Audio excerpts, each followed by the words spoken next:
Consider Lake Enigma. What a fitting name! It's already strange enough because it's not even supposed to exist. But now, we stumbled upon actual life deep beneath it. And this just might help NASA in their search for life in outer space. The lake lies deep in the icy heart of Antarctica, so it's not really a water pool like we're used to, more like a lake-like block of ice, or so we thought. Just recently, Italian scientists discovered a secret that had been buried for ages, an actual body of water, and in this water, life is thriving. Various microorganisms, and even some weird little hunters. Which is super weird, since Enigma sits in a remote and harsh corner of our planet, the northern Victoria Land in Antarctica. The entire South Pole is cold, but in this place, temperatures can plummet to a horrifying minus 41 degrees Fahrenheit, though on average it's around 7. Chilly. Like we said, this lake shouldn't even be there at all. Antarctica is technically the largest desert on Earth, even though it's covered in snow, because it's super dry. There are 0 rains, truly little snowfall, and the sun barely evaporates anything. And even if there is some water, the insane winds make sure to dry everything out super quickly. Putting on our thinking caps, this lake should lose an unimaginable 7 million cubic feet of water every year. Yet, the water remains. Why? No one knows. Scientists say there could be something deep underground that refills it constantly. They just have no idea what that might be. Maybe deep underground rivers, melting ice, or something else entirely. But hence the name, the Enigma Lake. The block of ice we mentioned is permanent and super thick, at least 36 feet of it, and that's higher than a 3-story building. So researchers decided to check out if there's anything beneath it. They used a so-called ground-penetrating radar, a super smart echo detector for the ground. This radar sends invisible radio waves into the Earth. When they hit something underground, like rocks, water, or anything else, they bounce back to the device.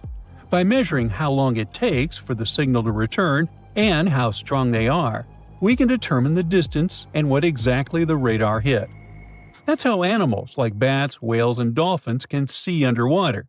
And we humans stole this cool nature idea to research buried structures and hidden caves. Scientists used this device all over the Enigma surface. This way, they were able to create an entire map of this under-ice world beneath. The water itself wasn't surprising. It's the unique ecosystem in it that shocked them. Unfortunately, no secret monsters or extraterrestrial secrets this time. But there are microorganisms there that may not exist anywhere else on Earth. Somehow, these creatures have managed to survive in complete isolation and extreme cold. It's not that we don't know these microorganisms, we've met them before, just not exactly like this. There are a couple groups hanging out down there. The first one is Bacteroidota.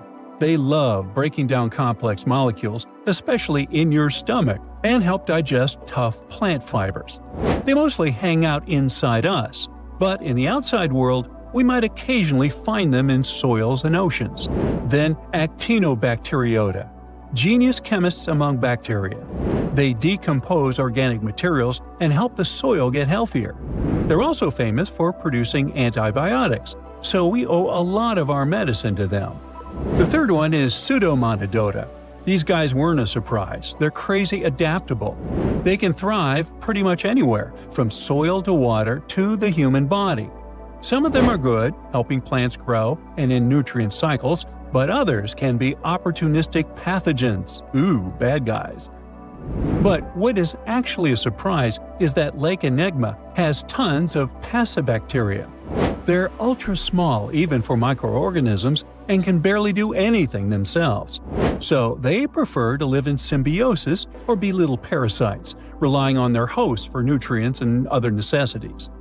All these little chompers might be ancient. They could be remnants of a time before the lake froze over completely, which is hundreds of thousands of years ago.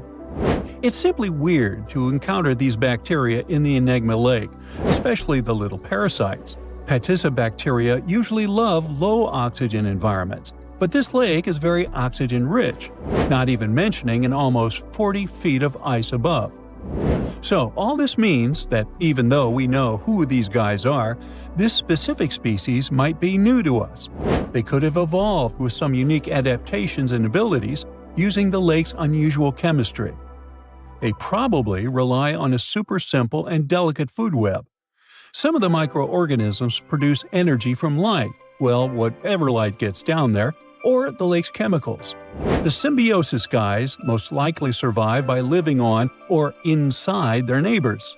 Yep, these microscopic creatures hunt each other. Nope, things can't be peaceful even in a place like that. If we find out what their secret to survival is, we might learn more about chemistry, medicine, and even extraterrestrial life. Because if life can endure such extreme conditions, then it can probably appear pretty much anywhere, including our closest neighbors, Europa or Enceladus, the moons of Jupiter and Saturn.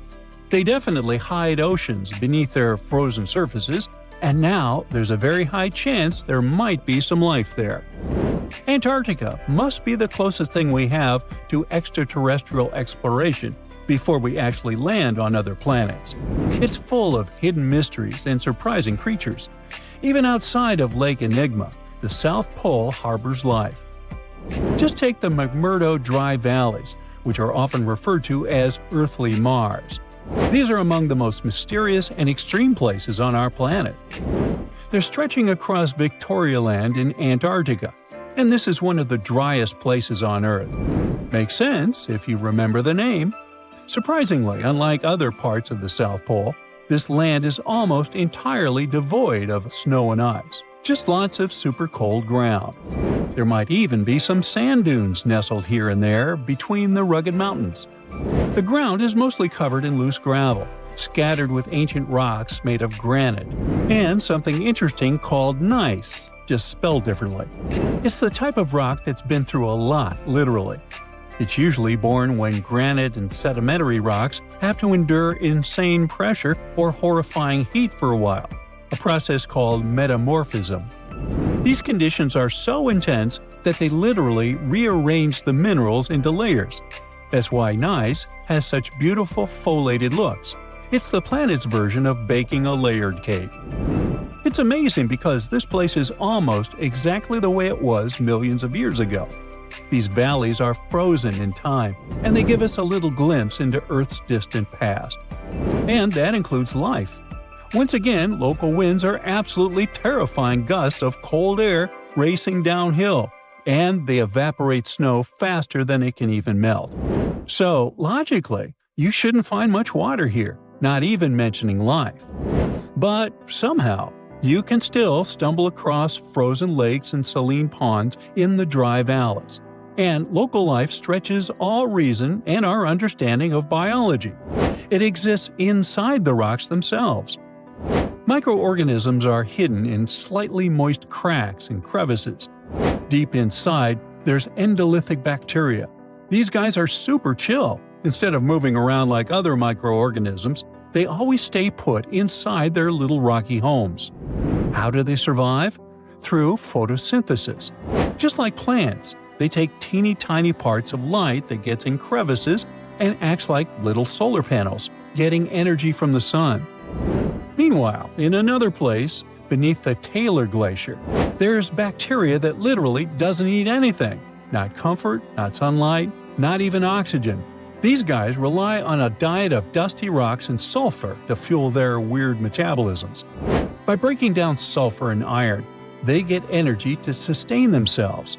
This way, they easily survive in deep seas, at sub-freezing temperatures, completely cut off from sunlight, oxygen, and the world itself.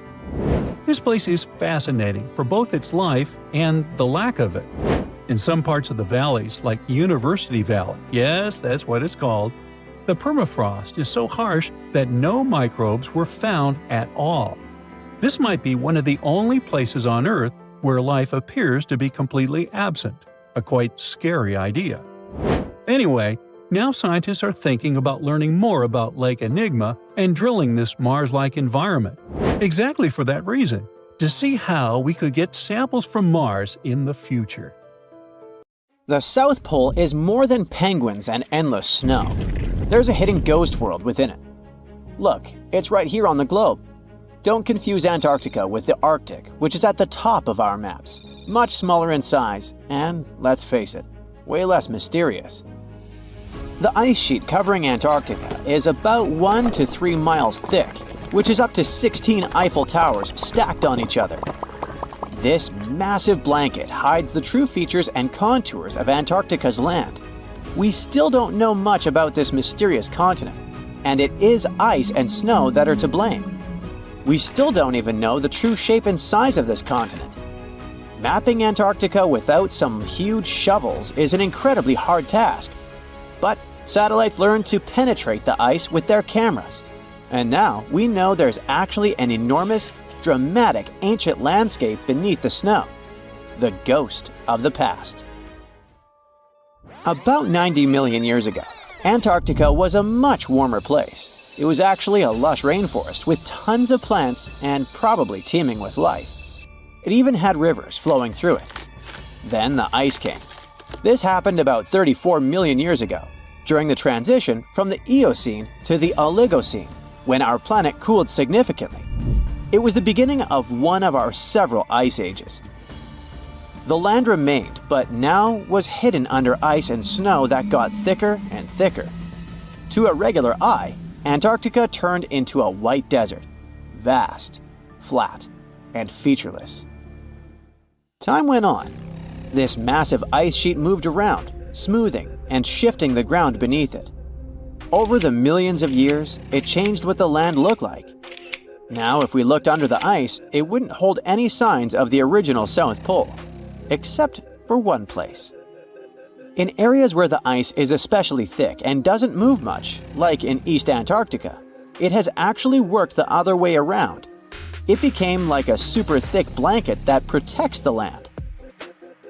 Normally, things like wind or rain slowly wear away the ground over time, changing its shape.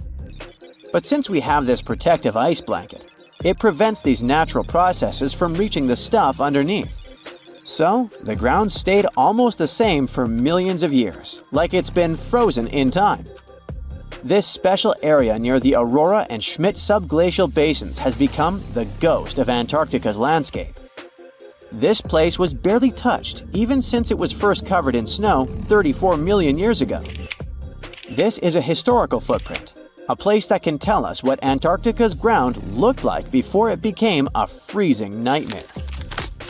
As scientists peered under East Antarctica, they saw an amazing ghost. The traces of the rivers that were flowing there millions of years ago, various valleys, and some weird little islands, as well as 3 big chunks of land shaped like the letter U. Hey, what's that all about? You see, the continents on our planet are moving constantly, sliding along the red-hot lava mantle like cereal on milk. Over history, they came together and broke apart several times. Hundreds of millions of years ago, several continents were a part of one enormous Gondwana. Antarctica was one of them. It used to be one huge landmass. But when Gondwana broke apart, the poor continent got stretched by tectonic forces. Parts of land were pulled away from each other. Whoosh! And they got torn apart. And that's how we got these big chunks or blocks of land under thick layers of ice. In any case, scientists now want to explore this ghost a bit more. But to study it deeply, they need to actually drill down through the ice, like using a straw to get to the bottom of a thick shake. This will help them pick up some rocks and dirt from way below to learn more about the Earth's history and climate.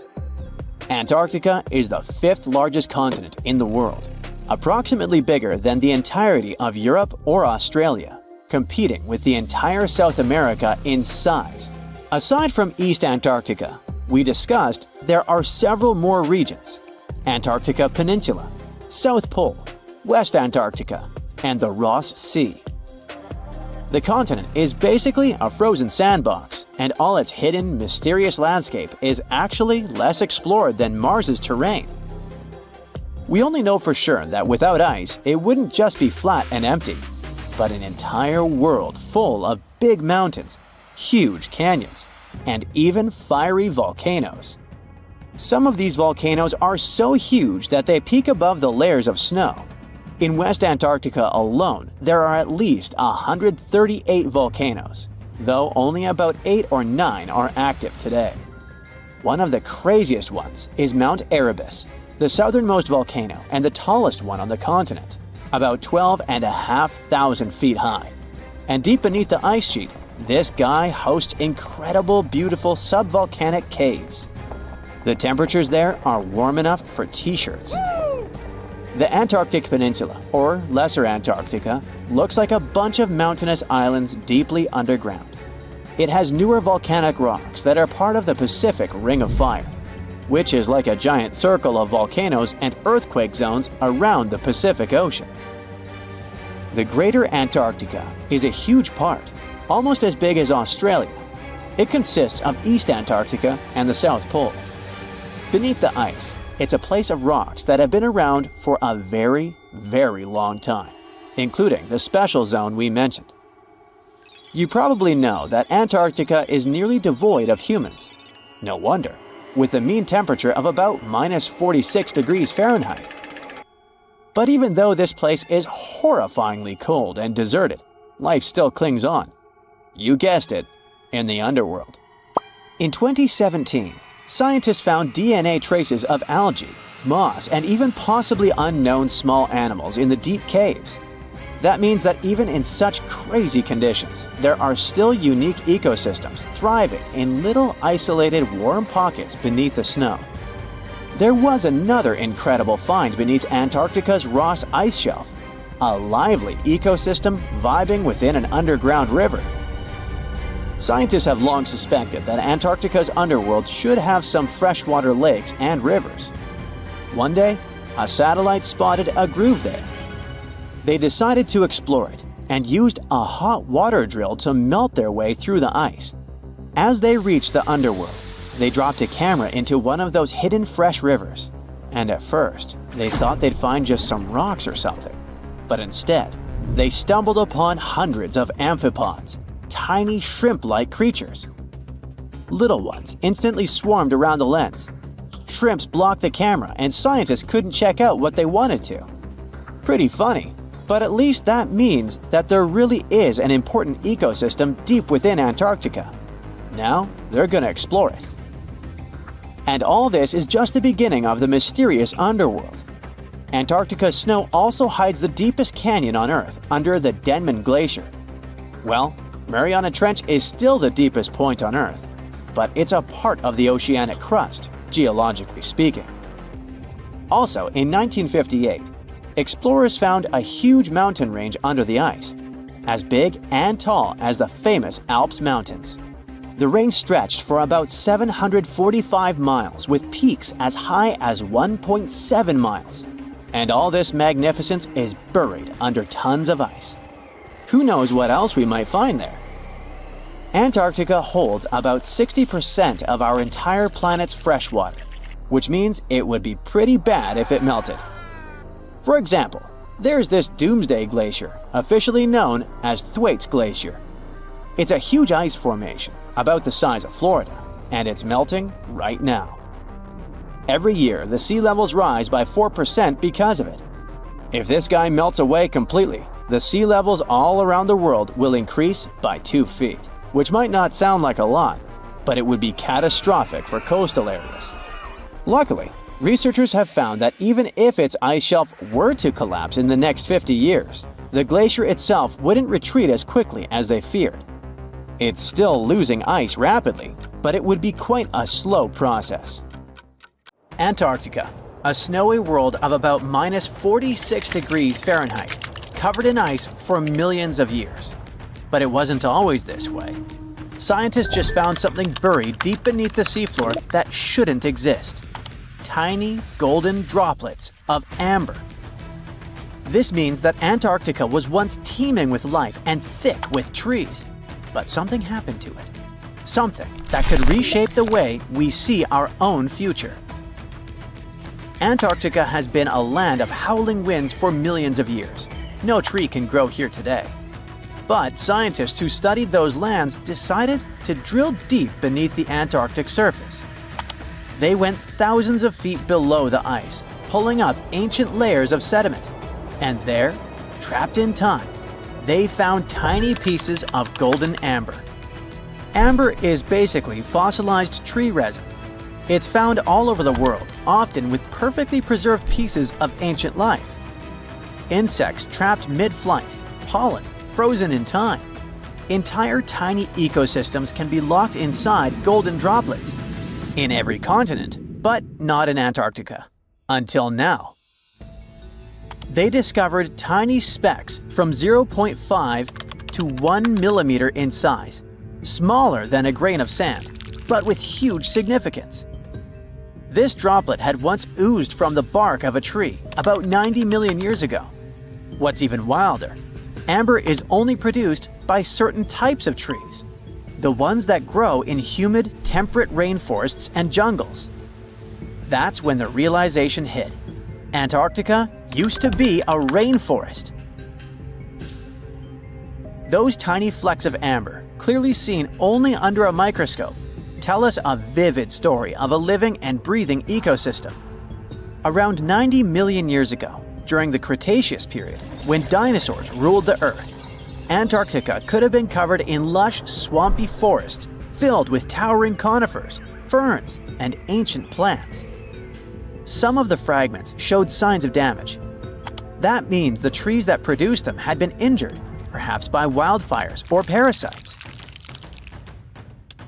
Though despite that, and despite the fact it spent millions of years on the seafloor, this amber was almost perfectly preserved.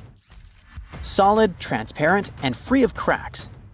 Normally, amber buried under extreme pressure and heat just crashes over time. But this piece, it survived.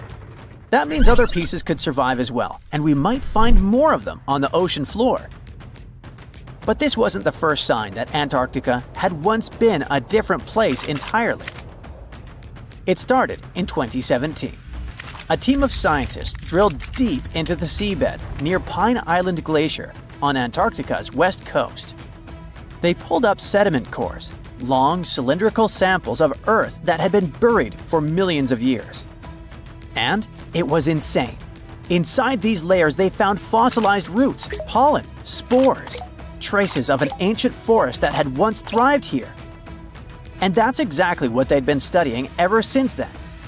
In order not to damage anything, they had to spend years of hard work, breaking down the sediment into thousands of tiny pieces and scanning them all under fluorescent microscopes. The same team also found another piece of the puzzle back in 2020. They found more sedimentary samples from the ocean floor that pointed to a land of dense trees, rivers, and wetlands. A world that looked more like the Pacific Northwest or New Zealand. But why was Antarctica so warm back then?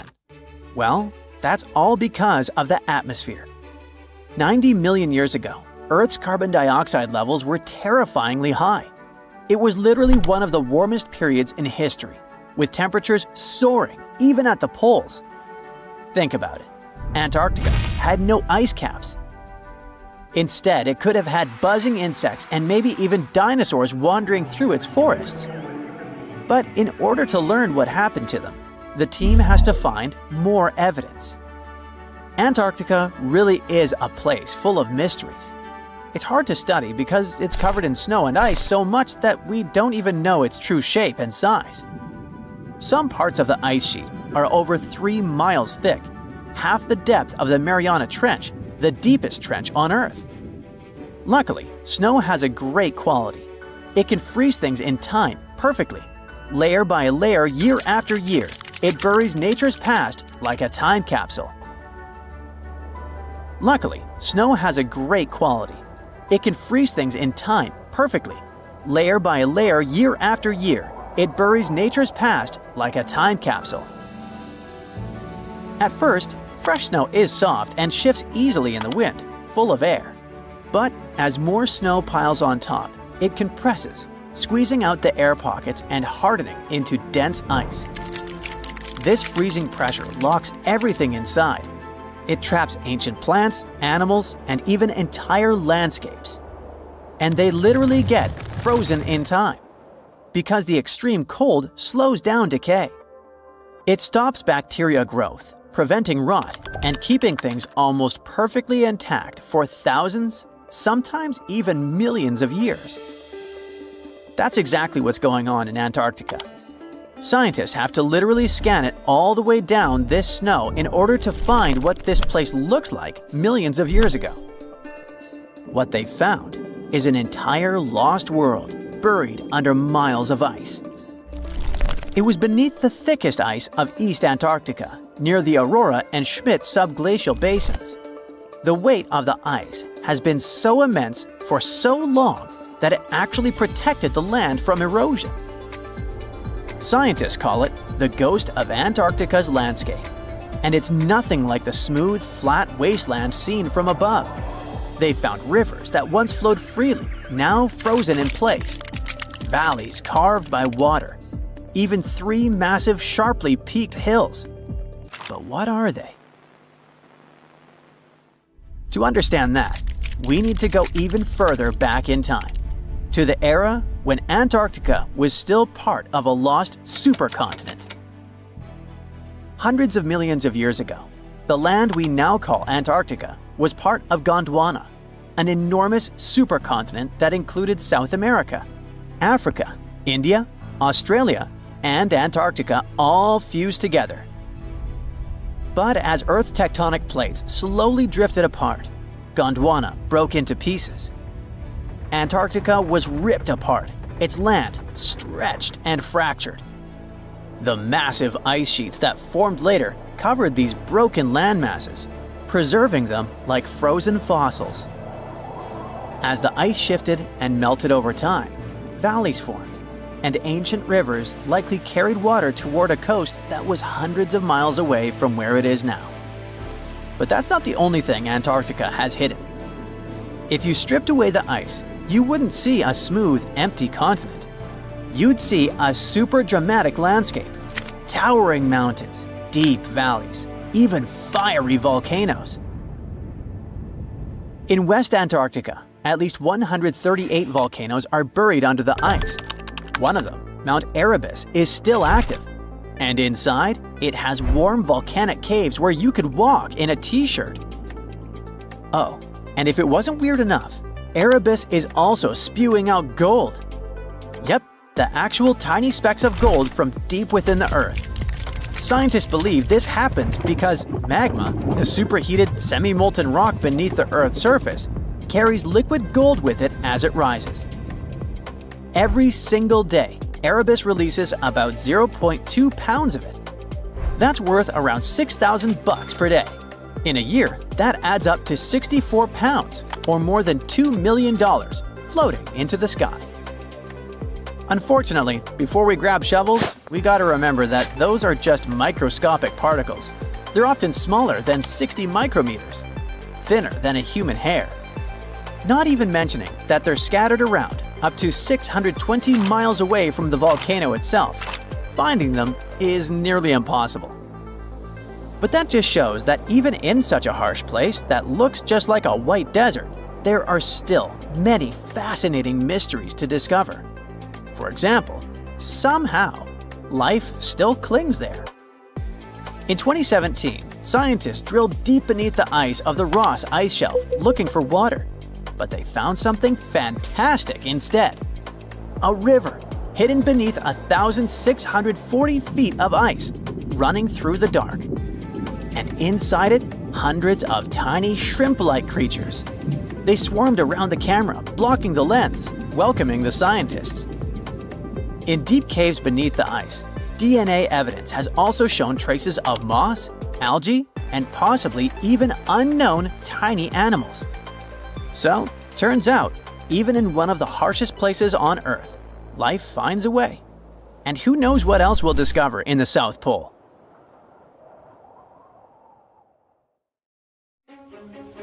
Ooh, you're diving into the dark and icy waters of Antarctica. The airy blue darkness is enveloping you, reminiscent of the vast expanse of open space. In these depths, where you least expect to encounter any living creature, you suddenly hear a loud, strange sound. A quacking noise, as if a giant duck was hidden in the deep. In 1960, researchers first recorded this sound and named it bioduck. Clever. For decades, they tried to unravel the mystery of its source. Was it a giant kraken? An extraterrestrial spaceship that had crashed into the ocean? A mysterious sea monster? Or perhaps an enormous duck? There were many versions, one more bizarre than the other. Oceanographers detected similar sounds in other locations as well, off the western coast of Australia and near New Zealand. They recorded similar but higher pitch signals, which they named bio-goose. It seems the creepy atmosphere of the story disappears with such names. Anyways, these sounds were not isolated incidents. They happened multiple times with consistent intervals. Many initially thought the source must be mechanical, given the regularity of the sounds. However, studying the oceans in the latter half of the 20th century was challenging because of limited technologies. Nevertheless, scientists persisted in collecting data on bioduck and biogoose, driven by their insatiable curiosity. As more data accumulated, so did the theories. But scientists eventually uncovered the mystery. Bioduck turned out to be a form of communication with a biological origin. When researchers analyzed the repeating sounds, they noticed that the signals never overlapped. One source would speak while the others remained silent, suggesting a form of communication. The question remained, which ocean creature possessed such an extraordinary method of communicating through varied frequency sounds? The answer, as many have guessed, is whales. Scientists compared the bioduck sound from Antarctica with the calls of minke whales and found striking similarities. The biogoose sounds from the waters off Australia and New Zealand likely belong to other species or very young minke whales. This discovery, however, only deepened the mystery. What purpose did these sounds serve? Were the whales discussing their dinner plans, laughing at the humans recording their voices, or perhaps sharing deep insights about the universe? The possibilities were endless, but the most astonishing revelation was that humans might one day learn to communicate with these magnificent creatures. Communicating with whales is no longer a far-fetched idea. Scientists from the University of California have already established contact with a humpback whale named Twain. In a groundbreaking experiment, researchers conducted a 20-minute conversation with the marine mammal.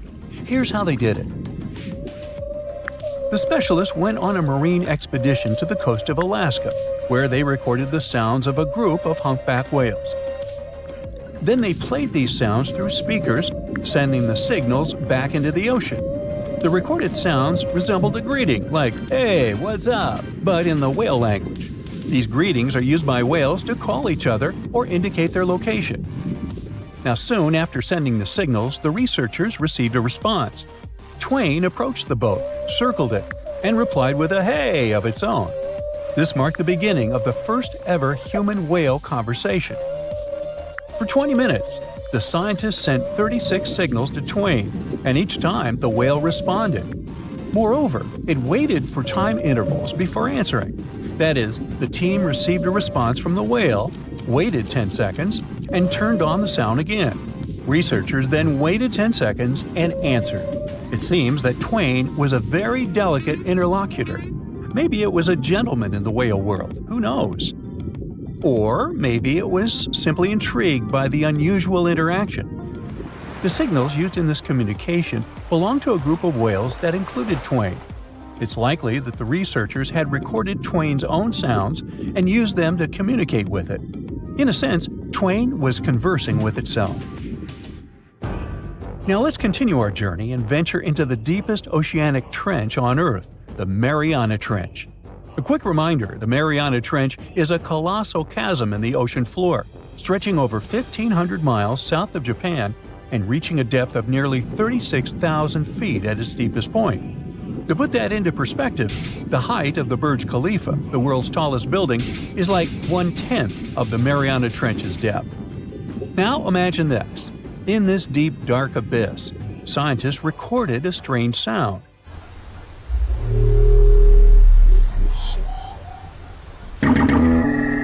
Unlike bioduct, this sound resembled something from a science fiction movie, a low rumble, followed by a metallic ping, reminiscent of the sounds made by spaceships in sci-fi movies. Researchers named this mysterious phenomenon biotwang noises. Scientists first detected this strange sound in 2014 during an acoustic survey of the Mariana Trench, and they quickly identified its source: whales, specifically Bride's whales. Using artificial intelligence, researchers analyzed around 200,000 hours of audio recordings from the ocean and found matches with a group of Bride's whales. Like other animals, these whales use sounds as a form of communication. Now, did you know what else was found at the bottom of the Mariana Trench? A plastic bottle. It's unlikely it was done by a kraken or a whale or some type of monster. Everything is simpler here. The bottle ended up there because of a human. But that's a topic for another video. Okay, let's deal with one more sound. No whales this time, just a mysterious sound in the loneliest place on Earth. This place is called Point Nemo, and that's why it's so lonely. Located in the South Pacific Ocean, Point Nemo is the most remote spot from any land. The nearest island is 1,450 nautical miles away. It's about the same long distance from land in all other directions. Moreover, here, there's almost no marine life, since few water currents reach this spot, and therefore few nutrients are supplied. In a sense, it's a water desert. And so, in 1997, oceanographers recorded a very strange and frightening sound coming from the depths in the area of Point Nemo.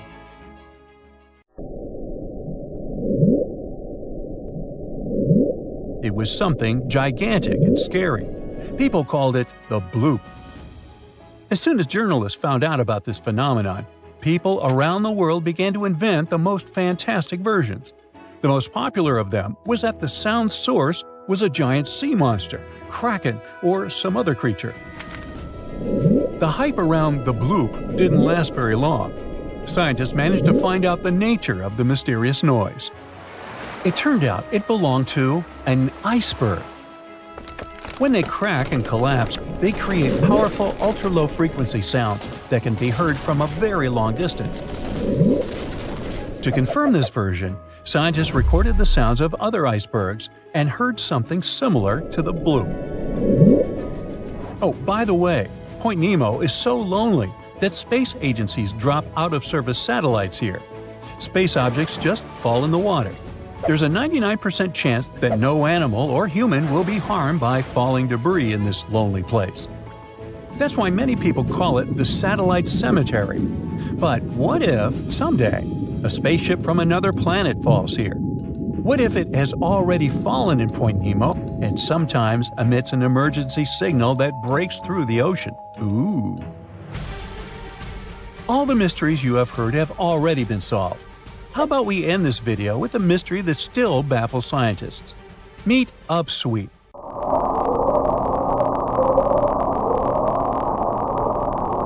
One of the most mysterious sounds ever recorded in the ocean. It's not just noise, it's a series of short ascending tones repeated at intervals of several seconds. It was first discovered in 1991 using hydrophones installed in the Pacific Ocean. At first, oceanographers suggested that upsweep could be associated with volcanic activity or underwater earthquakes. But the seasonal nature of the sound and its intensity change depending on the time of year, which rules out these versions. People began to consider hypotheses related to the biological life of the ocean. They studied the migration routes of marine animals and their behavior at different times of the year. However, despite all efforts, the sound source has not been identified. Some studies suggest that upsweep may be associated with certain species of fish or other marine animals that make sounds for communication or navigation, but no one has been able to prove it. Imagine a body vanishing into the icy void, swallowed by a glacier so deep and treacherous that it becomes a frozen tomb for more than half a century. Then, Decades later, as the ice retreats under the warming world, it gives up its secret. A perfectly preserved time capsule of a life cut short. This is not fiction. It happened.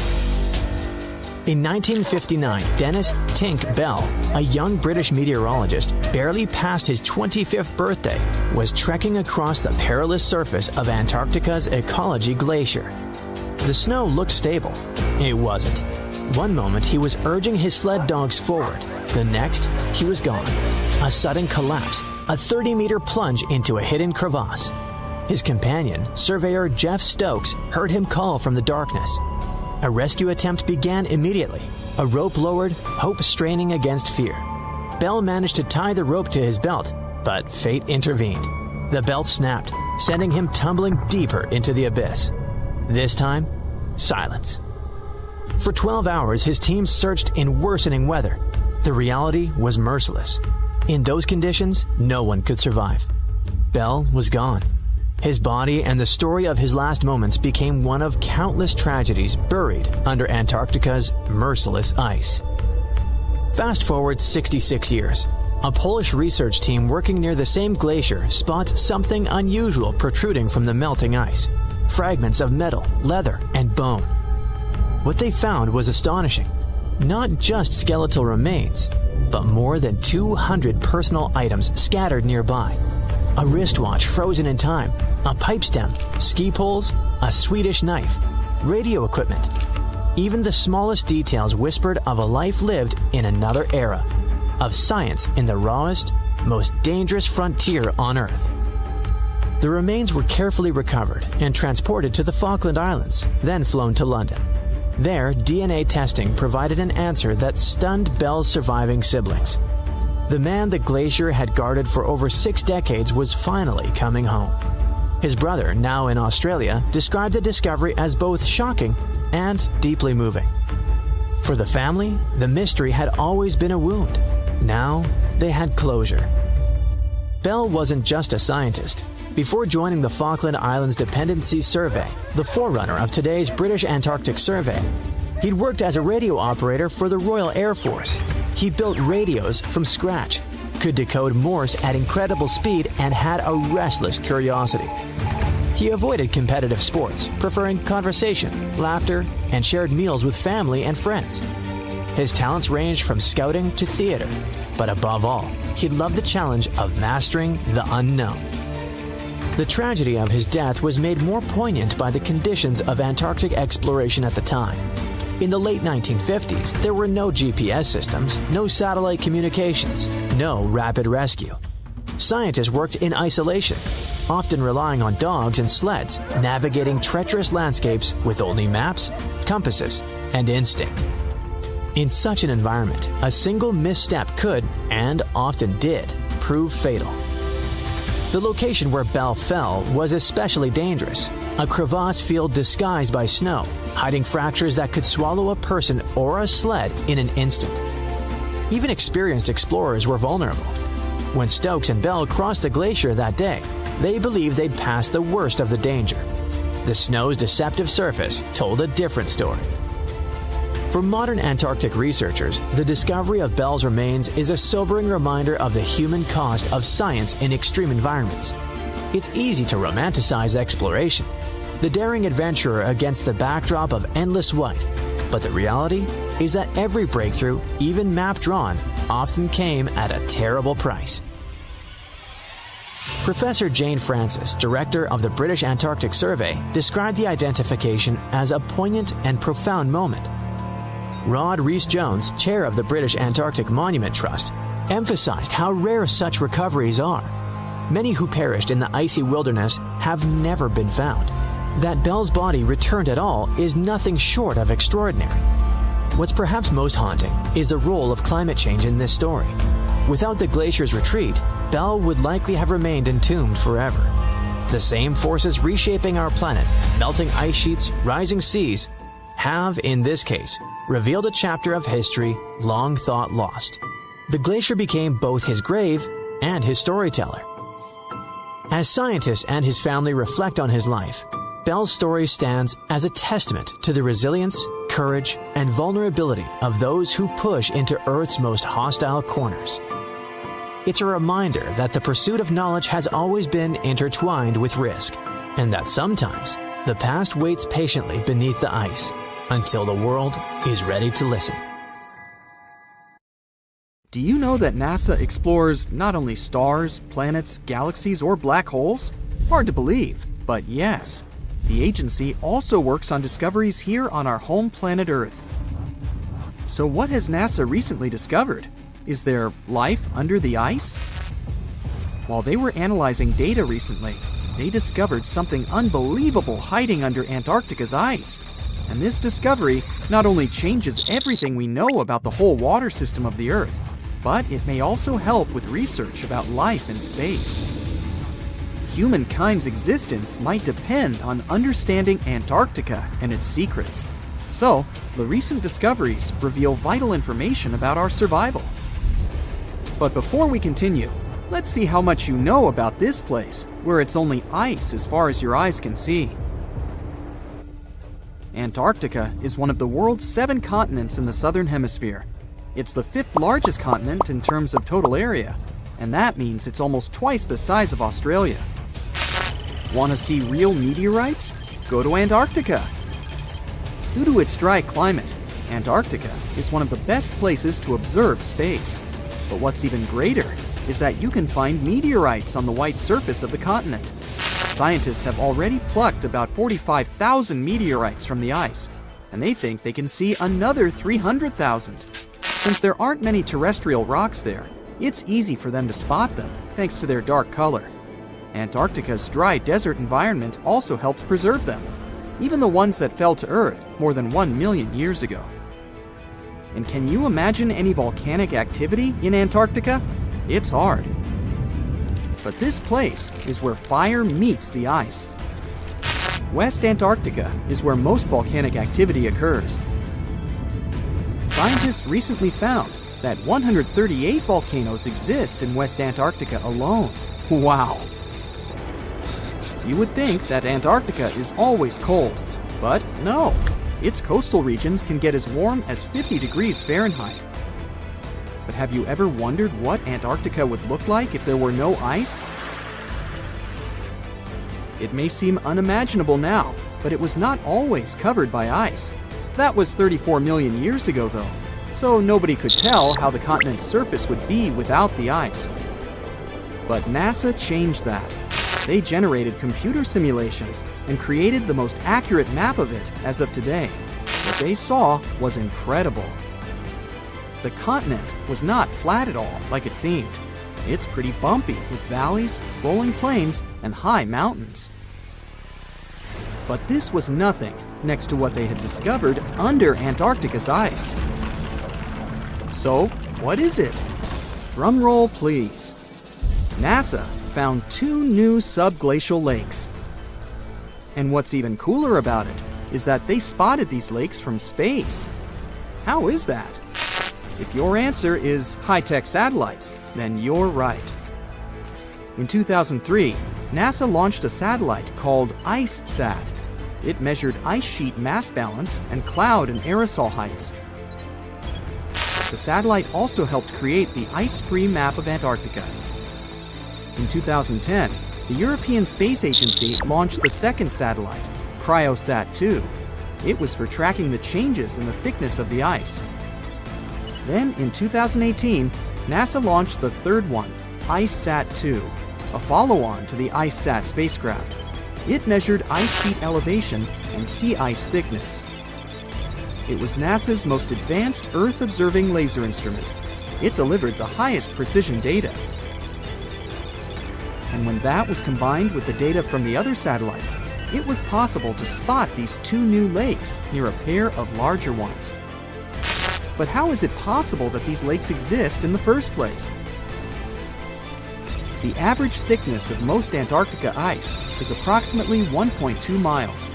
However, it can get over 1.8 miles thick in some places, especially during the winter. So, you might think that there's nothing under there, but science says otherwise. It's not quite possible to see it with your bare eyes, but the continent's ice is slowly but constantly flowing in different directions under the force of its weight. But scientists could not figure out how water moved for many years. That started to change in 2007, when data gathered from the IceSat provided insight into what hides beneath the surface. They first discovered an entire network of meltwater lakes connected under Antarctica's fast-flowing ice streams, and there were hundreds of them. Scripps Institution of Oceanography glaciologist Helen Amanda Fricker figured that the elevation changes measured by IceSat happened because of the dynamics of these lakes. They did not hold meltwater statically. Instead, they were filling and draining continuously over time through a system of waterways. And as they did that, the ice above rose and fell. But where do they drain? The ocean, of course, and it drains a lot. A recent study, co-authored by Fricker, found that the drainage of one lake flushed as much as 198 billion gallons into the ocean in only 3 days. Countless mysteries about how nature works are still waiting to be solved. But finding the 2 new lakes will give scientists a better picture of how fast the Antarctic ice sheet will change as the climate gets warmer, and how this will affect global ocean currents and sea level rise. The filling and draining cycle of the lakes also caused the ice sheet to suffer cracks and crevices. So, the information they find from these new lakes will also give them a better understanding of the damage on the surface of the ice. They will also be able to assess how this filling and draining system influences the speed at which ice slips into the oceans and seas. And that means they can evaluate how the added freshwater may alter marine ecosystems. This discovery may also suggest whether life is under the ice. Wow! Scientists drilled through about 3,504 feet of ice and found that water samples taken from one of the lakes contained approximately 10,000 bacterial cells per milliliter. Such a high number of bacterial life is a good sign, because that means the icy waters might also support higher life forms, such as microanimals, and one of these new lakes might even be their home. But the most exciting thing is that the new lakes might help them understand whether life on other planets is possible. Scientists believe any life below the frozen surface of the planet Mars might follow the patterns seen in Antarctica's lakes. So, there is a possibility that they might find critical new information on the type of life that may have existed on the red planet. You wouldn't want to be there during the winter, though. The lowest temperature on Earth you can experience is negative 128 degrees Fahrenheit. In 2010, there was an even lower temperature of negative 135 degrees Fahrenheit, and you may feel this cold much worse due to the strong and dry winds. Did you know that the size of the ice surface on Antarctica also changes throughout the year? It's about 1.2 million square miles during the summer, but when it's winter, it grows to 7.3 million square miles. Yet, despite the change, it remains the largest piece of ice on Earth. Sorry, Arctic, you lose. Do you know these cute little penguins? Consider these animals the locals, because there is no native population in Antarctica. It's a no man's land, because no single country owns it. But do you know who really owns it? 5 different species of penguins, seals, and killer whales. Ha ha. Despite the continent's harsh conditions, you can visit it as a tourist for fishing and research purposes. Around 5,000 people reside on the continent during summer at research stations. But when winter comes, the number naturally drops down to 1,000. Antarctica's ice blanket makes up 70% of the world's freshwater reserves. Imagine what would happen if it melted.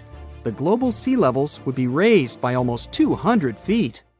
In 1952, an Air Force plane called C-124 Globemaster II crashed into a big mountain while flying from Washington to Alaska. Sadly, everyone on board, 52 people in total, didn't make it. The bad weather at the time made it hard to find the crash site, and even later, any attempts to locate it failed. But in 2012, a helicopter crew doing a training mission spotted the pieces of the crashed plane on a glacier called Colony Glacier in Alaska. They started looking for more pieces and confirmed it was indeed the missing plane. Since then, every summer for about a decade, different military groups have been helping in an operation called Colony Glacier. They've managed to identify 40 out of the 52 people whose lives were lost in the crash. The soldiers taking part in this mission take their promise seriously to never leave a fallen comrade behind. They believe it's their duty to bring back those who didn't make it. Another discovery comes from the Alps. In 1991, some hikers exploring the picturesque Alps stumbled upon a human body. It was half frozen in ice at the top of a mountain pass between Italy and Austria. At first, the local police thought it might be a mountaineering accident, but in a few weeks, archaeologists started claiming that this guy might have lived more than 5,000 years ago. They eventually gave the frozen fellow the nickname Ötzi. He was named after the nearby Ötztal Valley. He's become quite famous as the oldest ice mummy on record. Ötzi's frozen state might not be as unique as we thought, and that's where things get really cool. Archaeologists have another theory. See, at first, everyone was convinced that Ötzi marked the start of a cooler period because he had been frozen in the ice without any interruptions since he had lost his life. Yet, over the past few decades, glaciers and ice patches worldwide have been melting away like ice cream on a hot summer day. Not just Ötzi, but other ancient relics like bodies, hunting gear, horse droppings, and even ancient skis started to appear. So, archaeologists say there are similar sites. They found quite a few, and they all fit perfectly into this growing field of glacial archaeology. It seems like as the world warms up, it will show even more ancient secrets from the deep freeze. Moving on to another amazing discovery.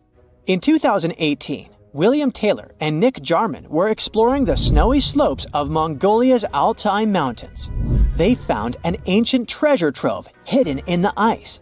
Inside the trove, they found a well-preserved 3,000-year-old arrow shaft adorned with ochre markings. It was in pristine condition, a rarity for organic items that old.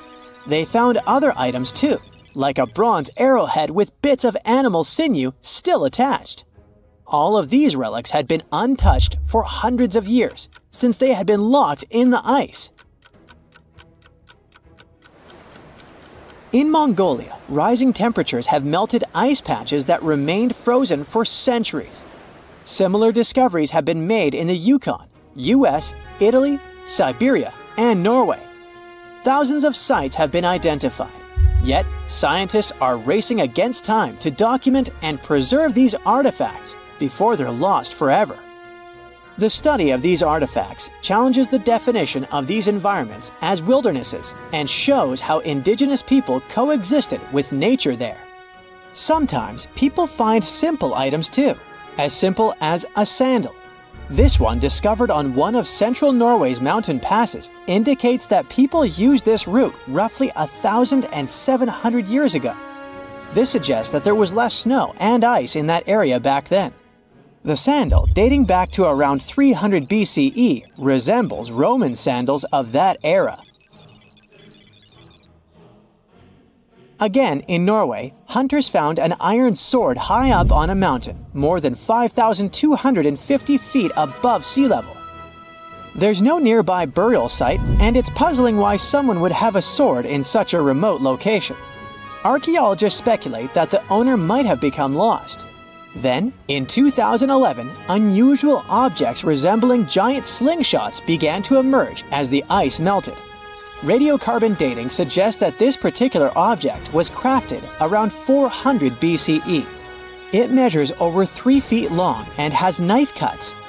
Those puzzled archaeologists until one team member recognized them as tang, or pliers, used to secure loads on sleds when transporting hay or leaving for animal food.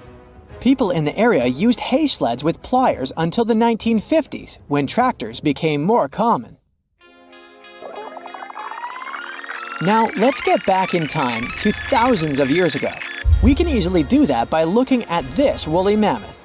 This creature looks a bit like a cherished but slightly worn-out toy.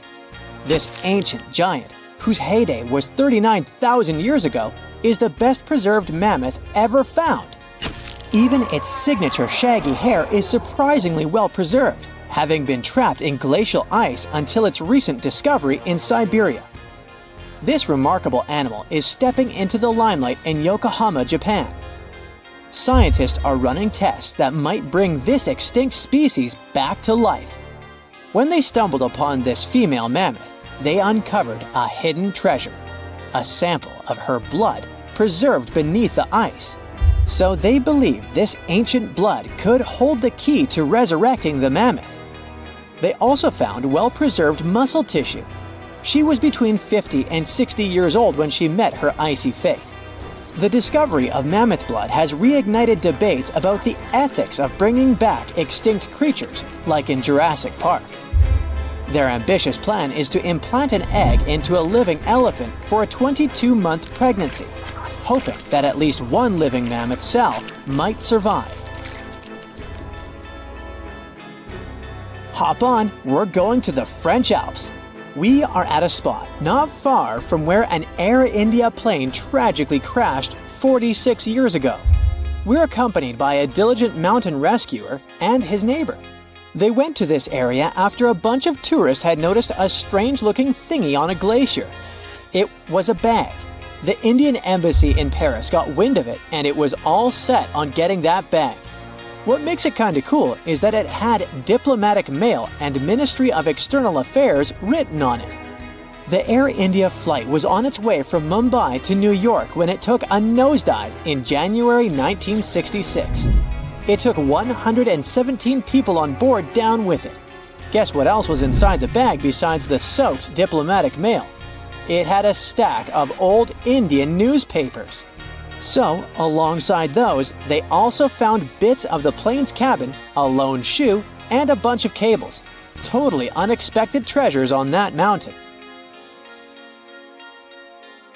During the summer of 2013, scientists stumbled upon a message left behind by a geologist named Walker, who had placed it there 44 years before. That message sort of served as the man's last testament. He passed away just a month after hiding the bottle in the rocks on the island. The content of the message was quite astounding. In 1959, Walker had measured the distance from those very stones to the glacier's edge, and it clocked in at a mere 167 feet. By 2013, that distance had ballooned to 400 feet. Researchers are convinced that this stark contrast between the two measurements underscores the consequences of ongoing global warming. Imagine the melting ice in Norway's mountains as a time machine revealing a treasure trove. Nearly 800 Viking artifacts tucked away for over 1,000 years have been unearthed.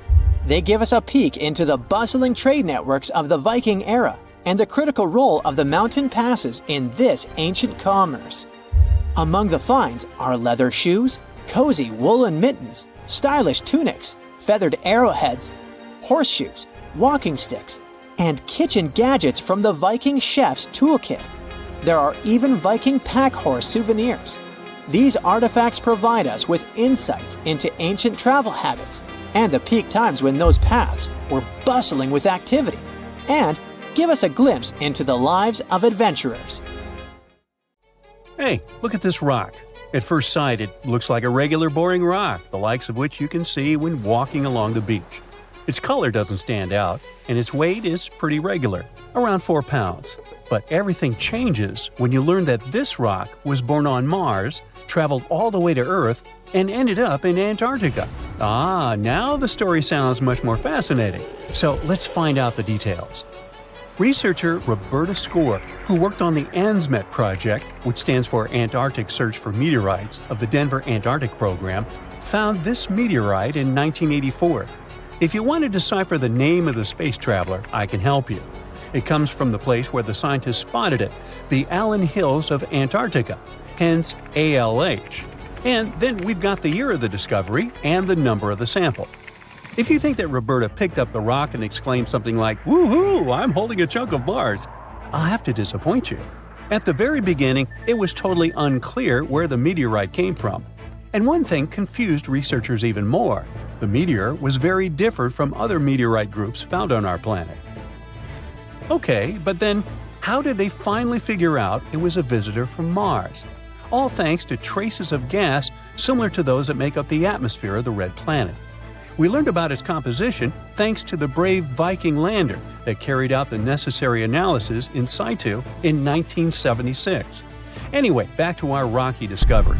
It's actually very special, and not only because the rock arrived from far, far away. Among those several thousand meteorites found on Earth, just around 100 have likely come from Mars. And even so, our guy is different from them and seems to be part of a separate group. So let's go into the past and follow the life story of this cosmic traveler.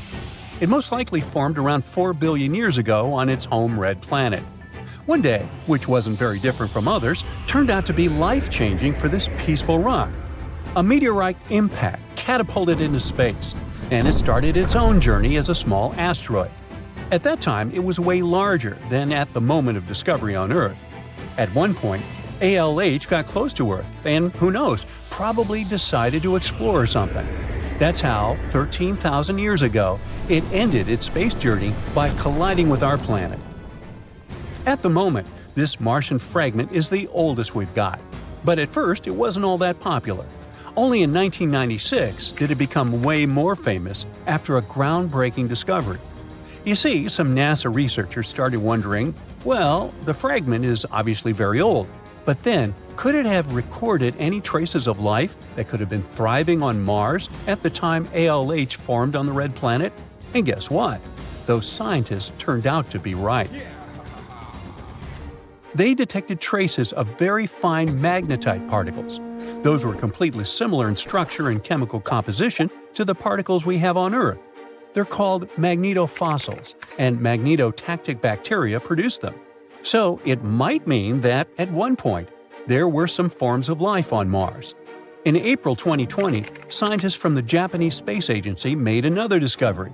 They detected nitrogen containing organic material of Martian origin in our meteorite. So, who knows what new astounding secrets further examination of the meteorite might reveal? At the moment, though, all you can do is travel to Antarctica and find more of them. The thing is, this place is great for meteorite hunting. Surprisingly, we have found nearly 50,000 meteorites in Antarctica, and hundreds of thousands are still waiting to be discovered. Each of these space rocks can tell us a story of the evolution of the solar system. For example, the very first lunar rock found on the icy deserted continent proved that chunks of space objects larger than asteroids can also end up on Earth. So, let's say you got inspired and decided to go meteorite hunting all the way to Antarctica. Well, get ready for some serious challenges. Despite their potential abundance, finding space rocks isn't as easy as it might seem. You'll have to visit remote areas, and there's still no guarantee that you'll be able to spot a meteorite. And that's actually a huge problem. Meteorites are vanishing from sight. Currently, scientists find about 1,000 meteorites in Antarctica each year. But according to a new study, about 5,000 more get hidden out of sight every year. The culprit is warming temperatures. Worried scientists created a model that could help them figure out where those meteorites might surface. This model was quite complicated, taking into consideration snow cover, surface temperature, the speed at which ice flows, and even the steepness of the terrain. After that, they ran simulations under various warming scenarios.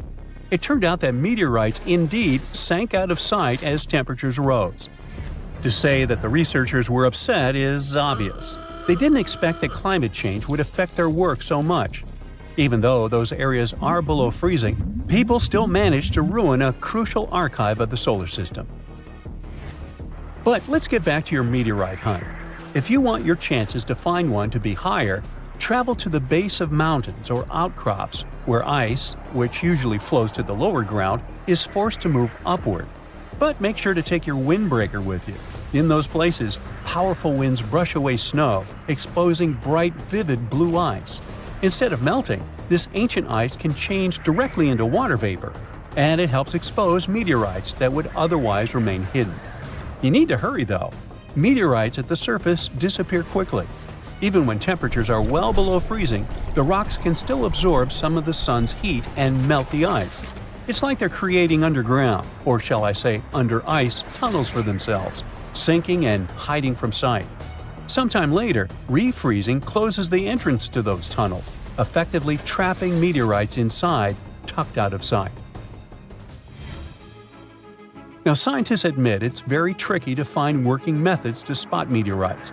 And if we don't hurry and develop such methods, we might lose between 80,000 and 250,000 space rocks in total. No wonder scientists are on a mission to find more meteorites. They're focusing on meteorite stranding zones. Those are places where meteorites often gather on the surface because of specific features of geology, ice flow, and climate conditions.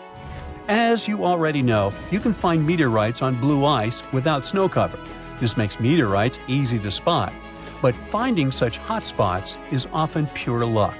Or you gotta sit day and night, scouring maps and satellite images in attempts to spot blue ice zones near research stations.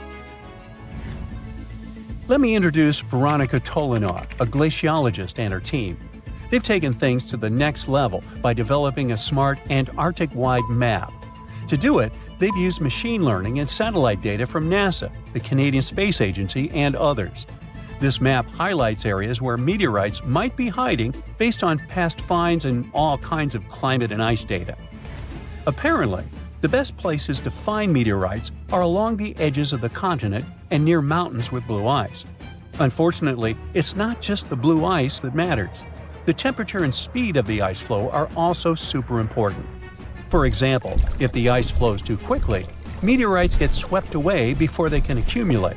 So, if you want to find a meteorite, you have to wait for very precise conditions. The surface temperature has to stay below 16 degrees Fahrenheit almost all the time. Otherwise, meteorites sink. You can start with the Allen Hills region. Yup, that's where our ALH friend was discovered. This area is kind of a meteorite gold mine with more than 1,000 finds. But there are even more promising places, like the Fimbulheimen Mountains, and no one has searched there yet. You might be the first. In any case, with this new map, researchers developed a where-to-go index that ranks the best meteorite hunting spots, making future field trips much more targeted. And with plenty of blue ice regions still unexplored, there are tons of meteorites just waiting to be found. So, what are you waiting for? In 2020, strange signals from deep beneath Antarctica sent shockwaves through the news. Within days, headlines exploded. NASA had found a parallel universe where time runs in reverse. But what really happened? And what did scientists actually detect? Well, this story is a case of madness, misunderstood experiments, and the human need to believe in mystery. Even today, every few months, someone reposts a headline screaming that NASA found a parallel universe in Antarctica. A universe where time flows backwards, and people believe it. But no, NASA didn't find a mirror world under the South Pole, or some sort of a backwards reality where people age in reverse or speak in rewound sentences. They did find something curious, though. Here's what actually went down. Scientists were flying a strange-looking instrument over Antarctica called ANITA, short for Antarctic Impulsive Transient Antenna. ANITA is a machine that floats over Antarctica, basically a giant balloon with antennas. It listens for tiny space particles called neutrinos. Neutrinos are super small and ghost-like. They have almost no weight and go through stuff like it's not even there, even entire planets. Usually, these neutrinos come from space and rain on Earth from above. Most neutrinos, the common low-energy ones, just fly right through the Earth like it's air.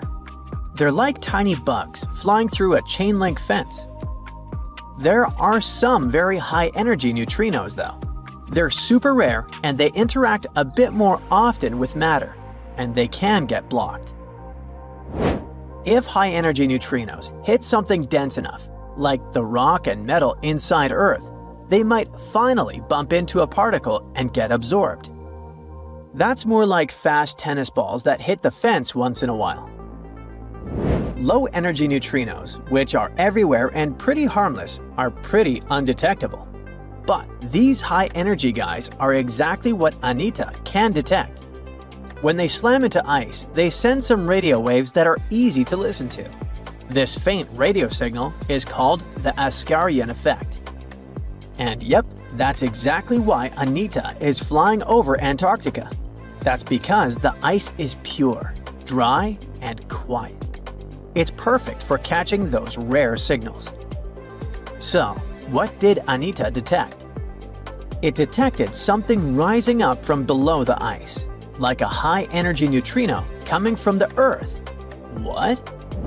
Okay, let's think logically. Maybe it started somewhere in the north, traveled all the way through the Earth, and popped out the other side. Still, that's super weird.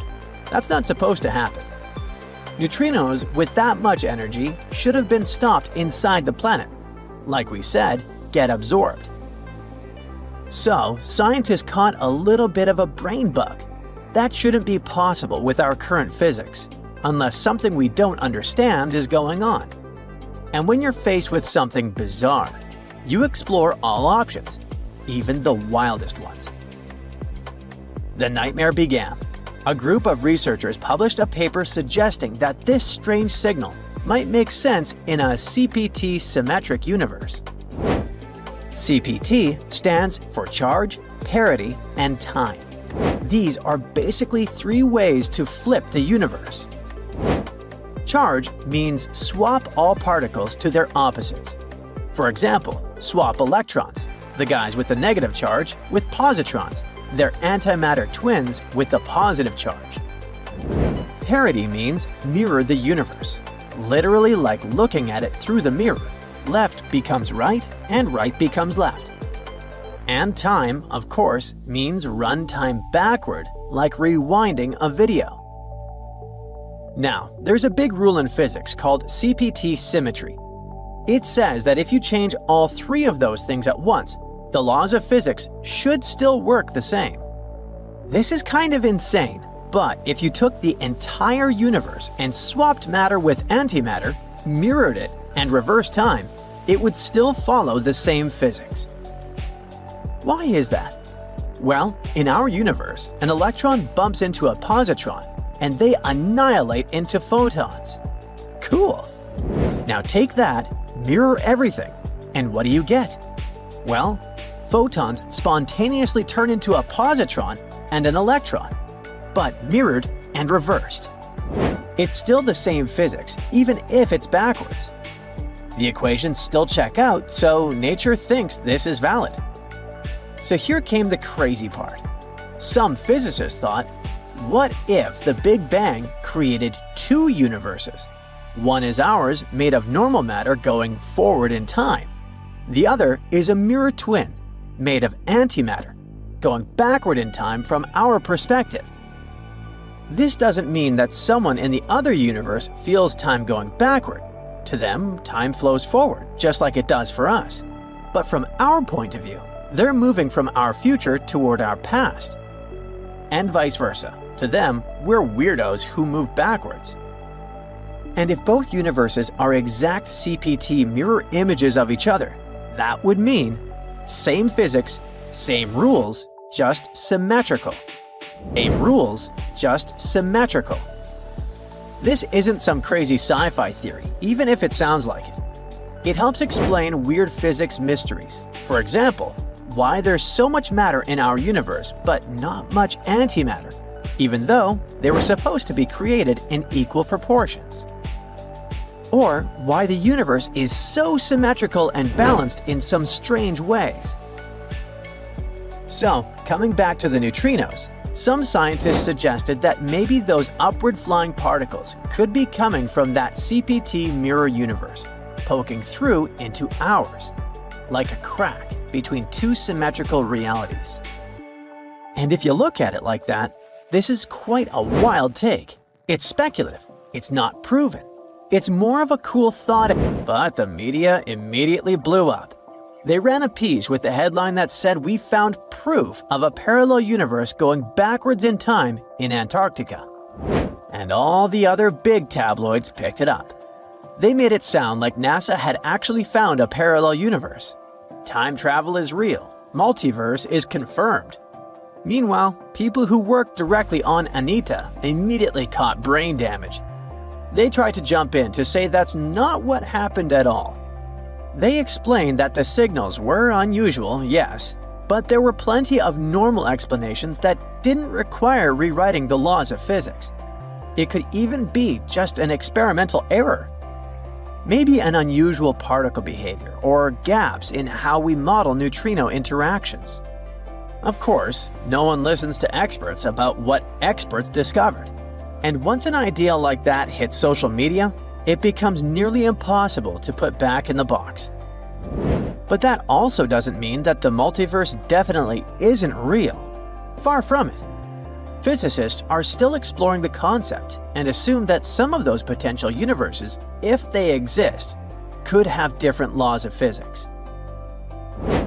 One idea, called the many worlds theory, comes from quantum physics. It says that every time something can happen in more than one way, like a particle moving or a decision being made, all those possibilities actually happen, but in separate universes. So there could be endless versions of reality, each slightly different, branching off from every event. Maybe in one universe, dinosaurs never went extinct. Maybe in another, you never sent that embarrassing text.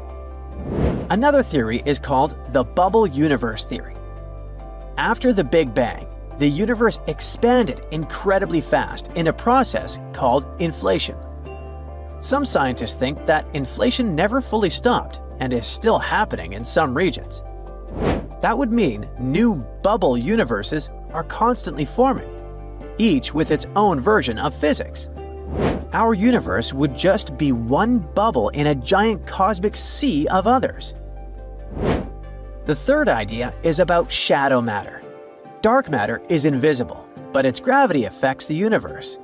Some scientists think it could be made of particles similar to the ones that make up regular matter, but they're just hidden from us. This mirror, or shadow matter, could form entire invisible galaxies and even life, all existing right alongside us. Maybe we just can't detect it in any way, except through gravity, for now.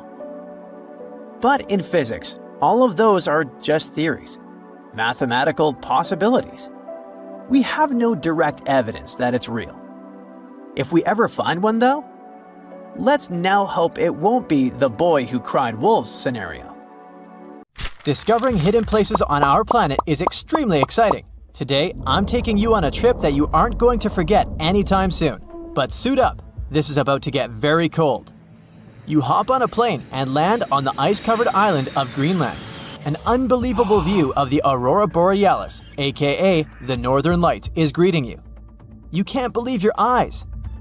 Your guide tells you how rare this phenomenon is. Usually, people spend days trying to hunt it down. You feel lucky and take your time to appreciate these beautiful dancing greenish lights. You're glad you brought your camera along, aren't you? Between clicks, you learn that the Aurora Borealis is the result of some rather rough events. This spectacular light show occurs when energy particles from the sun slam into Earth's upper atmosphere. On day 2, you continue to explore the place by air. This may not come as a surprise, but Greenland is one of the world's largest islands. This time, on board a helicopter, you can see the infinite icy landscape. In case you're curious, you're now flying over 656,000 square miles of thick ice. Oh, what's that down there? It looks like a family of polar bears. You don't want to get too close, of course. The conditions in Greenland might be too tough for people to live there, but some animal species do very well in this land of ice. Those are reindeer, wolves, and Arctic foxes. On your way to Greenland, you probably made a pit stop in Copenhagen. Denmark is one of the few countries that have commercial flights to Greenland. You didn't know this before, but you find out that the island is actually part of the Kingdom of Denmark. On a map, it's right between the Arctic and Atlantic Oceans. You're lucky to have a local pilot that tells you about the secrets hidden in this scenery. Under this 2-mile thick white surface, there's an entirely different world. A world filled with canyons, meteor-carved craters, and millennia-old plant fossils. You are beyond excited to go visit one of these spots, but of course, you'll have to use your imagination, as all of it is hidden under ice. Believe it or not, nearly 80% of the island's surface is covered with it. The first stop on your tour is Greenland's Grand Canyon. You land not far from it, somewhere in the northern part of the island.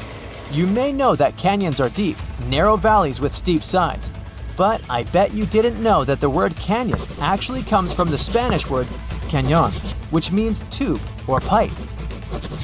Now, this Grand Canyon has some similarities with the one in the US. First of all, in size. It's at least 460 miles long and up to 2,600 feet deep in some places. There's a true subglacial valley down there, and if you're wondering how this happened, well, the canyon had probably been formed by a river that had been flowing through Greenland before the ice took over. Oh yeah, Greenland hasn't always been covered with ice. It was once green, no pun intended. Many other icy places on Earth, such as Antarctica, were once covered in greenery. Scientists have figured out that in the past, Greenland was mostly ice-free. With the help of airborne radar, they made amazing discoveries. By the way, ice is invisible to radar technology. If you have trouble believing it, try putting an ice cube inside your microwave. It won't melt or heat up. A recent discovery of fossilized plants allowed researchers to estimate that Greenland used to be much warmer than they could imagine. 2021 research conducted by the University of Vermont found fossils of twigs and leaves, which left researchers very confused. They expected to discover sand and rocks in the deepest layer of ice, but instead, they found some clear proof of rich flora. Judging by what you've seen of the landscape, it's hard to believe that forests were once growing here. Today, you'll find some tundra vegetation on the coastal part of the island, and that's pretty much it. But according to the genetic material found in these fossilized plants, researchers believe the island used to be much greener. It's very likely that there were insect-filled forests with butterflies and beetles flying around, and the average temperature on the island varied from 50 degrees Fahrenheit in the summer to 1 degrees Fahrenheit in the winter. NASA's Operation Icebridge has flown over Greenland more than 100 times. This has allowed researchers to create 3D maps of the island and figure out the age of each layer of ice in Greenland's ice sheet. Ice sheets can help answer many scientific questions as they form over the span of thousands of years. They're layers of snow on top of more snow. The snow gets compacted into ice, which in turn creates what we call an ice sheet. Remember those fossils we were talking about? They're believed to be from the Eemian period, which was 130,000 to 115,000 years ago. According to the groundbreaking 3D footage from NASA, we can see 3 distinct climate periods within the ice sheet. The uppermost layer is quite flat and uniform. If you decided to dig deeper, you'd find the layer formed during the last ice age. It's more complex and rugged. The ice there is darker than what you see on the surface. If you let your mind wander, you can picture what this part of the world looked like when mammoths were roaming around. If you kept digging, you'd eventually find leftover ice from the Eemian period I've told you about. Now, canyons aren't the only unusual thing found under ice. If you could sneak a peek under all those layers of snow, you'd see an impressive mountain range and also plunging fjords. In 2017, scientists created a map that showed what Greenland had looked like without all that ice. There was a bowl-like depression in the middle of the enormous island. This depression was most likely an ancient lake.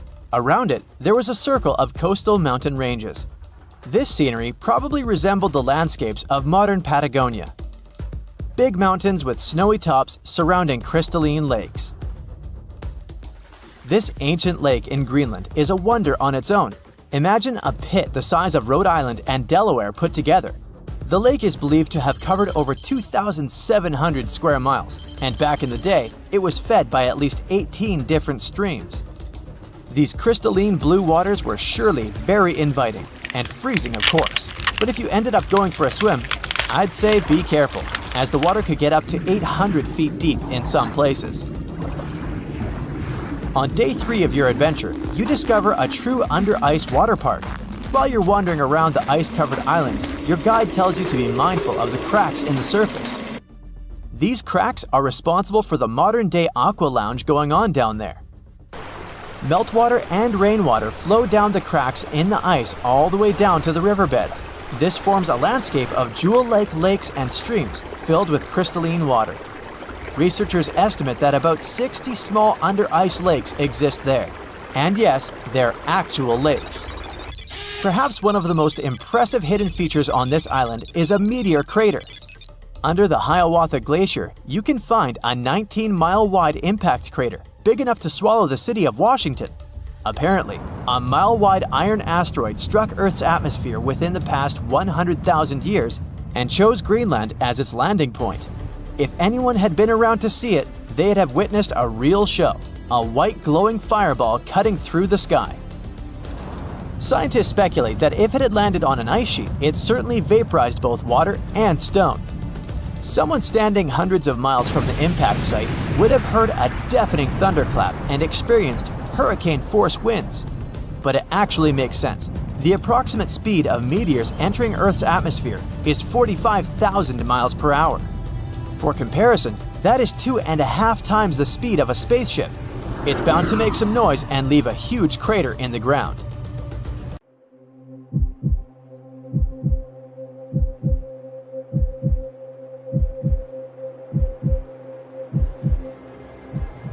Leave it to people wandering on Google Earth to stumble upon the world's newest and weirdest places ever. Like this mysterious pyramid discovered in Antarctica. Soon enough, the internet blew up with all sorts of theories regarding this unusual shape. Could it be a sign from a different life form? Is this pyramid indeed natural, or is it man-made? For starters, it's not the first time we've discovered a pyramid in the Antarctic. The first one was observed by the British Antarctic expedition in the 1910s and kept secret for a long time. Its discovery being kept hidden only added to the mystery. A second such structure was discovered in 2016, which further increased the interest in the matter. The mystery was soon enough deciphered by scientists. These formations are just mountains. They're located near the Ellsworth Mountains, a range over 250 miles long. So they're just mountain peaks that have broken through the ice sheet. As for their particular shape, it's just a coincidence. Pyramids are found throughout nature. The Matterhorn in the Alps and Mount Ballenstinder in Iceland, for example, are quite similar in terms of shape. As for the official name of these peaks, they're called nunataks, or peaks of rock peeking through a glacier or an ice sheet. Antarctica has way more incredible features, like the fact that it's home of 60 to 90% of the world's fresh water. That's because its ice sheet is the biggest on our planet, stretching across 5.4 million square miles. I'll spare you the calculations, but that leaves only 1% of the continent ice-free. Antarctica's ice reaches 2.7 miles thick at its deepest point, meaning half the height of Mount Everest. Should it ever melt completely, our sea levels would rise to roughly 200 feet. It wasn't always this cold though. At some point in our planet's history, Antarctica had some average temperatures as the city of Melbourne has today. It took a lot of research, but scientists figured out that Antarctica's temperatures could have reached up to 62.6 degrees Fahrenheit. Sure, that was 40 to 50 million years ago, but if you think about it, it was at the same time when dinosaurs roamed our Earth. Time is also different on this icy continent. All the lines of longitude that help us calculate different time zones merge into a single point at the South Pole. Here, there are 6 months of daylight in the summer, followed by 6 months of complete darkness during the colder season. So, scientists working here stay, on average, in the same time zone they've come from.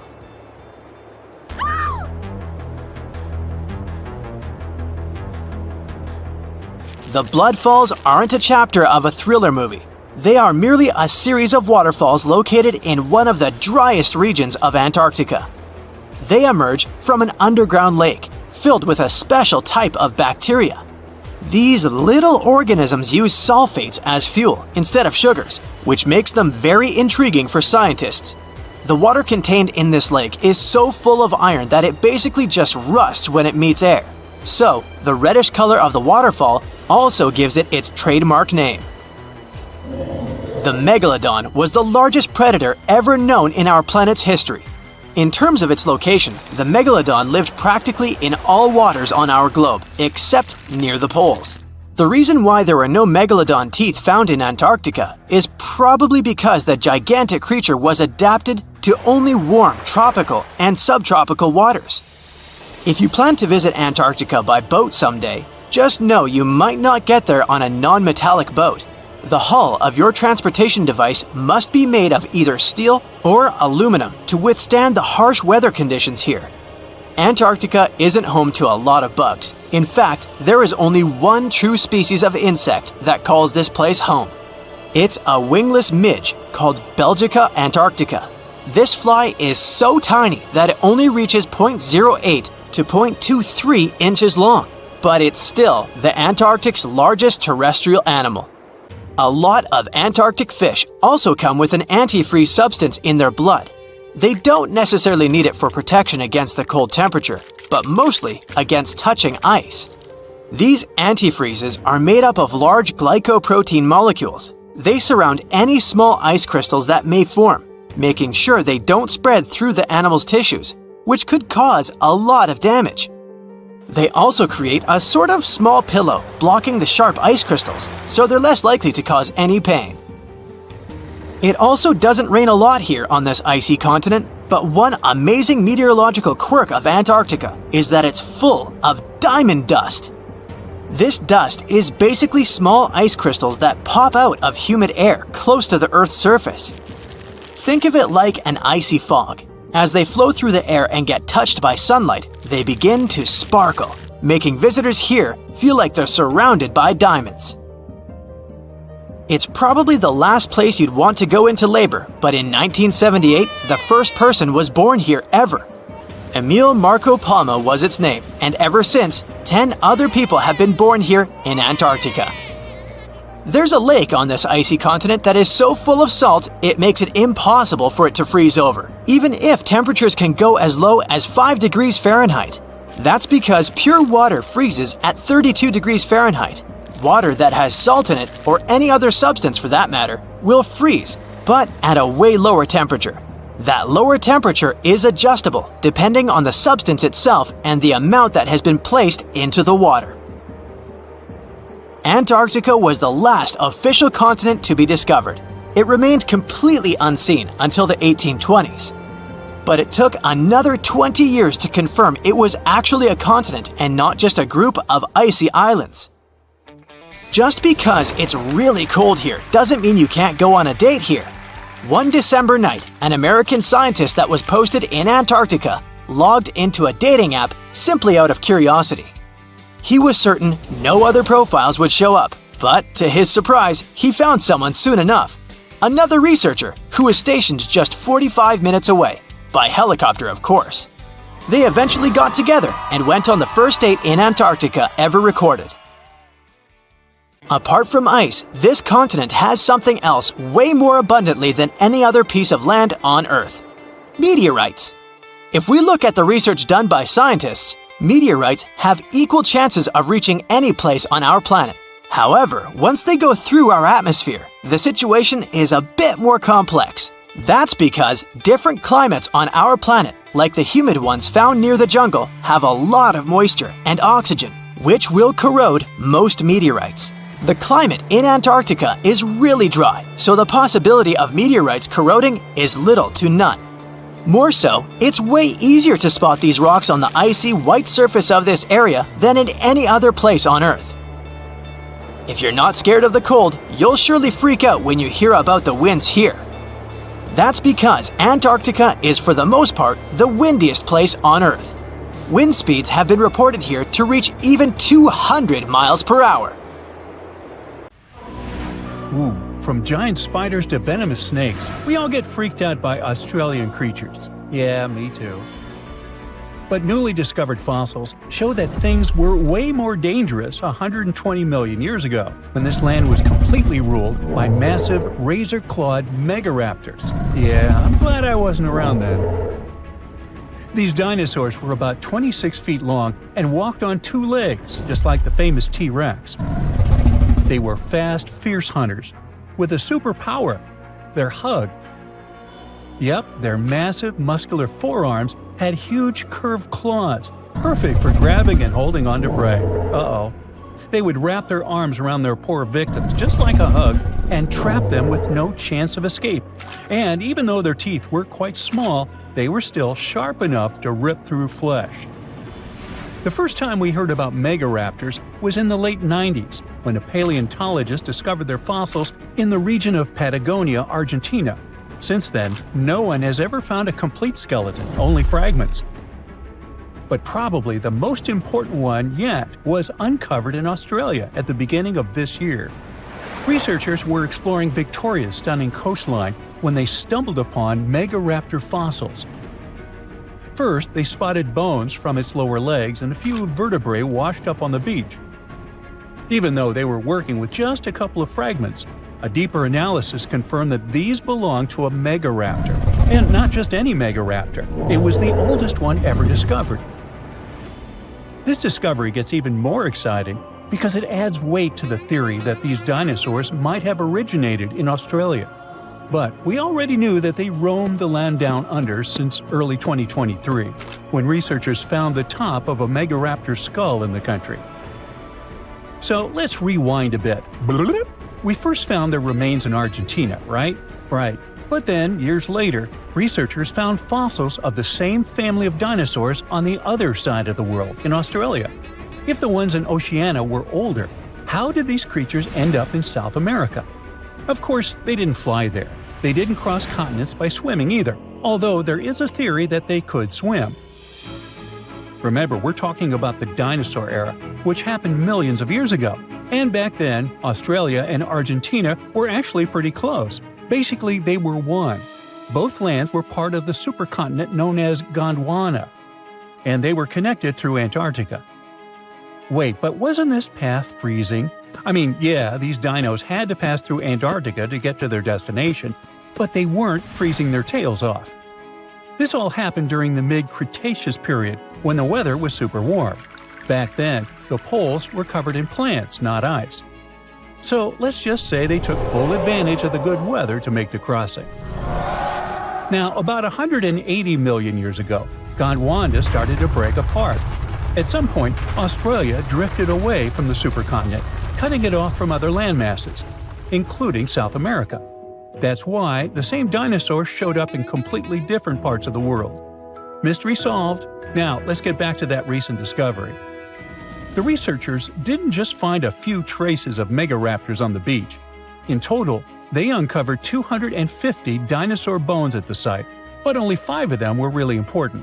They belonged to 3 different species of dinosaurs that, as it turns out, all lived in Victoria at the same time. So yeah, we've already talked about those first 2 bones. They were from the megaraptor.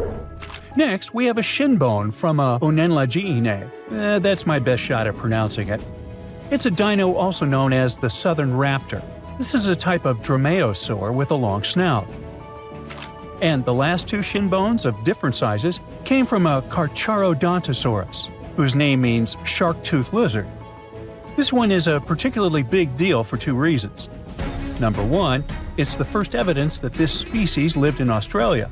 And number 2, it was small, and that is pretty surprising since we've always thought of this species as being massive. Fossils found in Argentina, for example, show this dinosaur reached a length of about 36 feet.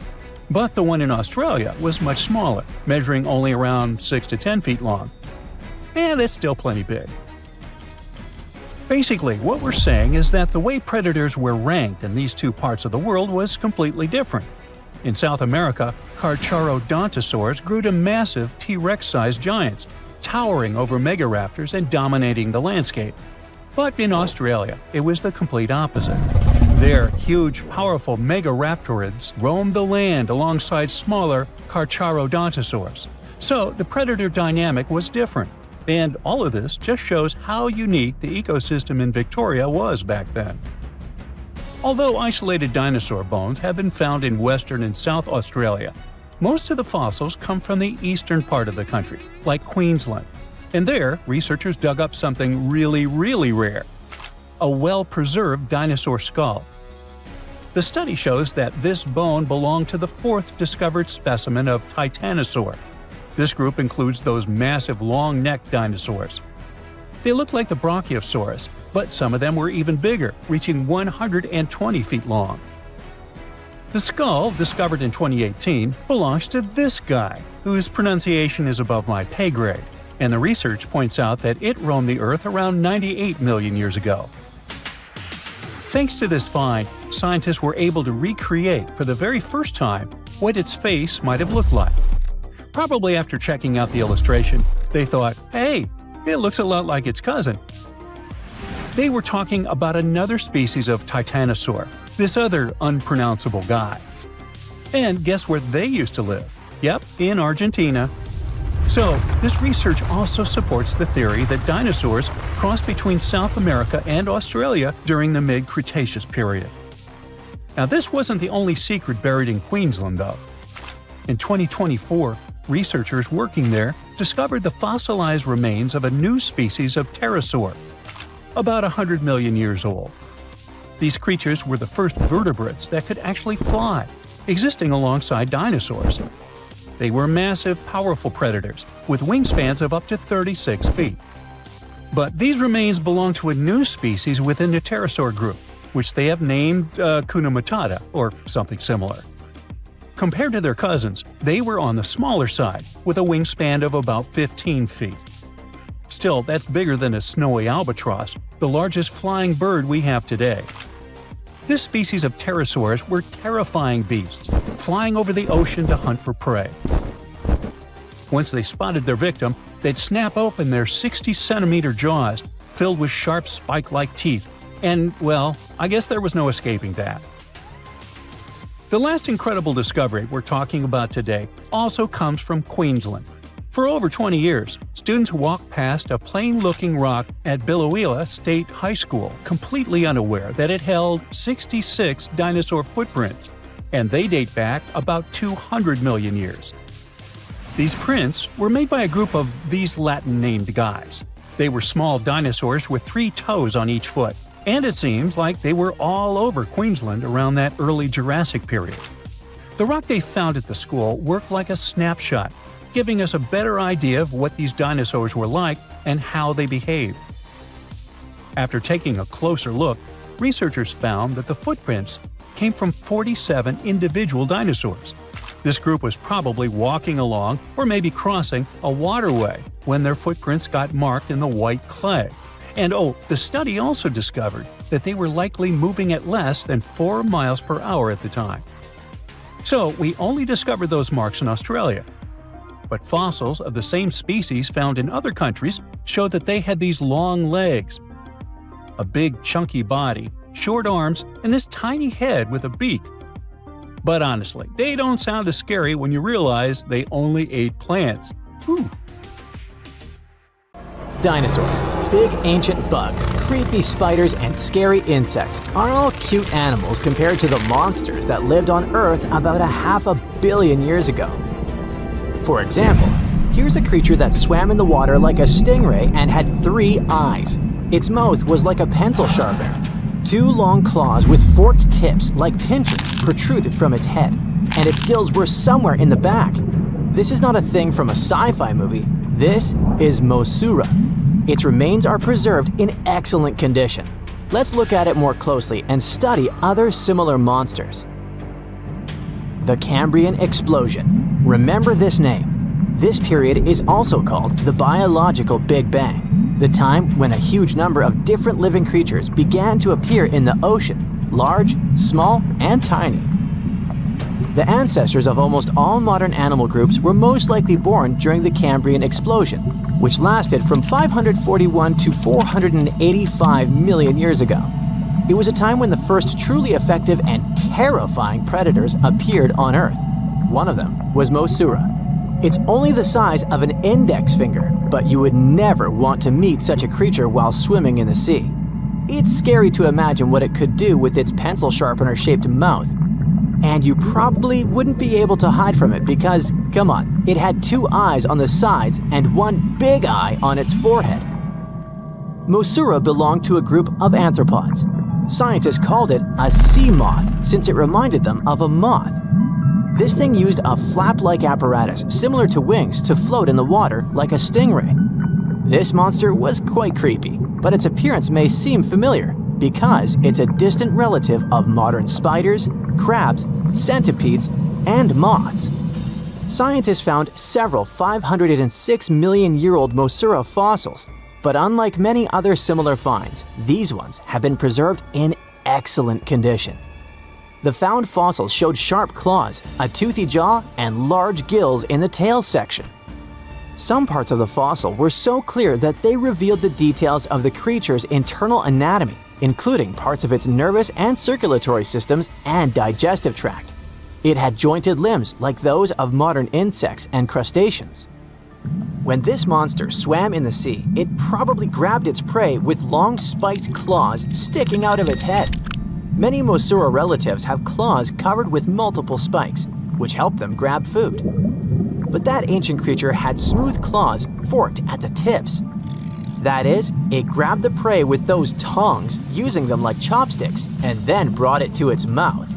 Of course, this is an assumption, and nobody saw how this creature actually did it. Unlike many other similar animals, Mosura's posterior segmented body was studded with gills.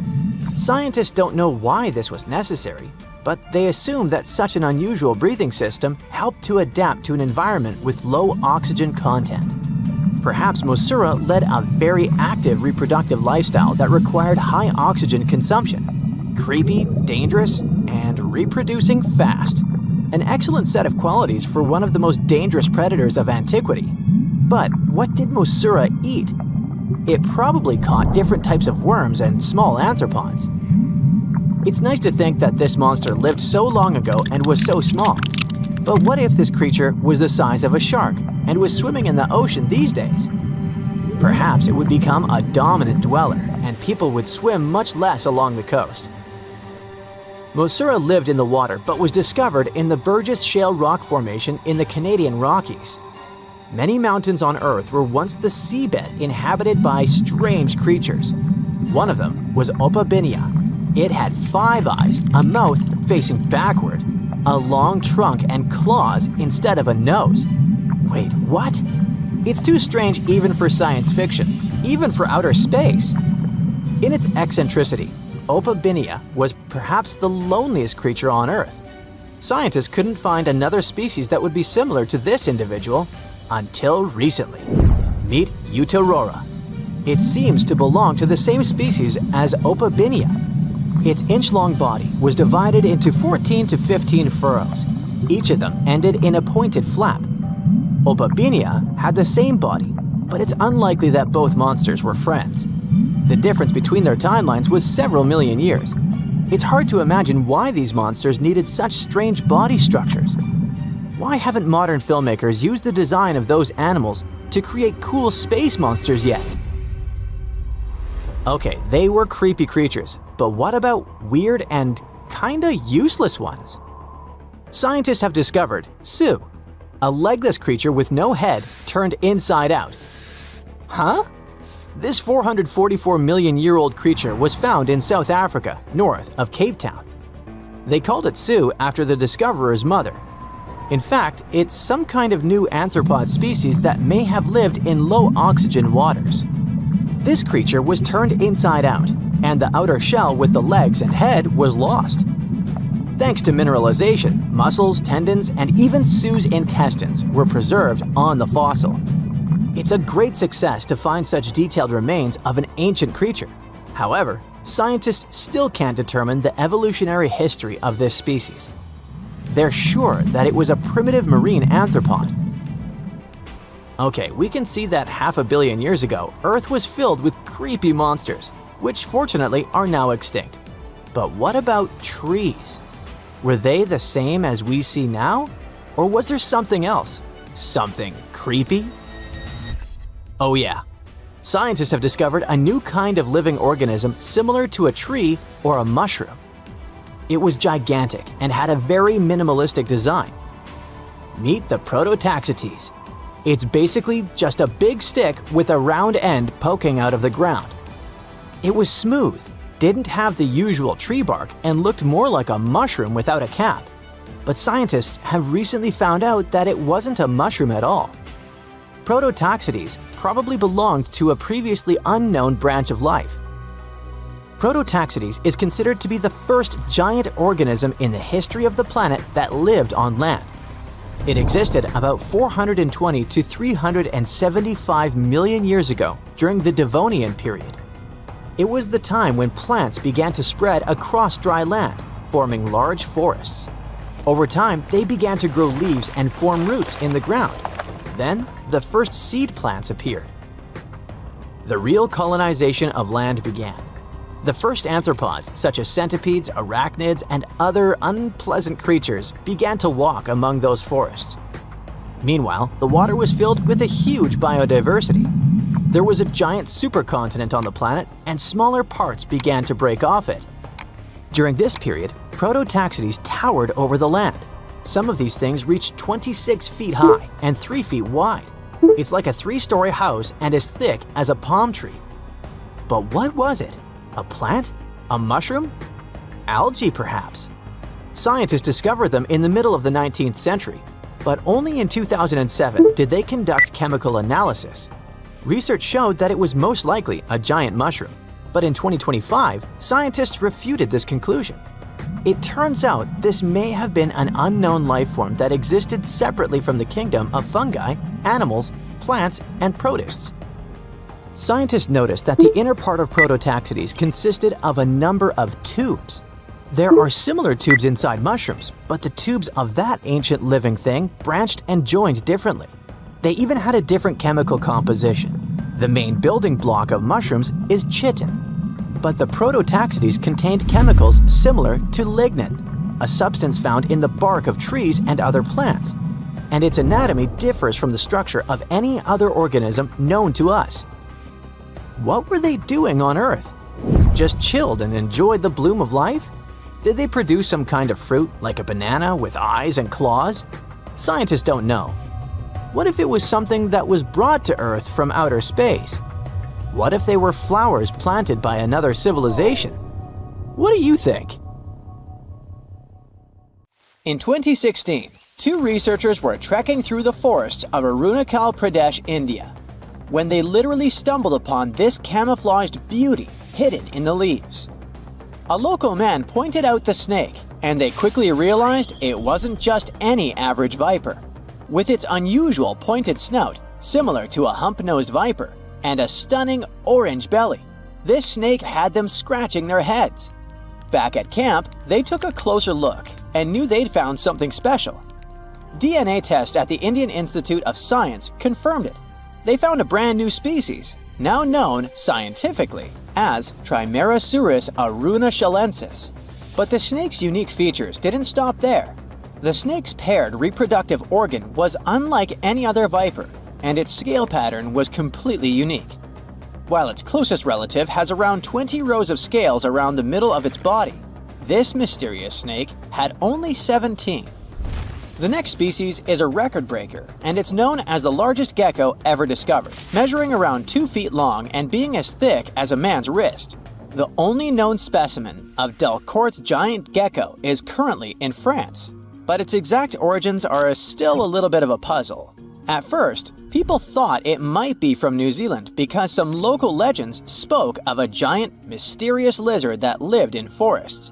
Even though it was a pretty fascinating theory, some recent DNA studies suggest that this nocturnal species is probably from New Caledonia. But as of now, no one can confirm it 100%. In general, sleeper sharks are big, slow-moving creatures that mostly hang out in deep, cold ocean waters. They usually have bulky bodies and a broad, flat head, which helps them blend into the dark sea. But in 2017, was caught at a fishing harbor and collected from a fish market located in Taiwan. and it didn't look like any of its relatives.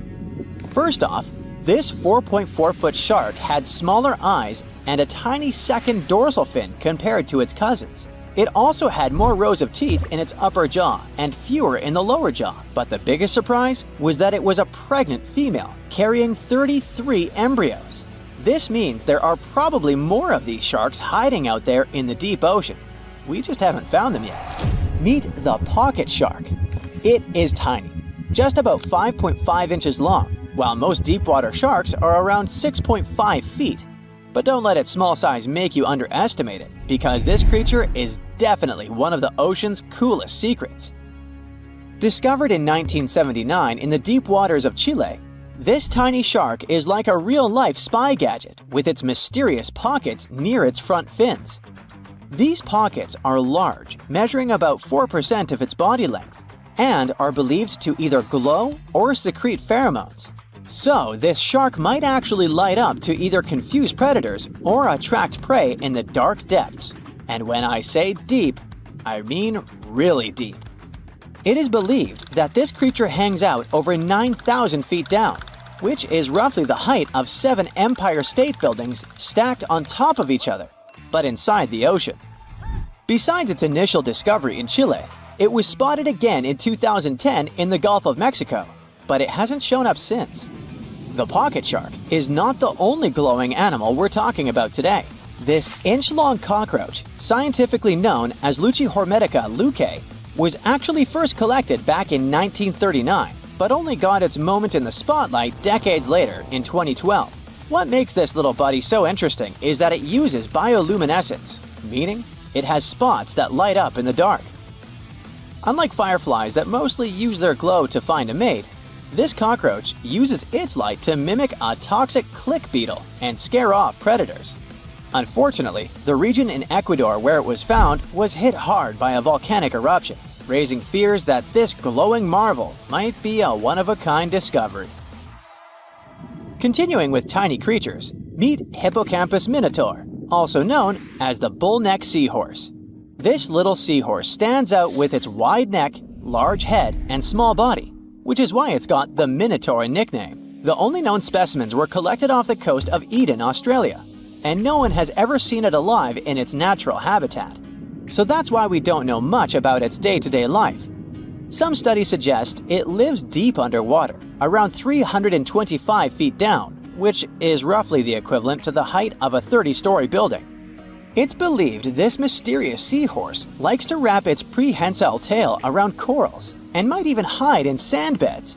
Its yellow-orange color likely helps it blend into coral reefs. So spotting this intriguing creature in the ocean is pretty much like trying to find a needle in a haystack. Next on our list is the Nariño cat. In 1989, a single specimen of this mysterious spotted feline was discovered in Galeras volcano in southern Colombia. This little guy had a short tail with 7 black rings and a black tip, and its fur was absolutely unique, being more reddish than that of its relatives. Understanding that it wasn't an ordinary animal, researchers decided to visit a bunch of museums all over Latin America to find similar felines, but they came up pretty empty-handed. Then, DNA analysis confirmed that it was unlike any other known cat, having split from its closest relatives around 1.9 million years ago. The Bogota sun angel is a hummingbird with a stunning purple color and black flight feathers, plus a bright green chin and crown. For years, we only knew of one specimen that was bought in Bogota, Colombia back in 1909, and that was pretty much it. Nobody knew much more about this beautiful and mysterious bird. But that changed in 2017, when a study decided to analyze its DNA once again. The results suggest that the Bogota sun angel might not be a completely separate species after all. It looks like it is actually a hybrid, meaning it was a mix of hummingbirds from 2 different species. And it's likely that its mother was a long-tailed sylph, which is a gorgeous hummingbird that mostly lives in the Andes in South America. The spotted green pigeon, also known as the Liverpool pigeon, is like the unicorn of the bird world. It was first described in 1783 by an English physician named John Latham, who saw it once and that's it. Since then, no one has ever doubted that it was a pigeon, and many researchers were convinced it was a distinct species. But recent DNA studies revealed that this bird could actually be closely related to the famous dodo. You know, that chubby, flightless bird from Mauritius that looked like a giant pigeon with a quirky beak. Anyway, the Liverpool pigeon is about 13 inches long and has a unique look with yellow spotted feathers. Unlike its ground-loving cousin, the Nicobar pigeon, the spotted green pigeon was likely more of a tree hugger, feasting on fruits up in the branches. Today, if you want to see this rare bird, you'll have to visit the World Museum in Liverpool, where the only known specimen resides. While you're in England, make sure to swing by London and check out the Natural History Museum. There, you will find the only specimen of a flying fox known scientifically as Pteropus bruneus. Flying foxes are usually some of the largest bats in the world. Their body length, I mean their size excluding their wings, can be around 16 inches. But this special bat, discovered in 1874 at Percy Island, is more like a mini version of its cousins, measuring 8.3 inches from head to toe. So even though it hasn't been spotted in the wild for a while, I wouldn't worry too much if you happen to come across it. Sing with me. Under the sea, darling, it's better. On where it's drier, take it from me. Okay, I know these are not the correct lyrics to this famous Disney song, but hear me out. The deep sea is not all about singing mermaids and dancing crabs. It's actually filled with monster-like creatures that'll give you nightmares. So, if you're ready to meet them, grab your scuba gear and let's dive into the deep, mysterious waters to discover their fascinating and scary world. With its menacing appearance, one could call this fishy the vampire of the sea. Well, named for their disproportionately large, razor-sharp fangs protruding from their mouth, fangtooths are actually quite small and harmless to humans.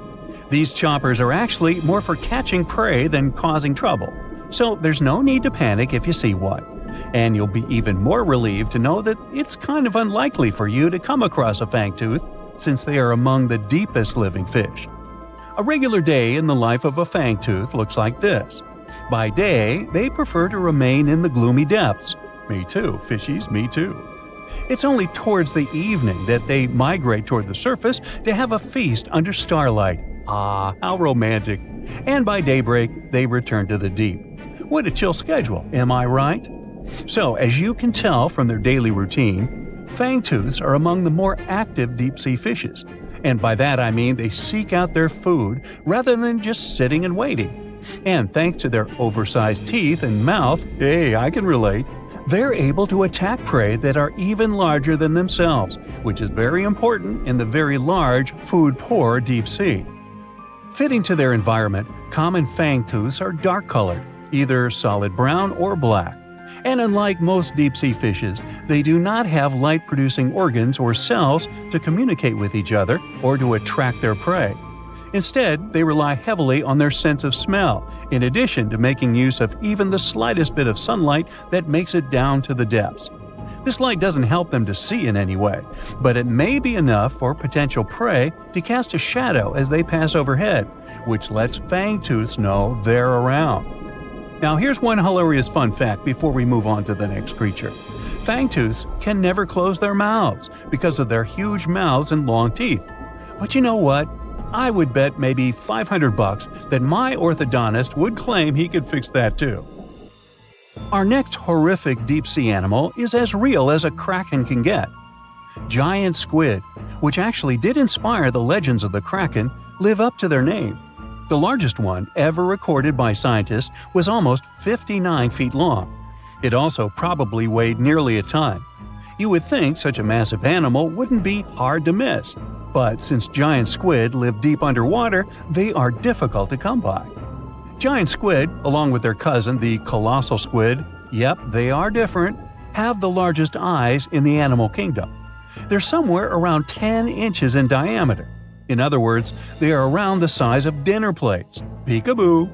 Having such large eyes allows them to detect objects in the lightless depths of the ocean, where most other animals would see nothing. Nada, zippo.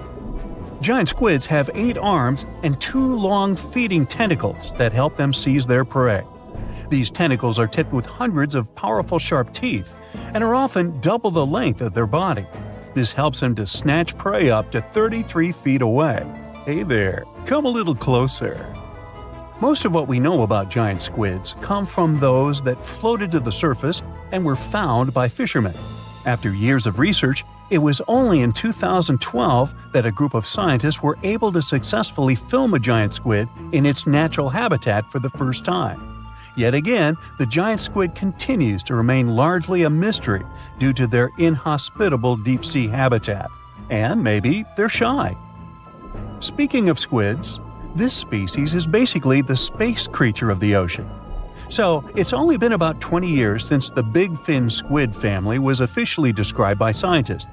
And there are still plenty of facts about them that are yet to be discovered. However, the big fin squid sightings as deep as 20,000 feet below the surface suggest that they can live deeper than any other known squid. You know what? Let's scratch the word space creature and call them the disco dancers of the deep sea to make things less scary. Because of their long, slender arms, adorned with extravagant rib-like fins, kind of make them look like they're ready to hit the dance floor. Anyway, these boogie arms and tentacles are estimated to max out at just under 30 feet. Aside from the estimations though, the largest known big fin squid was actually 21 feet long, with 20 feet of that being its arms and tentacles.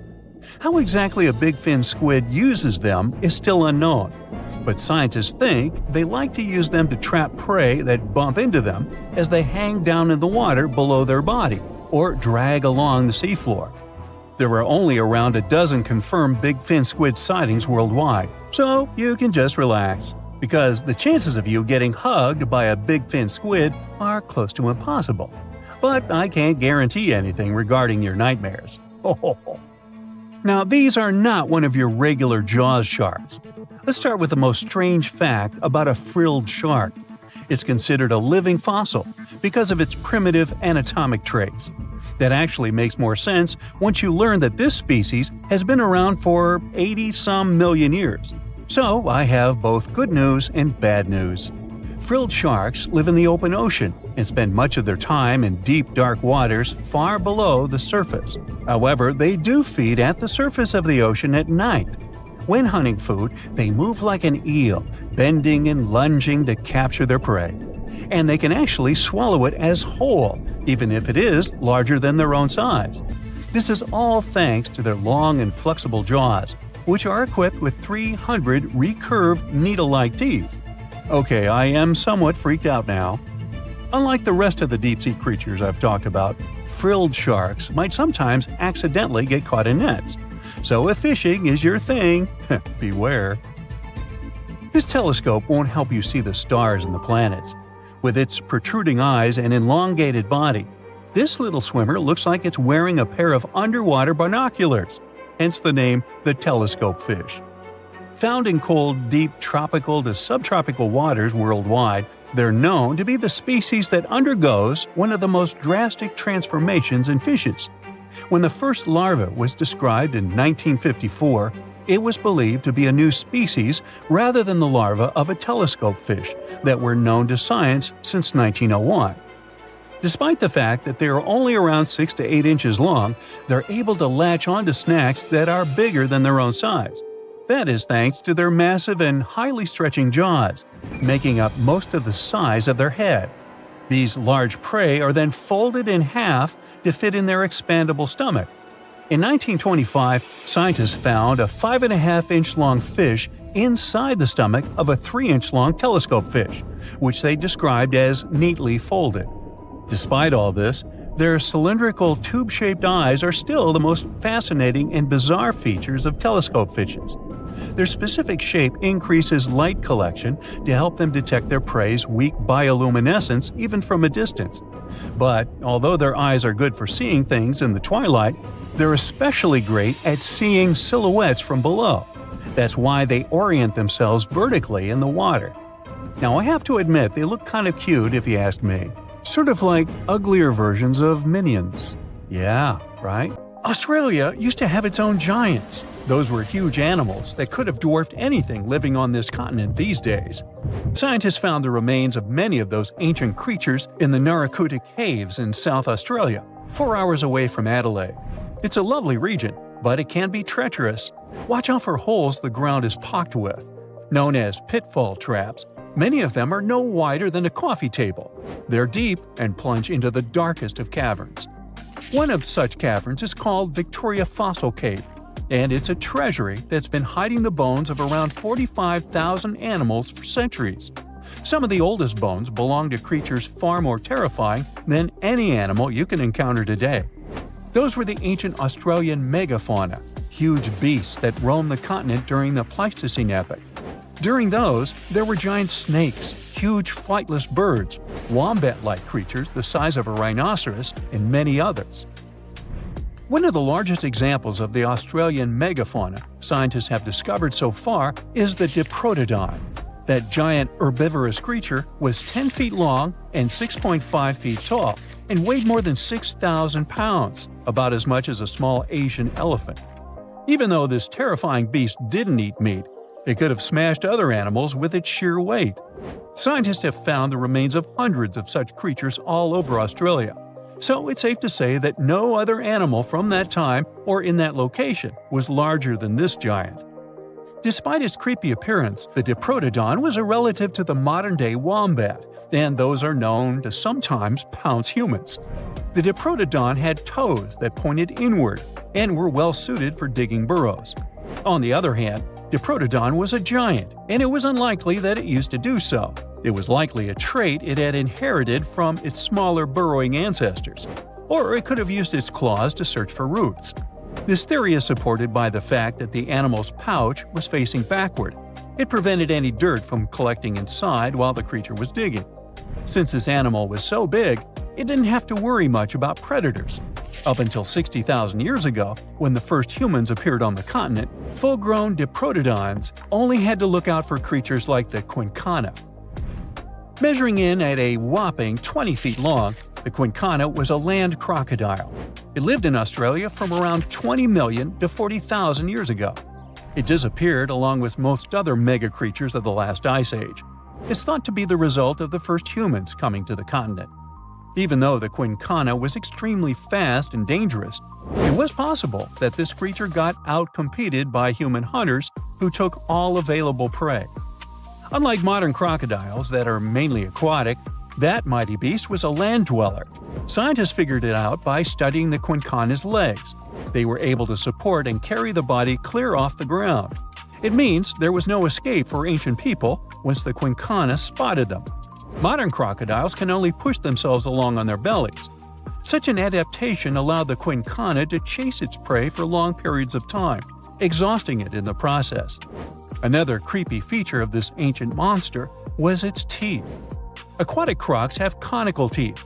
Those are great for gripping and holding on to prey underwater.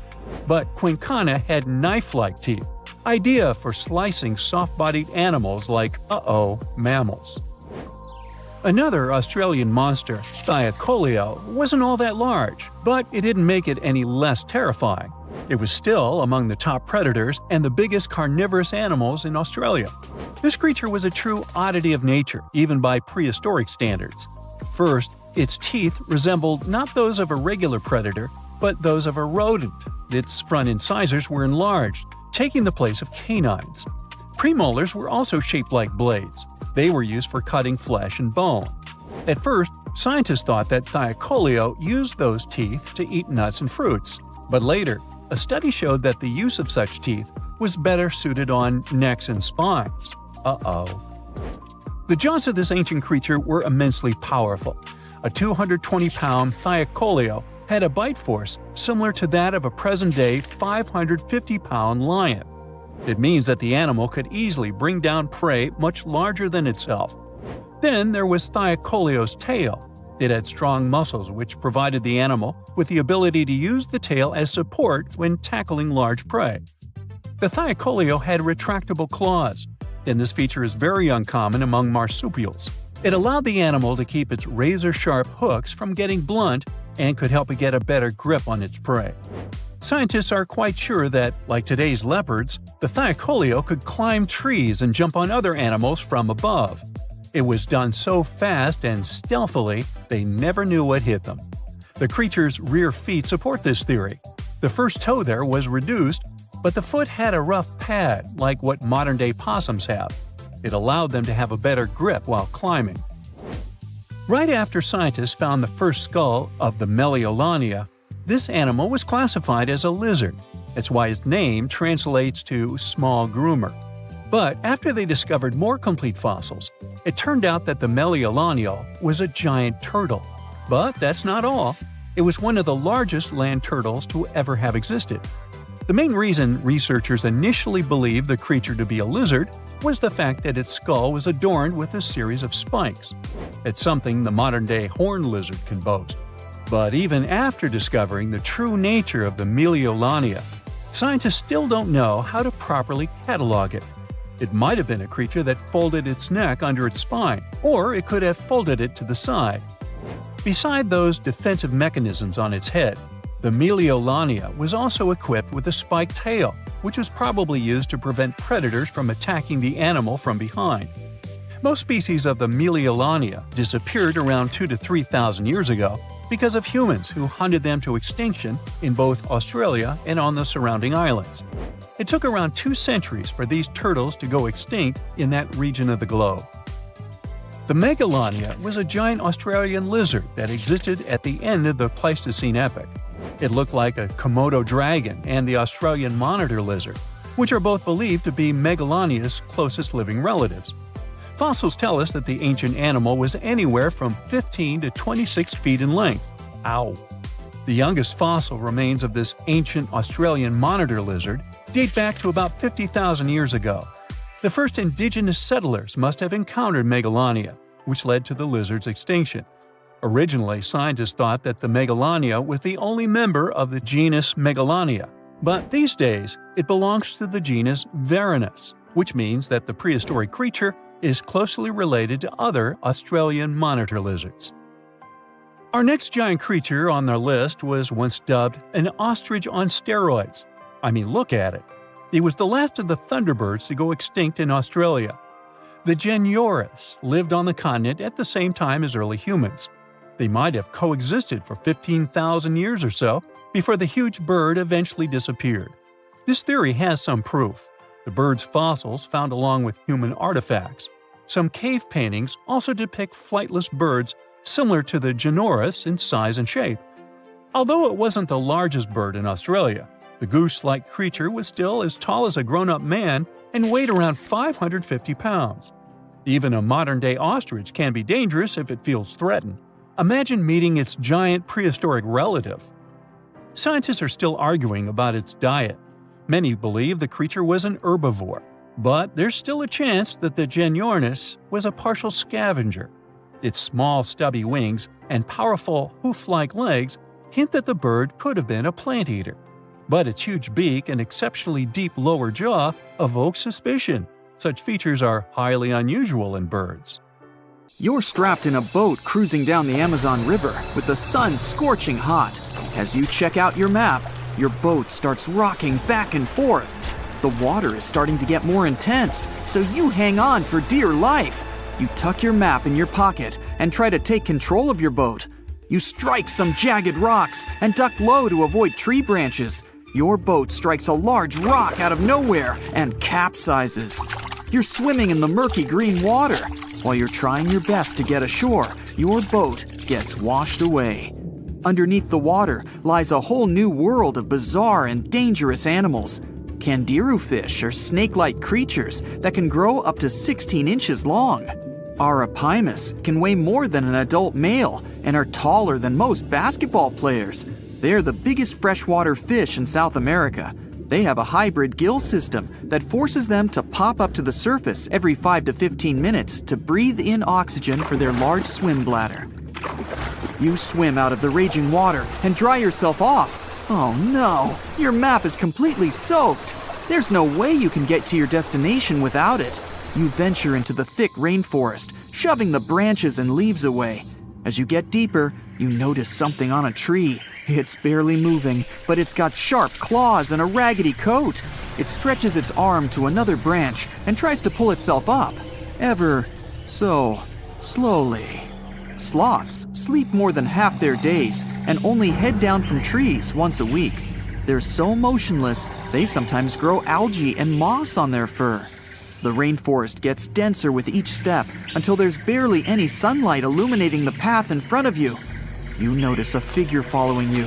With every branch you step on, you can hear a faint sound right next to you creeping around. You start walking a bit faster, and the sound catches up with you.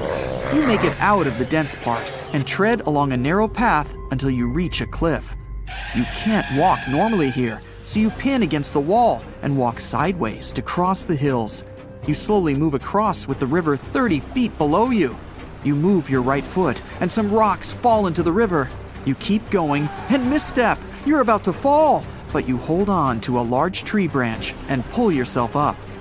You notice a couple of colorful poison frogs inches away from your fingers. Touching any of these frogs can be extremely dangerous and harmful, despite their amazing color patterns. The golden poison frog is one of the most poisonous animals in the world. One of them hops right next to you, so you let go of the branch and fall back in the river. The river is washing you down until you reach a calm current. Underneath you is a swarm of piranhas swimming with their sharp teeth. The red color on their skin is unmistakable, so you swim off like an Olympic athlete. Piranhas will eat anything that gets in their way, no matter the size. You grip onto a log and climb up a small rock to catch your breath. There's a huge electric eel underneath the rock. Despite their name, they're more related to catfish than eels. They use their powerful 600 volts of electricity to defend themselves and catch food. You're stuck, unless you're like the common basilisk that can run on the water like a jet ski. These incredible lizards have special webbing on their toes and can run the distance of a basketball court. You hop on a bunch of rocks until you reach the land. You continue walking along the riverbank until you come across a moving rock. You rub your eyes and see it moving again. It's a dinosaur-looking turtle that resembles a crocodile with armor. The mata mata is a freshwater turtle that disguises itself with its surroundings to catch prey. Their heads stretch longer than their bodies. You shimmy your way past it and continue. You head back into the rainforest and find a spot to rest. Wait, there are giant ants everywhere. They're the biggest ants in the world and can produce one of the most painful stings out there, even comparable to a wasp's sting. You immediately get up and find another place to rest. As you continue walking along, you notice the same feeling of something following you. You can hear some leaves rustling, but it's getting dark and there's no way of telling. You find a nice little spot to build a campfire and catch some Z's. But in the Amazon, everything is a threat, except for those cute capybaras wandering around. They live in groups next to water sources. They're also the biggest rodents in the world. You don't need to worry about them if you're stuck in the middle of the Amazon rainforest. Suddenly, you feel something slithering up next to you. You look down and see a massive green anaconda just about to constrict you. They are the heaviest snakes in the world and can grow up to 20 feet long and have a huge appetite. You get up and sprint your way out of there. All right, you found a decent cave to crash in. It's daytime again, and you're still alive. You continue walking along the rainforest. You were able to find some breakfast to boost your energy for the rest of the day. You spot something on a tree that looks like a branch, but it's actually a potu, a master of disguise that can spend days motionless on broken tree branches. These bizarre birds use those branches as their permanent home, where they lay their eggs and chill all day. You continue your way through the rainforest and see a Brazilian wandering spider crawling on a tree branch right in front of you. 8 of these species can be found in the Amazon area. They are some of the most aggressive and venomous spiders out there. So, you make a big detour and walk away from it. You feel someone walking next to you again, but you still can't figure out what it is. You see a steep cliff with a waterfall hitting a large lake ahead of you.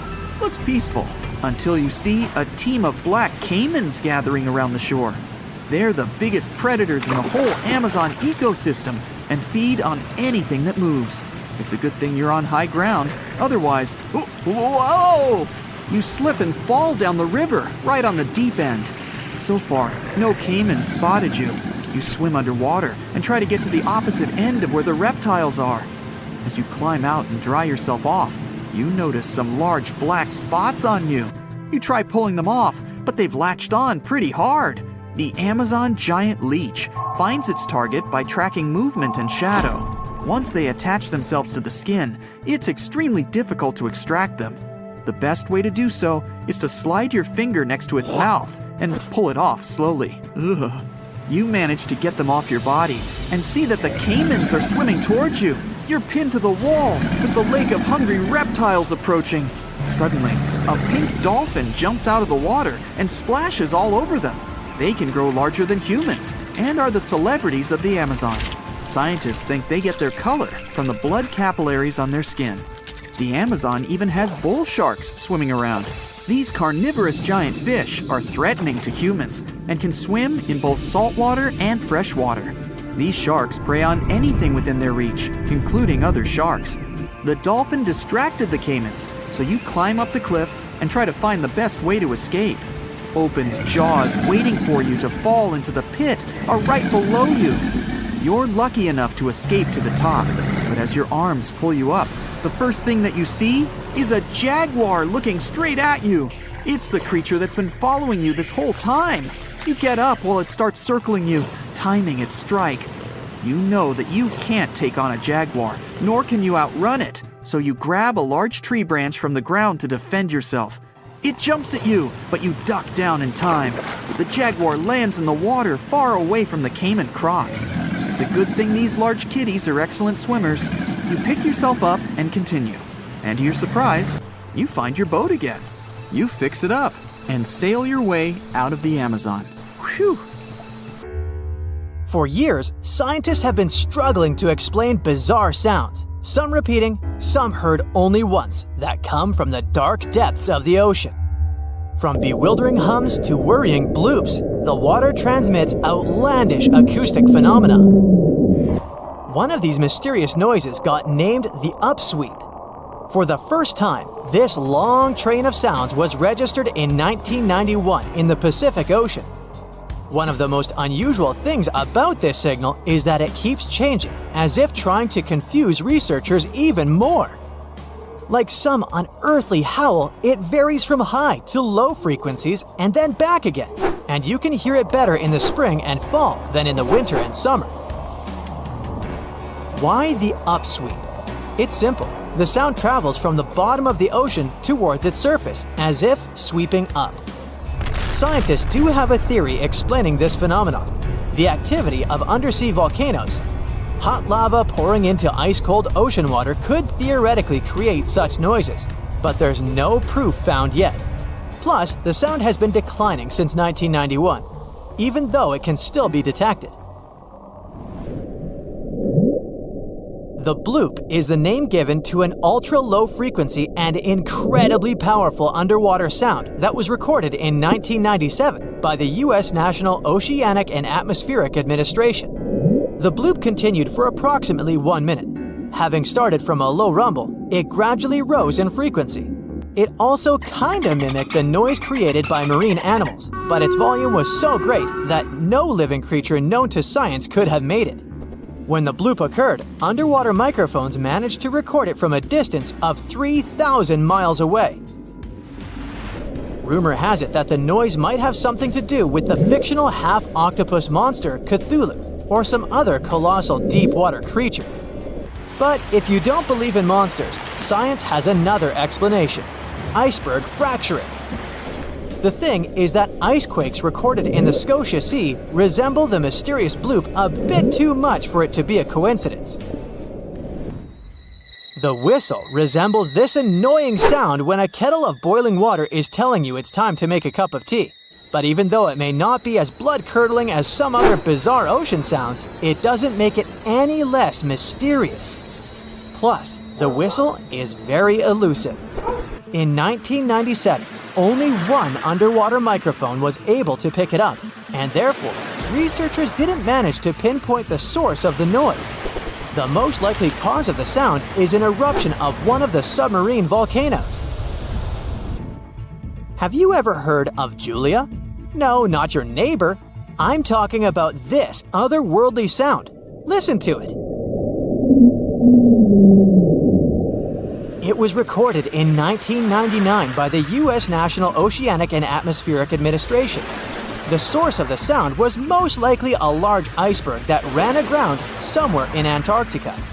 The sound was so loud that it was heard over a huge territory, and its duration was about 2 minutes and 43 seconds.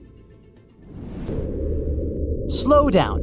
That's the name given to a sound recorded in 1997 in the equatorial Pacific Ocean.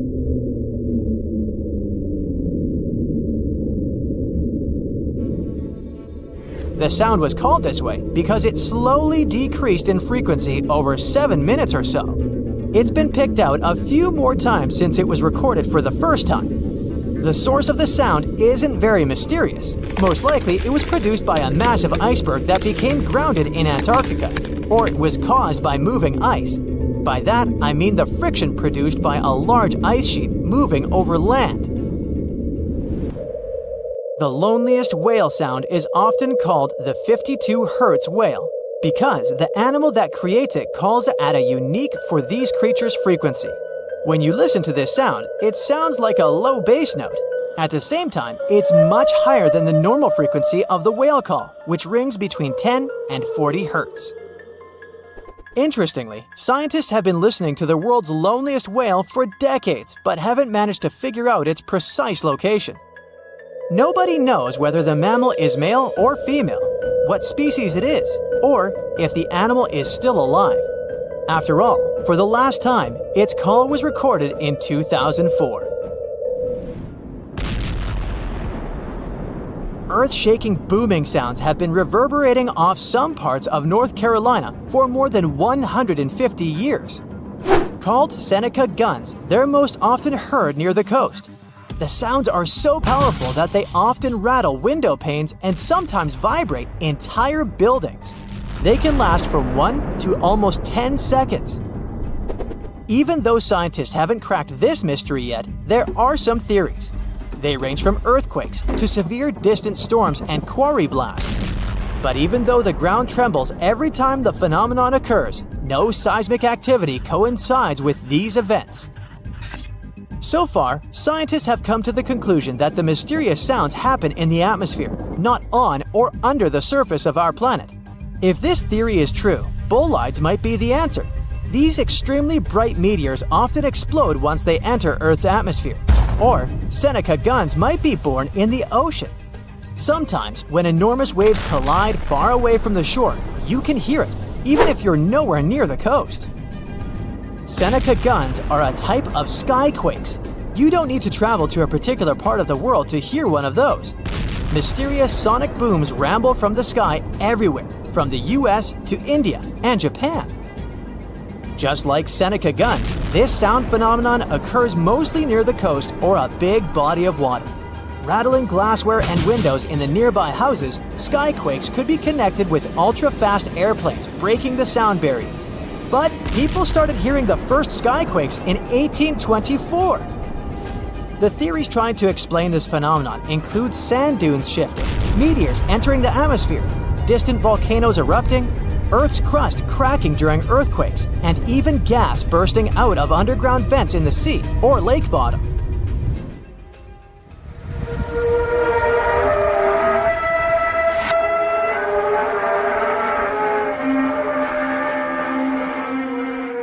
In different countries all over the world, people get paralyzed with fear after hearing otherworldly trumpet sounds that seem to be coming from the sky. The inhabitants of the US, Canada, Australia, Germany, and the Philippines have already heard this hair-raising noise since it was first recorded in 2008. These sounds are sometimes called the sound of apocalypse. And although until recently, nobody could understand the origin of the sounds, NASA claims that there is nothing to be afraid of. The noise can be coming from our own planet. Usually, it's quiet and thus inaudible to the human ear. But when it gets louder, the outcome is the very trumpet sounds that scare people all over the world. Bristol hum started in the 1970s when hundreds of Bristol inhabitants began to talk about a bizarre noise audible only at night. The noise was a low-level hum, and nobody could identify or trace the source of the sound. But the strangest thing about the noise was that one day, it stopped as abruptly as it started. But not before people in other towns across Britain reported hearing similar sounds. Some time ago, the mysterious sound returned. In 2015, a group of French scientists claimed that they had solved the mystery of the Bristol hum.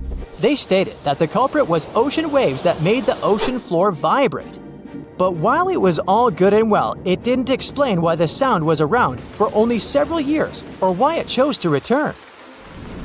If you ever come to the town of Taos in New Mexico, don't let another strange and unexplained phenomenon send you running for the hills. This phenomenon is a faint, low-frequency hum ringing in the desert air and grating on your nerves. Even stranger, only 2% of people who live in Taos hear this noise. But for those who do, it's unstoppable torture. On top of that, everyone describes the sound in a different way, from a quiet whir to an eerie hum or even persistent buzz. And while some people believe that the Taos hum is the result of unusual acoustics, the others suspect a bad case of mass hysteria. No one has located the origin of the hum yet. Okay, let's play a little guessing game, shall we? Can you name the 6th largest river on Earth in terms of volume? That's the amount of water that flows through a waterway. The first couple of rivers are easy to list. Number 1, of course, is the Amazon River in South America. Then we have the Congo in Africa and the Ganges in India. Feel free to name all the rivers on the planet. You won't get any closer to the answer. Why? Because this river is not on the surface, but underneath the waves of the Black Sea. In 2010, a team of scientists discovered this river while studying the Bosphorus Strait in Turkey. Sonar scanning revealed a channel at the bottom of the Black Sea. The channel had water flowing through it. It turned out that at places, it's 115 feet deep. That's 3 times as tall as your average telephone pole. This flow of water acts like a real river. It has rapids and waterfalls, and its volume is 350 times greater than that of the River Thames in London. Talk about a strong undercurrent. If it was a surface river, it would really be in the top 10.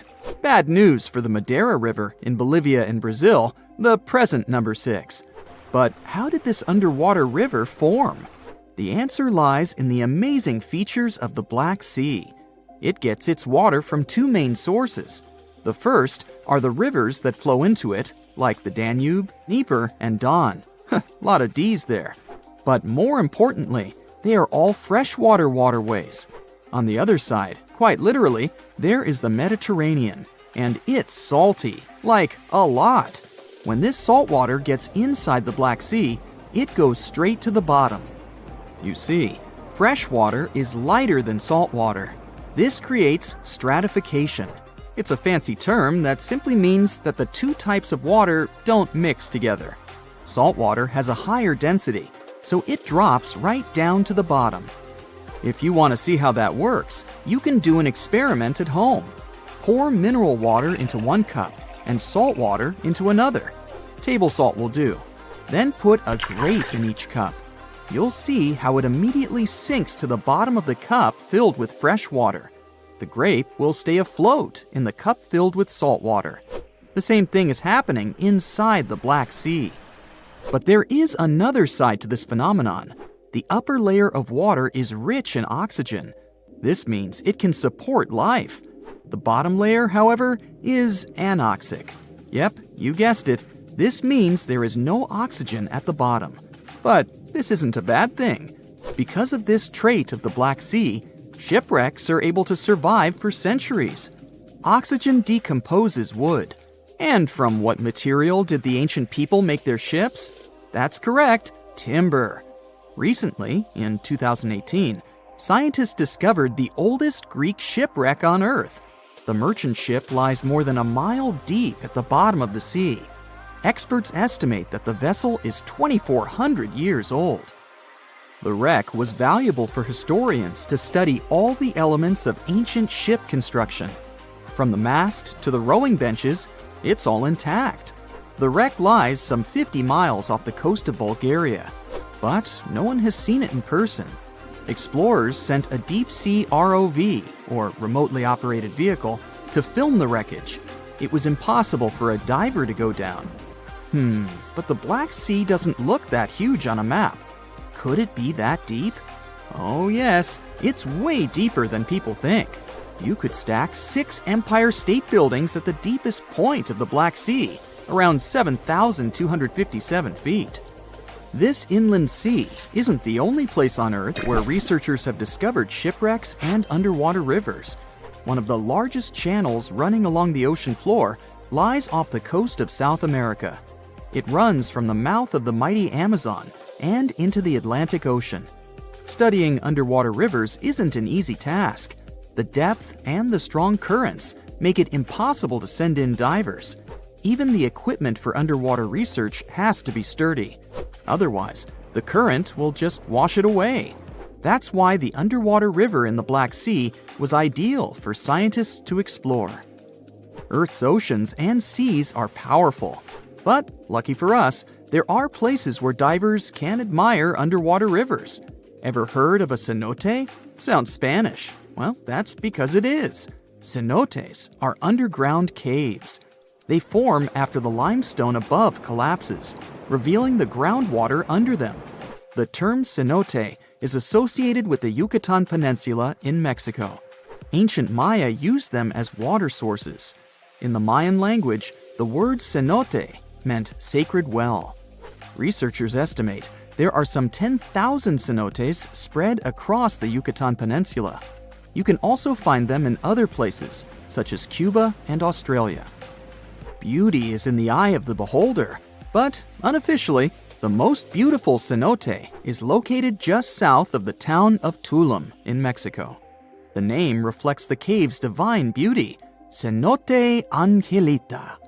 But people don't visit this cenote to go swimming. Its bottom is much more interesting. A scuba tank is all you need to finally admire an underwater river firsthand. The waters are dark and foggy, so divers use powerful flashlights.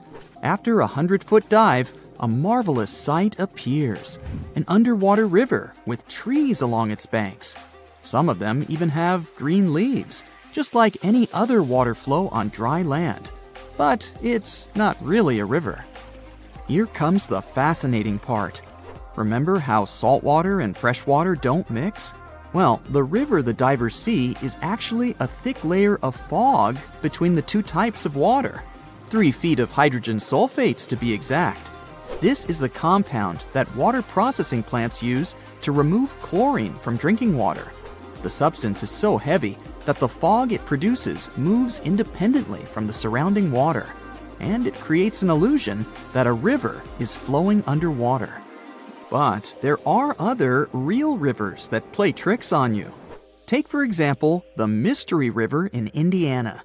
It's the longest underground river in the United States. Explorers discovered the river and its cave system, Blue Spring Caverns, in the 19th century. Nearly 3 miles of the river are navigable. Isn't that impressive? You can book a boat tour on a river that you can't even see. But the most mysterious river on the planet is the Saraswati River in India. The coolest part about it is that it doesn't exist. It was an alleged river only mentioned in ancient literature. For centuries, people thought that it was just a myth. Then satellite images showed that it might be real. Ancient texts spoke of a major confluence of 3 mighty rivers, the Ganges, Yamuna, and Saraswati. The first 2 are visible today, but where's the third one? That's what scientists decided to find out. Images from an American satellite showed the presence of underground water in the area. Until then, researchers thought that these were paleo channels. This simply means that water flowed through them a long time ago. But, to their surprise, it appeared that there was still water inside these channels. Scientists estimated that the Saraswati River flowed above the ground some 5,000 years ago. But it didn't dry up completely. It just went underground, some 200 feet below the ground. Local experts believe that the river still slowly flows into the sea. The Saraswati River got hidden under the desert sand. This was a natural process, but many rivers have been forced underground because of human activity. In London, England, several dozen small and medium-sized rivers now flow under the ground. Maps from the 19th century still show them as rivers, but today they only exist in the names of the streets that were built above them, such as Fleet Street. The same thing happened in New York, but this doesn't mean that these streams have disappeared for good. When engineers want to rebuild or modify a building, they still consult city maps from centuries ago. No one wants a long-lost brook to flood their basement. No one expected such a strong storm. It's too dangerous to sail back to the land because of high waves and winds. But suddenly, you notice a small green island nearby. You and your friend are about 25 miles off the coast of Brazil. You were fishing and didn't notice black clouds obscuring the blue sky. You're approaching the unknown island and see a Coast Guard boat behind you. People from there are screaming something to you, but you can't make out the words because of the thunder. They tell us we should stay away from that island, your friend says. Despite the warning, you still sail since there's no other way out. Around the island, you notice sharp rocks sticking out of the water like knives in the dark. Now you realize what the Coast Guard warned about, but it's too late. Your boat hits a rock. The bottom is pierced. You start to sink. The rain and wind are getting stronger. Both of you fall overboard. Then, darkness comes. You wake up in the morning because of the scorching sun and a dry mouth. Your friend and the wrecked boat are lying nearby. Apparently, you'll have to wait for rescuers to get out here. Now, in the light of day, you can see how dangerous the island's coast is. It's surrounded by rocks, and you're lucky you've survived. Getting out of here will be difficult. Together with your companion, you decide to look for coconuts and bananas. Your friend goes to the wreckage and pulls out a bag of medicine. Then, both of you leave the sandy beach and enter the dense jungle. A couple of steps later, you hear a strange hiss. You see your friend. His eyes are filled with horror. Goosebumps run down your back. You feel something alive crawling under your feet, and there's a lot of it. You look down and notice slithering snakes. There are dozens of them. They wrap around your legs, get into trees. They're everywhere. Don't move, your friend says. I think I know where we are. You want to ask him a question, but fear takes away your voice. He reads your face and answers the question. We're in one of the most dangerous places on Earth, the Brazilian Snake Island. These are not just some ordinary snakes. This is the golden lancehead, one of the most venomous reptiles in the world. You can find them nowhere else on the planet except for this land. They evolved here naturally, without other snake species intervention. That made their venom 5 times stronger than the venom of ordinary vipers. They're practically the only owners of this island. Nowhere else in the world will you find such a concentration of creeping reptiles on such a small piece of land. And now, they're glad that 2 big lunch meals have arrived. There's little chance of survival, but you're gonna try. The first thing you need to do is get out of your stupor and find a thick stick. This is your best tool right now. If you encounter a venomous snake, the best you can do is retreat slowly. But this time, there are too many of them. They're aggressive and hungry. Together with your friend, you fight off the snakes with a stick. But there's more and more of them coming. One of them falls on your shoulder from a tree and bites your neck. The poison instantly enters your bloodstream and affects your muscles. It feels like your body is melting. It becomes difficult to move, and your neck swells. Your friend grabs you and carries you deep into the jungle. Here, among the trees, you notice an old lighthouse. Yeah, this building really stands out here. Once a year, the Coast Guard visits it. Your friend breaks down the door and puts you on the floor. You're afraid you won't be able to survive the bite. Fortunately, your friend is a doctor. He injects the necessary medicine and saves your life. You have a few minutes to rest before more danger arises. Your friend tells you that the unique snakes appeared here thousands of years ago. This island was part of Brazil for a long time. Then, massive floods separated it from the continent. This part of the land was cut off from the whole world, which helped the formation of a unique ecosystem inside. Vipers that lived here evolved into golden lanceheads. They quickly became the main masters of the island and destroyed all the other animals. But how did they manage to survive without food, cut off from the whole world? They did it thanks to nature and evolution. This island is a transit point for many birds. They stop here to rest during long flights. These birds become dinner for the snakes. Previously, a snake bite almost didn't harm the birds. They were frightened and flew away, leaving the snake without food. But over years of evolution, the island's owners have developed such a potent poison that one bite was enough for a bird to never take off again. There's also a legend that a pirate hid treasures here a long time ago. And, so that no one would ever find it, he brought snakes to guard his gold. Of course, there's no chest with coins here, but the island is attractive for modern pirates, even today. Golden lancehead snakes are an expensive commodity, so bad people often visit this place to hunt the reptiles. That's why the Coast Guard is always on duty around the island. People are forbidden to visit this place. And even if someone manages to get past the guards, they will have to face the rocks. Only biologists and scientists have permission to study the local fauna. A necessary condition for a visit is a doctor's presence in the team, so they can save people from the snake's poison. So we have pirates and hordes of poisonous snakes, but there's something else that makes the island even worse. At this moment, you hear rustling all over the building. Thousands of little paws are tapping on the walls and floor. You look around and see lots of giant cockroaches. Some of them are half the size of your palm. They crawl under your clothes. You and your friends scream in fear and run out of the lighthouse. Quickly, you reach the shore and fall into the water. It seems that not a single cockroach is left under your shirt. But that's not all. You hear a strange buzzing sound.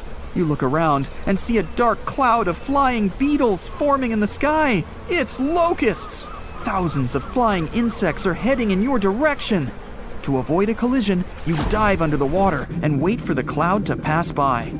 You go up to the surface and move to the shore. Fortunately, there are almost no snakes here. You and your friend are afraid to approach the jungle and wait for several hours until rescuers arrive. You're nervously painting a pattern on the sand and make a promise that you'll never revisit this place. Finally, you see the lifeguard boat. You're trying to tell them you got here by accident. They believe you and evacuate you from the island. While you're sailing away, you think about what would happen if many poisonous snakes appeared in a village or a small town. It's difficult to imagine what kind of problems people would face. But in fact, there's no need to imagine anything. There is a place on the planet where locals live next to poisonous cobras, but it doesn't create any chaos. A human can live in peace and harmony with reptiles in that village. Welcome to Shetpal village in India. This place has a population of about 2,600, and it's located in the jungle. It's hot here. Locals are friendly and responsive. If you go into one of the houses, you'll see something that seems impossible. The king cobra, whose venom is one of the most dangerous in the world, calmly crawls around furniture and eats eggs and meat that people give. There's even a special corner for the reptile to relax from the scorching sun, drink water, and have a snack. People are happy about the cobra, as if it was a pet. In the village, cobras are everywhere. They come into houses and schools, crawl through the streets, and keep company during dinner. The locals consider them full-fledged residents. They adore them. The snakes are also used to people and don't see them as dangerous. The coolest thing is there has never been a tragic case in the village because of a poisonous bite. There's no other place in the world where cobras live in such harmony with people. This just in, the world's oldest pyramid was built during the last ice age. And I'm not even talking about Egypt. I'm saying our ancestors might have spewed a 27,000-year-old pyramid in West Java. Gunung Padang is not exactly shouting pyramid. It's more of a mound with huge scattered stones tossed all over it. But local people seem to revere it, and they have for centuries. It wasn't until recently that the Indonesian authorities decided to excavate a bit deeper to see what all the fuss was about. They ended up finding the remains of a human settlement. It was rather unexpected, since the mound is pretty high up. This excavation could only prove there were humans in the area as far back as 45 BCE, which sounds reasonable. It was up to an Indonesian geologist named Donnie Hillman to prove that Gunung Padang is the world's first pyramid. He used all sorts of new technology to support his claim. Our guy used carbon dating, which digs deep into the earth and takes whole chunks of soil. He found layers and layers of constructions, like he was digging up Rome and finding ancient buildings buried in the ground. His research proved that there had been caverns and even rooms down there, which could only mean one thing: humans. As for the rocks located up in the mound, they were most likely strategically placed by the people who lived there back in the day. They needed a place to meditate, so they arranged things in a harmonious way. Their smooth surfaces wouldn't be the result of years of erosion, but the works of great sculptures, the Michelangelos of their day, let's say. If this is all for real, then human civilizations began way before we think they did. Our ancestors, the Paleolithic humans, didn't have what it took to be considered a civilization, especially not the tools and knowledge to build pyramids. They needed a lot of masonry skills, which weren't all that available during the last ice age. His peers don't share this view, though. They could believe Hillman's theory if he had found evidence such as charcoal and bone fragments, but he didn't. Flint Dibble, another archaeologist, says that without concrete evidence of human activity, there's no proof of an actual pyramid. In this case, all the data proves is that the soil in the mound dates back to 27,000 years ago. He thinks the rocks on top of the mound just slipped down the hill like rocks normally do. Only a complex society would have managed to build a stepped pyramid like they claim it was. But according to Bill Farley, an American archaeologist, there's just no reason to believe there were any settlements in Indonesia during the last ice age. Now, just so you know, the oldest known ancient society with this kind of knowledge is probably 11,000 years old and used to occupy the region of modern-day Turkey. Take a look, Turkey's Göbekli Tepe. It's also not a pyramid, but it's the oldest monolithic construction made by humans. Back in the Neolithic period, a lot of people settled there, and there are proofs for it. For example, the walls there are covered in ancient drawings of clothing and wild animals. Until recently, the title of the world's oldest pyramid went to a three-sided construction known as the Djoser Pyramid in Egypt. Djoser is located just a few miles south of the Giza complex in a town called Saqqara. It made its way to popular culture more than once. In the 18th century, it became a common feature in European paintings. Young men from the cultural elite did a grand tour around the world, and Saqqara was at the top of their list. It was also featured in the video game Assassin's Creed, with a digital representation way more accurate than many historical drawings of the thing. That was kind of a big deal in ancient Egypt, to build pyramids for kings to spend their afterlives. And if you thought the Khufu pyramid was the oldest one in the world, well, Djoser was built 70 years ahead of that time. The development of new technology has allowed archaeologists to make groundbreaking discoveries, and a new, or should I say ancient pyramid in South America might win the title in dispute. It turns out that pyramids were also pretty fashionable in the Americas in the old days. Among them are the iconic pyramids of Guatemala's Tikal temple complex, the same ones that appeared in Star Wars No. 4. But to find the oldest pyramid in the Americas, one would have to travel to Peru. Deep in the Peruvian desert, archaeologists stumbled upon a sprawling ancient metropolis known as Caral. At first, researchers believed that the settlement was pretty recent, since the site was way too complex for ancient technology to handle it.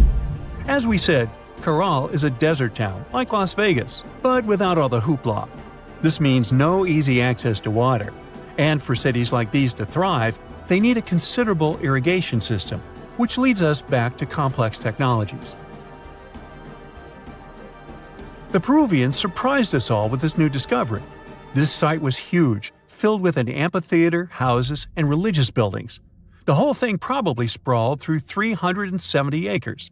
And when scientists went to test their initial hypothesis using radiocarbon dating, they found that the city probably sprung around 2027 BCE.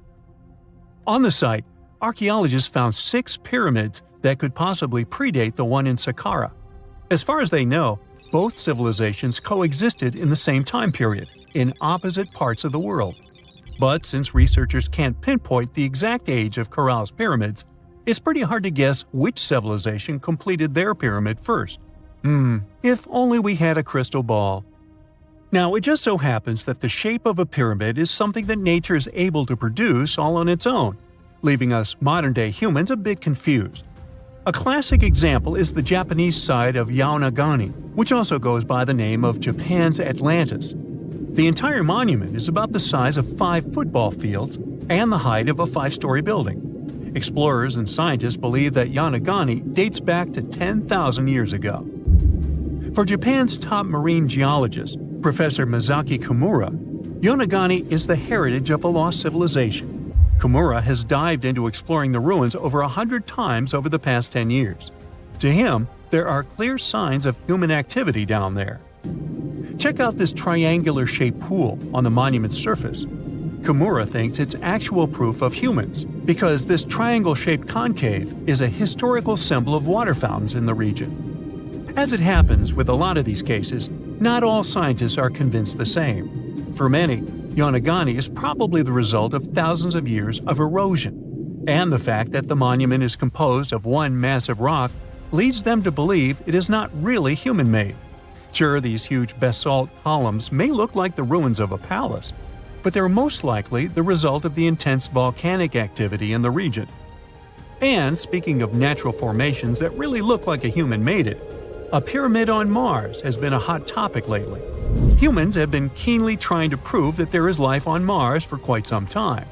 But some are stretching it really far, saying that little green or gray people built a pyramid on the planet to try and build their own civilization. This picture was taken over a decade ago by the Mars Reconnaissance Orbiter, the MRO, but it started to resurface recently. It shows what looks like a 3-sided pyramid. Some people claim that the smooth side of the pyramid could only be the effect of otherworldly work. Then science comes along and explains that Mars is home to one of the deepest canyon systems in the whole solar system. The so-called pyramid is located in what is known as the Kandor-Chasma region. This Martian region has a bunch of similar formations that are nothing more than the result of erosion. Nothing supernatural going on there, apparently. Most people know that pyramids were built as grand tombs for the pharaohs, designed to ensure they had a smooth journey to the afterlife. The Great Pyramid of Giza, for instance, was constructed for the pharaoh Khufu. But what most people don't know is that this whole pyramid building trend started right here with the step pyramid of Djoser about 4,700 years ago. This massive structure was built for Pharaoh Djoser, a ruler from Egypt's 3rd dynasty.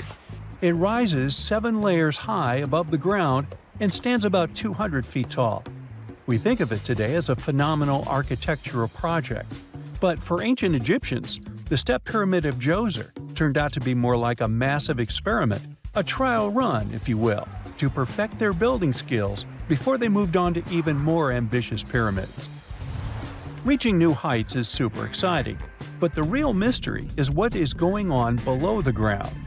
In this pyramid's underground labyrinth, there is a network of tunnels stretching about 3.5 miles long, and some researchers believe these tunnels might have been part of a sophisticated water system that could completely change what we think about pyramid construction. Let's talk about this massive complex located in Saqqara. Surrounding the pyramid, there's what's known as a dry moat, a continuous trench that is up to 164 feet wide and almost 2 miles long. It forms a sort of rectangular shape around the pyramid. This trench has an average depth of about 65 feet. Now, if you were to add up all the earth and rock they dug out to create this moat, it would be about 10 times the volume of the step pyramid itself. For the longest time, people just assumed this trench was nothing more than a huge quarry, a place where they dug up stone and clay to build the step pyramid. Makes sense, right? But when you take a closer look, it doesn't add up. The trench is too narrow and deep to be practical for mining, and its layout doesn't match anything we know about ancient Egyptian quarrying methods. Plus, some sections of the trench are actually covered with a rocky ceiling, which would have made it nearly impossible to use as a quarry. Another theory suggests that the dry moat had some kind of spiritual significance. Maybe it was a sacred place, where souls of nobles gathered to serve the late king in the afterlife. There are even niches in the walls that work as a hint at this spiritual function. But most researchers believe that this purpose likely developed much later, long after the complex was built for Djoser. So, what was the moat really designed for? In 2020, a researcher came up with a pretty intriguing idea. It is possible that this trench was actually designed to collect and manage water, especially after heavy rainfalls. Now, that makes sense when you consider the location. The moat sits in an area that could easily have been flooded by runoff water from nearby plains. This could also explain why the trench wasn't used for new graves until much later when the climate became drier and less prone to flooding. The story becomes even more intriguing, as this trench appears to be part of a larger, more complex hydraulic system within the Djoser complex. It is like the trench has several compartments, carefully carved out of the rock and connected by tunnels. These compartments likely served as a part of a water treatment system, where water would flow from one compartment to the next, getting cleaner as it moved along. Now, here is where things start to tie into the pyramid itself. The Djoser complex has a series of underground shafts, and some researchers think that water from the moat's deep trench might have been used to power a hydraulic lift system, and this giant water-powered elevator could have been used to raise the heavy stones needed to build the pyramid. It worked like a volcano, but instead of lava, water did the heavy lifting. Imagine a big deep hole in the ground at the center of the pyramid site. Inside this hole, there was a huge wooden platform, kind of like a giant raft that could move up and down. When the workers wanted to lift a heavy stone, they would fill the hole with water. As the water rose, the wooden platform started to float up, carrying the stone with it, almost like a giant water-powered elevator. When the stone reached the right height, the workers slid it off the platform and onto the pyramid. The idea is that water from the deep trench, after being cleaned and filtered, would flow into these shafts. A massive float, possibly made of wood, would then rise as the water filled the shaft, lifting the stones up to where they were needed for construction. Once the stone was in place, they'd let the water out, lowering the platform back down to the bottom, ready to lift the next stone. This fancy hydraulic lift system could have been a game changer, making the whole building process a lot faster and more efficient without using a lot of workforce. It is like the ancient Egyptians were already embracing the whole idea of work smarter, not harder. But of course, not everyone is on board with this theory. Some experts argue that the area where the step pyramid of Djoser was built couldn't have held enough water from occasional rains to maintain such a fancy hydraulic system. The main theory suggests that, in the past, there might have been some kind of lake nearby that would have filled up after a period of rain, and this lake could have supplied water to the complex's hydraulic system. But there is no mention of such a lake in any ancient Egyptian writings, so it might be more of a what-if situation than a reality. And then there's the issue of the hard work itself. Remember when I said this method could have allowed the ancient builders to raise stones with far less effort? Well, that might not be entirely true. According to some experts, just building this hydraulic device would have required a lot more heavy work than simply moving the stone blocks using good old-fashioned manpower. And let's not forget, the step pyramid of Djoser is like a baby pyramid compared to those that came later. The stones used for Djoser's pyramid weighed, on average, about 660 pounds each, which is nothing compared to the more than 2.5-ton blocks used later for the pyramid of Chephren. If this cool water lift theory gets completely ruled out, we still need to explain how this pyramid was built in the first place. To answer that, we need to rewind a bit and talk about the original plans.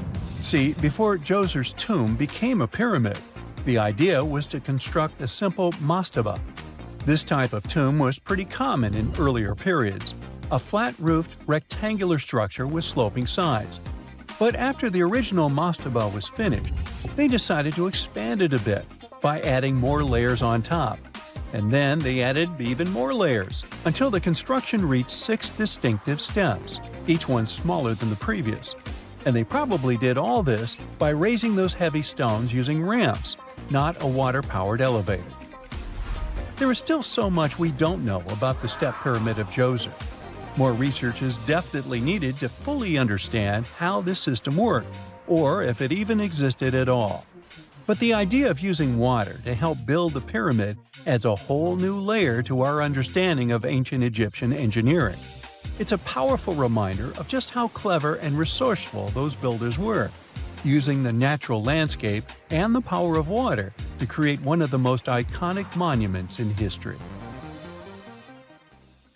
Researchers have found almost 1,000 previously hidden Maya settlements in the tropical lowlands of what is now northern Guatemala.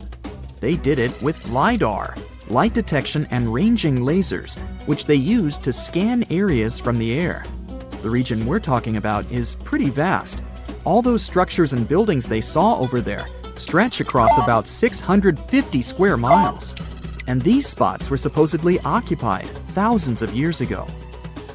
It seems all these structures were pretty densely packed, so people lived close to each other. They had at least 417 ancient villages, towns, and cities where they could identify boundaries. These structures and buildings were actually a part of a state that looked like a kingdom.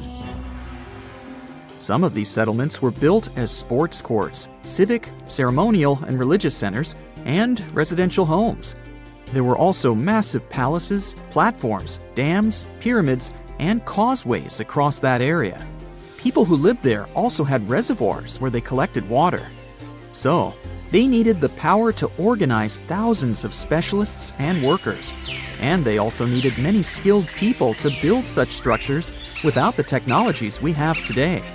They needed lime producers, architects, mortar and quarry specialists, lithic technicians, those who took care of legal enforcement, and other important roles to establish the true community. This cool laser scanning system researchers used while exploring this area can even penetrate very dense ecosystems and vegetation. The light bounces off different surfaces and then creates a digitally reconstructed map. This map is based on how much time it takes for the pulses to get back to a receiver. So, with this laser system, they discovered they were also lowlands for agriculture. So why exactly did the Maya settle in this region? It was a specific area. Plus, it was hard to build such an amazing kingdom in a tropical rainforest climate. Back in the old times, ancient peoples had mostly inhabited areas in drier climates. Over there, they would build water resources, which were some sort of the basis of society and a source of life. An example of this is Teotihuacan of Highland Mexico, although they did have a couple of navigable rivers they could use for transport and trade. But these rainforest areas had their advantages too.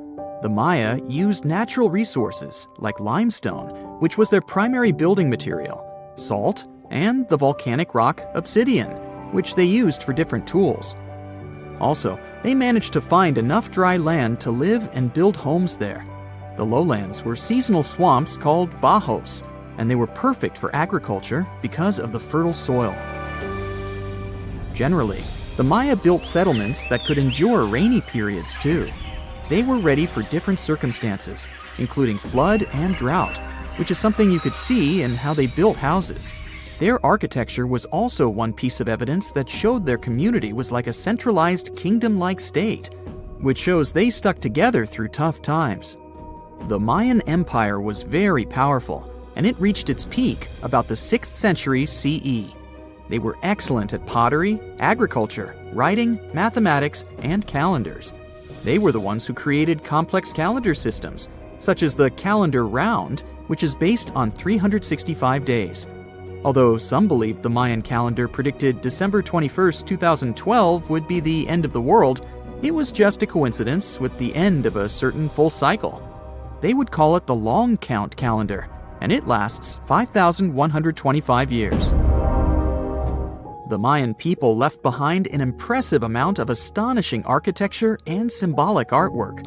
Most of their stone cities ended up abandoned by 900 CE, no one still knows why the Mayan civilization in that area collapsed, although there are some theories. Some think that by the 9th century, these people had exhausted the resources around them to the point that they could no longer feed and sustain such a big population. Others believe some city-states didn't get along that well, so they broke down the traditional system of power they used to have. Some say it was all because of a very long period of drought. It could be a combination of all these factors, though. But one Mayan city, located on an island, even survived until the 17th century. It was long after the rest of the Mayan civilizations had been destroyed or abandoned.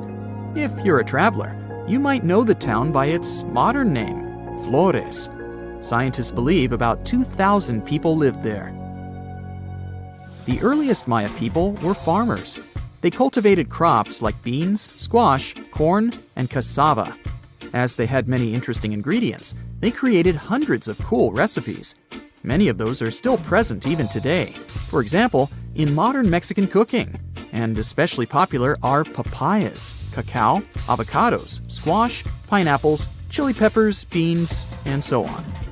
Even though the Maya mostly practiced a kind of primitive type of slash-and-burn agriculture, there is also evidence of them using some more advanced farming methods, like terracing and irrigation.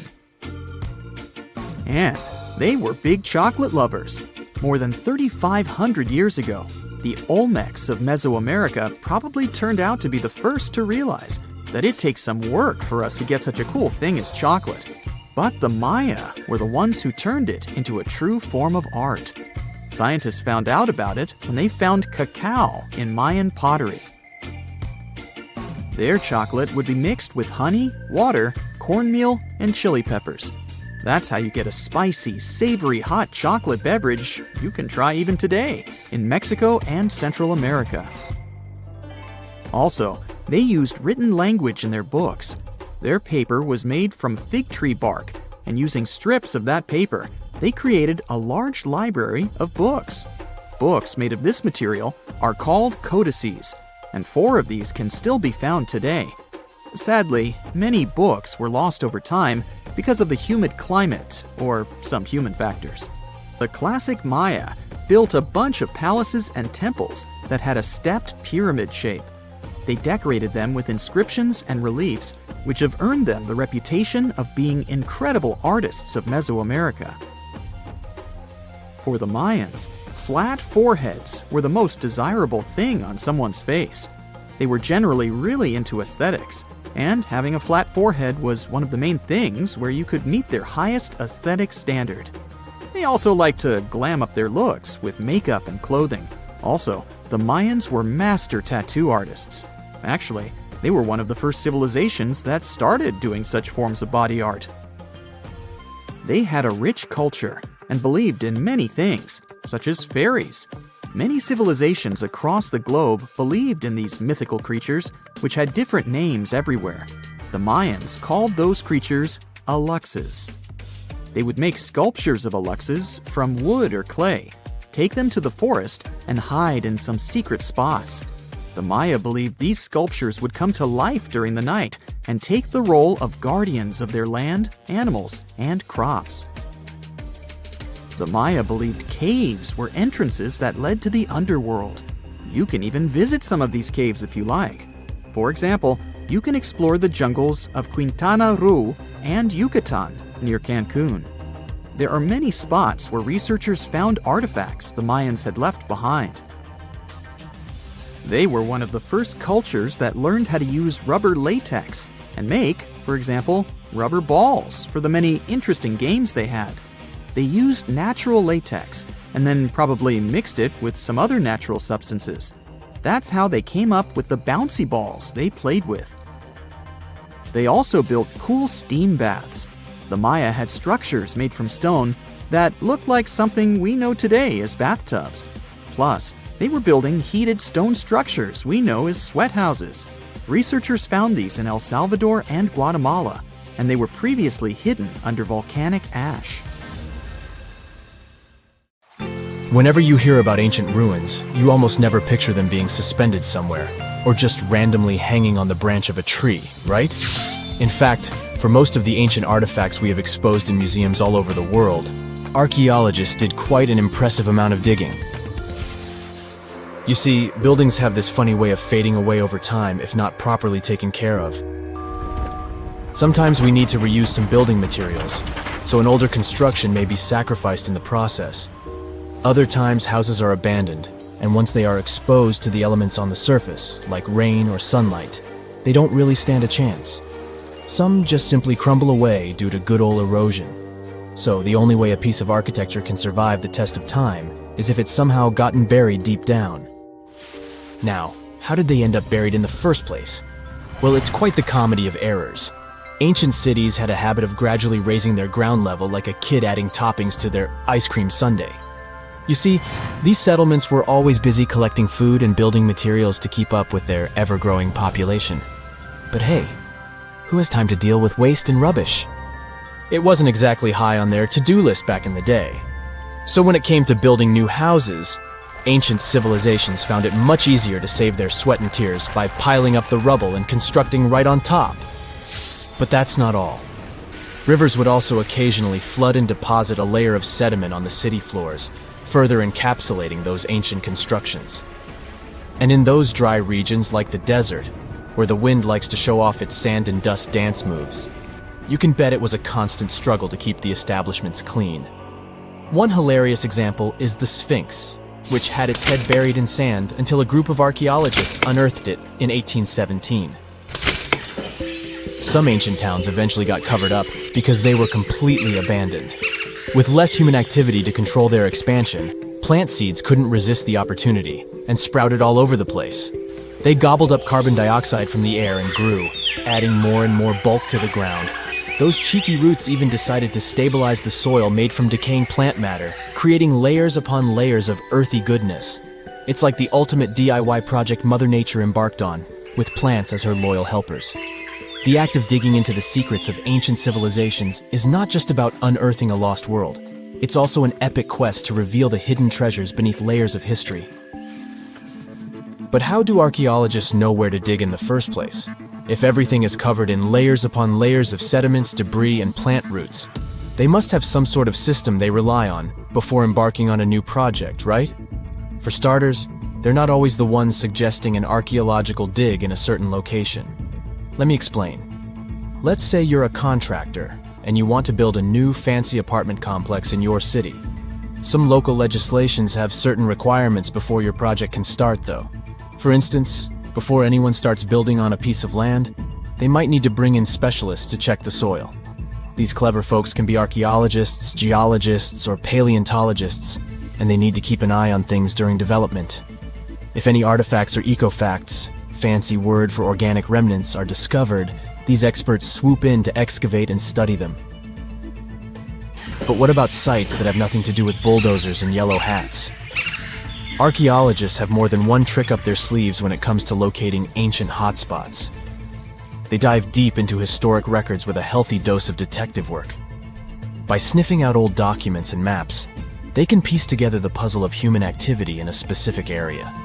If a site has been visited before, it's even better. Finding records of past excavations or historical accounts can give archaeologists lots of information on where to continue their treasure hunt. Before archaeologists start swinging their shovels, they engage in a bit of a visual scan mission. Armed with a grid system, they'll stroll around the site, keeping their eyes peeled for any artifacts that might be hiding just beneath the Earth's upper layer. From groundstone tools to historic glass and even ancient garbage dumps, yes, they're all so valuable. These keen-eyed explorers can spot signs of human activity faster than most people. If they stumble upon midden soil, fancy term for a garbage dump, they know for sure that humans once called this place home. Archaeologists don't just rely on their trusty shovels, though. They have an arsenal of gadgets to aid in their search for hidden wonders. Geophysical tools are like their secret weapons. Take the resistivity meter, for example. This clever contraption measures the electrical component of the soil and any buried features or artifacts. A buried wall, for instance, will create a different resistivity reading than the surrounding soil. Magnetometers and ground-penetrating radar work in similar ways, showcasing potential hints of ancient treasures in the soil. And who could forget our trusty old friend, the GPS? It helps archaeologists map out precise locations, like a high-tech treasure map, leading them straight to their pot of gold. Care to virtually visit some of the most important archaeological sites in the world? Well, follow me. In the United Kingdom, for instance, you'll find this interesting place called Stonehenge.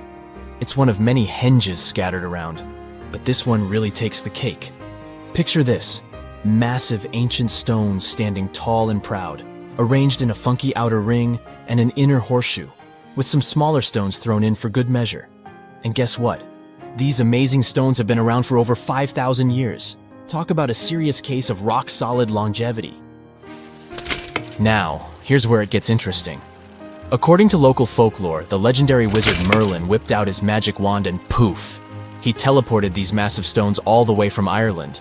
Apparently, some giants had assembled them there, but Merlin decided they would look much better at their new location.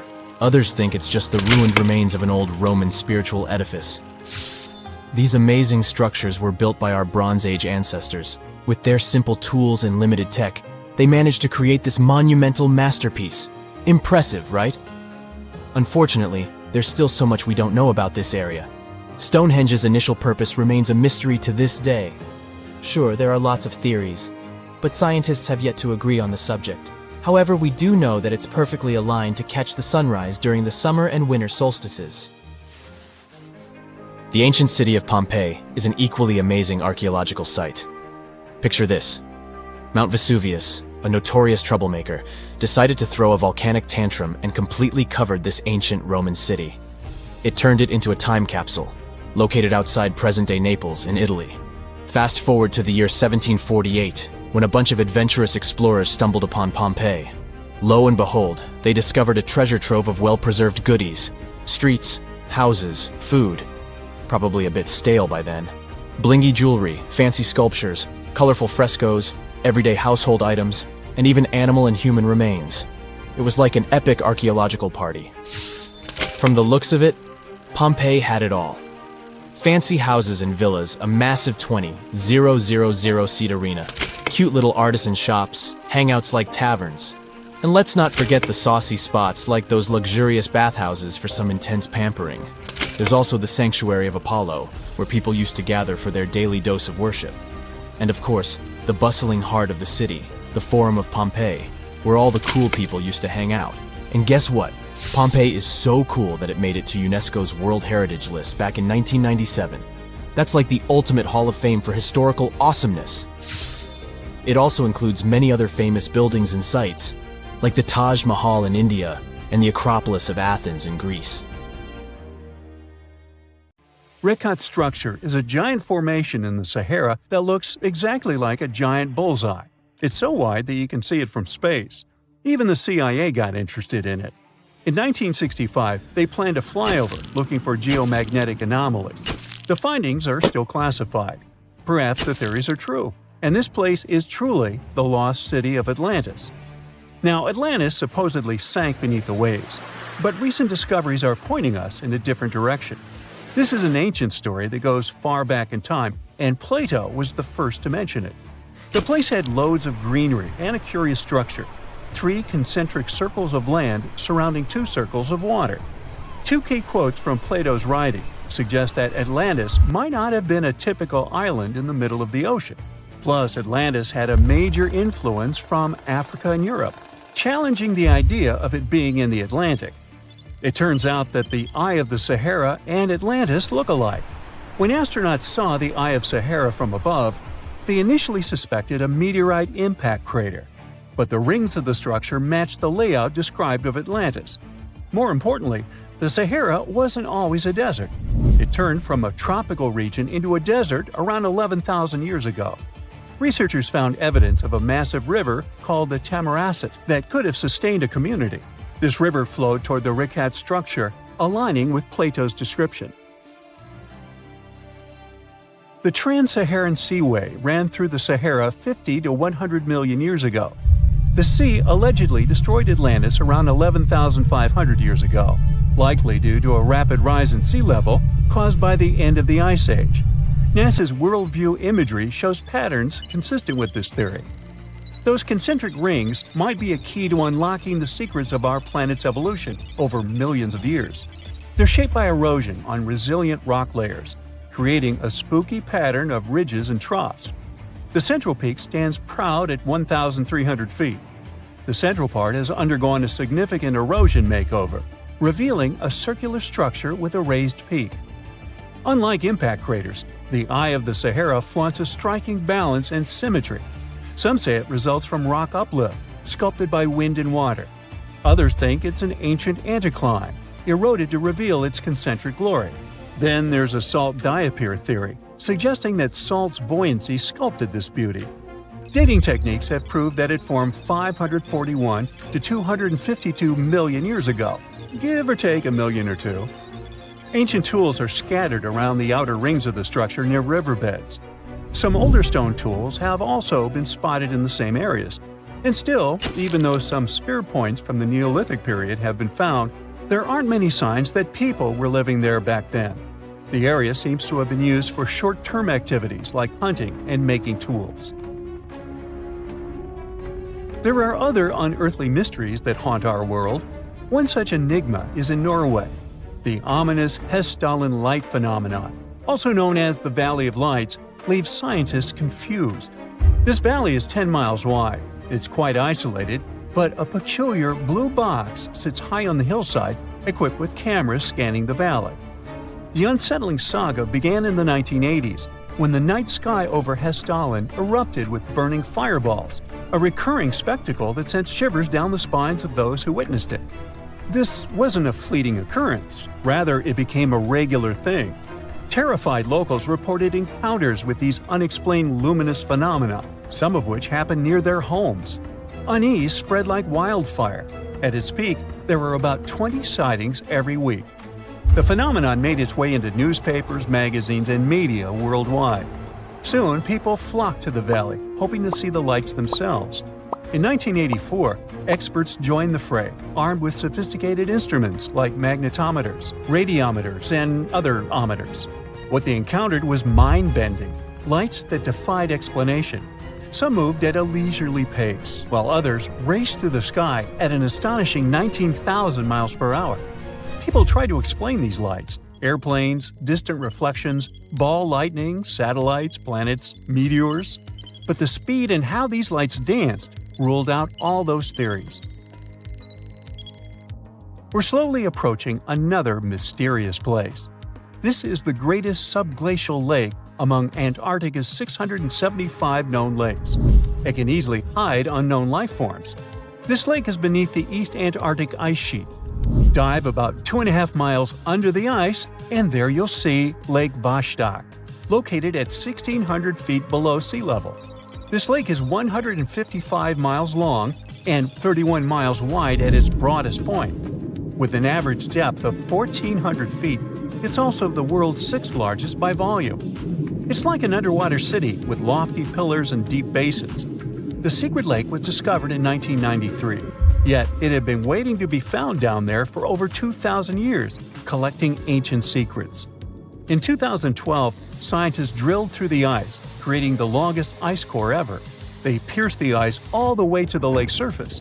The year 2013 brought an unexpected twist when the tranquil waters erupted during the extraction of an ice core, mixing with drilling fluids. Then they got a pristine water sample in 2015. Some believe there might be previously unknown life forms down there, since it's a fossil water reserve that's been untouched for millions of years. They could be a lot like those speculated ice-covered oceans on moons like Europa and Enceladus. It all started with a theory in the 19th century, suggesting fresh water lurking under Antarctic ice sheets. Then, in 1955, seismic soundings hinted at a subglacial lake, and by the 90s, satellite data confirmed Lake Vostok's existence. Now, Lake Vostok isn't alone. In 2005, they found an island in the middle of the lake. Then, 2 smaller lakes joined the party. They suspect that a secret network of subglacial rivers might link these lakes. Now, very far away from Antarctica, in Venezuela, Catatumbo lightning presents a sinister light show at the junction of the Catatumbo River and Lake Maracaibo. This unsettling lightning phenomenon happens at about 140 to 160 nights a year, going on for 10 hours a day, and can flash up to 280 times in a single hour. The frequency of this lightning show changes with the seasons and from year to year. There was a break between January to March in 2010, causing a bit of worry that it might vanish forever. As the sun sets, winds from the east start picking up speed. This strong wind is called a nocturnal low-level jet, like what you see in the Great Plains of North America. These winds bring moisture, mostly from the Caribbean and the lake itself. This humid air hits high mountain ridges, causing thunderstorms to form over the mountains. Thanks to the ongoing wind situation, more thunderstorms appear as the night goes on. This pattern repeats itself, and is why this area has the highest annual lightning rate globally. The next place scientists cannot explain is in China. That is the Longyu Caves. They have lofty slanted roofs and sturdy pillars. This spot remained hidden for centuries. These human-made caverns, built around 2,000 years ago, decided to reveal themselves only in the 90s. Local farmers drained some ponds and unveiled 5 massive caverns. Further digging exposed an additional 19 smaller caves. They range from 60 to 110 feet in width and 26 to 50 feet in height. Archaeologists found historical relics from the reign of Emperor Zhuan of Han, dating back to over 2,000 years ago. Now, how did these caves survive for more than 2 millennia without falling apart? No ancient records explain the way they were crafted either. The walls show chisel marks, hinting at some layer-by-layer chiseling action, but the exact construction process is still a head-scratcher. It's 1898, and you're taking part in excavations in Saqqara. This place, not far away from Cairo, is full of ancient tombs and pyramids. You're in your Indiana Jones mood and hope to find something really phenomenal to become famous. Gold, manuscripts, treasure maps, mummies of famous pharaohs. Wait, a wooden bird? You're really disappointed as it looks like a regular toy. An old one, but still. Little do you know that years later, someone would propose that your bird was actually an ancient monoplane. So the artifact, nicknamed the Saqqara bird, is made of a sycamore tree. The birdie has a wingspan of just 7 inches and weighs around 40 grams. A perfect original souvenir from Egypt, I would say. It's over 2,000 years old and looks pretty plain, without any carvings of feathers or other intricate ornaments. It has a beak and eyes, though, which makes our find look like a hawk, the emblem of the deity Horus. Its tail is rather unusual as it's squared, looks weirdly upright, and it seems like the sunken part of it was the place for a now missing piece. Humans love solving a good mystery, so there have been several attempts to explain the use of the birdie. First, quite simply, is that it was a ceremonial object. The second idea is that it was a toy for a child from some well-off family. It could have been some sort of boomerang, which was a popular concept in ancient Egypt. Then there was a theory that the bird had been used as a weather vane. But this one has been debunked as the figure doesn't have any holes or markings, except for the one made at the museum in Cairo to fix the exhibit on a stick. So there was no way to hang it in the past. Almost a century after the bird was found, Egyptologist Dr. Khalil Masiha proposed a new theory that it could have been a model of a monoplane. He believed the bird was missing a horizontal tailplane. Otherwise, it had its wings set at a right angle, similar to that of modern planes. It could have worked to generate the aerodynamic lift necessary for flights. Dr. Masiha also claimed that it was common at that time to place miniature models of technological inventions in tombs. So, did the ancient Egyptians really invent the plane in 200 BCE? That would make the Wright brothers, who are considered the inventors of aviation, really upset. They made one of their first flights only in 1903. There's just one way to know for sure, and that is to test the model. But you know, the ancient museum in Cairo would unlikely let one of their cherished exhibits fly around like a toy.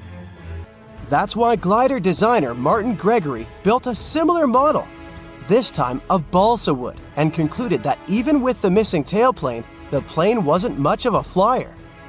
Case solved? Not really. This didn't sound convincing enough to the History Channel, so they invited an aerodynamics expert to build another replica of the bird. He tested it in weather conditions similar to those in Egypt and was impressed with the little plane's abilities. So, if they did invent the prototype of a plane back in the times of pharaohs, it would be a good example of an oopart. That's an out-of-place artifact, an object that's way ahead of its time in terms of technology or history. And the Saqqara bird isn't the only example of such a revolutionary concept. In 1901, a group of divers retrieved the Antikythera mechanism from an underwater shipwreck near the Greek island of Antikythera. It's been dubbed the world's first analog computer, and it's currently dated around 100 BCE. The bronze mechanism could tell the position of the sun, moon, planets, and stars, as well as the lunar phase, the dates of upcoming solar eclipses, and even the speed at which the moon moves through the sky. No one's sure who used it and how or where it was made. But it's obvious that it's extremely precise and way too advanced for its time. The first flushing toilets in the world were invented in the middle of the 20th century. Just kidding. The ancient Minoans on the Mediterranean island of Crete and the Indus Valley civilization both came up with this brilliant invention at the same time, around 4,000 years ago. The plumbing and sanitation were so well done that no one managed to design anything better until 2,000 years later. One ancient Minoan lavatory was discovered at the Palace of Knossos. It looks like it had a wooden seat set over a tunnel that directed water from a rooftop reservoir to an underground sewer. Other varieties got water from jugs. Only the super rich people could afford all this glory. So if you wanted to shop for real estate back then, the flushing toilet would be a telltale sign you were in the rich neighborhood. Automated doors became a cool, seemingly new invention back in 1931. But the technology behind them is actually much older. Think the 1st century CE old. Mathematician and engineer Heron of Alexandria came up with a hydraulic system to open and close temple doors. To bring it into action, you need to light a fire to produce heat. There was a brass pot under the fire, half filled with water. The inventor connected the brass pot to containers that acted as weights. When the fire was burning, the water moved into the containers. They went down and pulled the ropes. It was nothing like a supermarket door that opens in front of you before you even have time to think. Heron's door took hours to open, and there was no way to stop the process. That's why they only opened the doors once a day before people entered the temple, to add some mysticism at the temple during ceremonies. Spooky. Looks like the first ever battery was invented in Baghdad around 2,000 years ago. A German archaeologist found this oval-shaped clay jar in 1938. Scientists are still not sure what purpose it served and who exactly invented it. There is a theory that it was used for electroplating objects with precious metals. When they filled it with a weak acid like vinegar, the battery produced around 1 volt of electricity. Another theory says it was a vessel for sacred scrolls. Would you like to buy contact lenses designed by Leonardo da Vinci himself? In 1508, he invented a glass lens with a funnel on one side. You were supposed to wear it with water inside to improve your vision. Sounds a bit uncomfortable, doesn't it? So, around a century later, French scientist René Descartes decided to improve the idea and make the cornea contact the future lenses. Contacts because they contact your eyes, get it? The glass tube with liquid did help improve vision, but blinking was sadly impossible. 2.5 centuries later, new technologies in the glass industry let scientists design contacts that would fit in the eye and even let the wearer blink. Thanks, guys! Still, those lenses were made of heavy blown glass and didn't let the eye breathe. About 50 years later, contacts became plastic, lightweight, unbreakable, and scratch-resistant, but still covering the entire eye.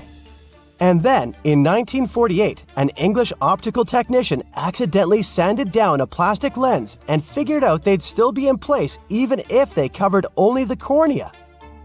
Imagine you're living in 19th century London and need to send a message to New York. It would have taken about 10 days to get there by ship. So when delivery time went from days to hours in 1858, it was a true sensation. The first message was sent by Queen Victoria herself. It was all made possible thanks to the transatlantic telegraph cable, running under the ocean. Sadly, the new cool invention only lasted a few weeks. It took years to bring it back to life. Strange and amazing items are discovered often, but figuring out what our ancestors were up to is pretty tough. Especially when all you have are just some rusty cups and cave drawings. It's no surprise that even the experts in lab coats sometimes make mistakes. But it's not just about dusty plates and huge stones. Sometimes there's even humans with large heads. So grab your digging tools and let's travel back to ancient times to explore incredible societies that even scientists can't fully explain. Sardinia may look idyllic now, but I'm not gonna lie, I wouldn't fancy visiting it 3,000 years ago. Rumor has it, terrible giants roamed around this island back then. People even talk about finding human skeletons over 13 feet tall there, although nobody's ever shown anything to prove it. But the stories will make you wonder because some weird stuff has definitely happened. In 1974, over 5,000 pieces of broken stone artifacts were found in a part of the island called Monte Prama, but instead of being displayed in a museum, they were locked up in an underground vault for about 30 years. Sounds a bit suspicious, doesn't it? When they were finally displaced in 2005, scientists put the pieces together to find statues of 38 giant men standing 8 feet tall. Not quite as tall as the legendary skeletons, but still pretty huge. It's thought these statues were made by the Nuragic people, who lived on the island a long time ago. Besides giant statues, they also built over 8,000 massive stone buildings. Perhaps Nuragic weren't giants themselves, but they definitely liked their things big. I do too. I like a big number of likes on our videos. That would be pretty great. Thank you if you liked this and subscribed. Now back to the video. You and I are pretty smart, but we might not be the smartest humans ever. Actually, we might not even be the smartest species. Since 1913, some skull fossils found in South Africa have hinted at a possibly smarter contender called Boskop Man. This human-like species might have lived as recently as 10,000 years ago. Their skull suggests they had really big heads, which means their brains could have been 30% bigger than ours. Wow! Their average IQ could have been around 149, making them among the smartest 0.05% of people today. But if a Boskop Brainiac was so much smarter, why are they not around and we are? Well, bigger isn't always better, you know. Our brains are a lot bigger than our ape relatives, mainly in the prefrontal cortex. This part helps with high-level tasks like making decisions, remembering things short-term, and being aware of ourselves. The parts of the brain that handle our senses and movements haven't really grown much. So, maybe the Boskops spent too much time dwelling on the past rather than doing practical things like hunting. But this is all just guessing. We really don't know what happened to these clever cousins of ours. Some people even argue that Boskops weren't any different from us, with the only evidence being parts of skulls. The jungle is huge. Did you know the Amazon rainforest is home to about 30% of all the world's plant and animal species? That's impressive. However, the history of one native species, humans, has long puzzled scientists. The mysterious Kasarabe people lived here for hundreds of years and then vanished around 1400 AD. People thought the Amazon only had a few scattered tribes, but recently we discovered big, unusual shapes in the ground called geoglyphs.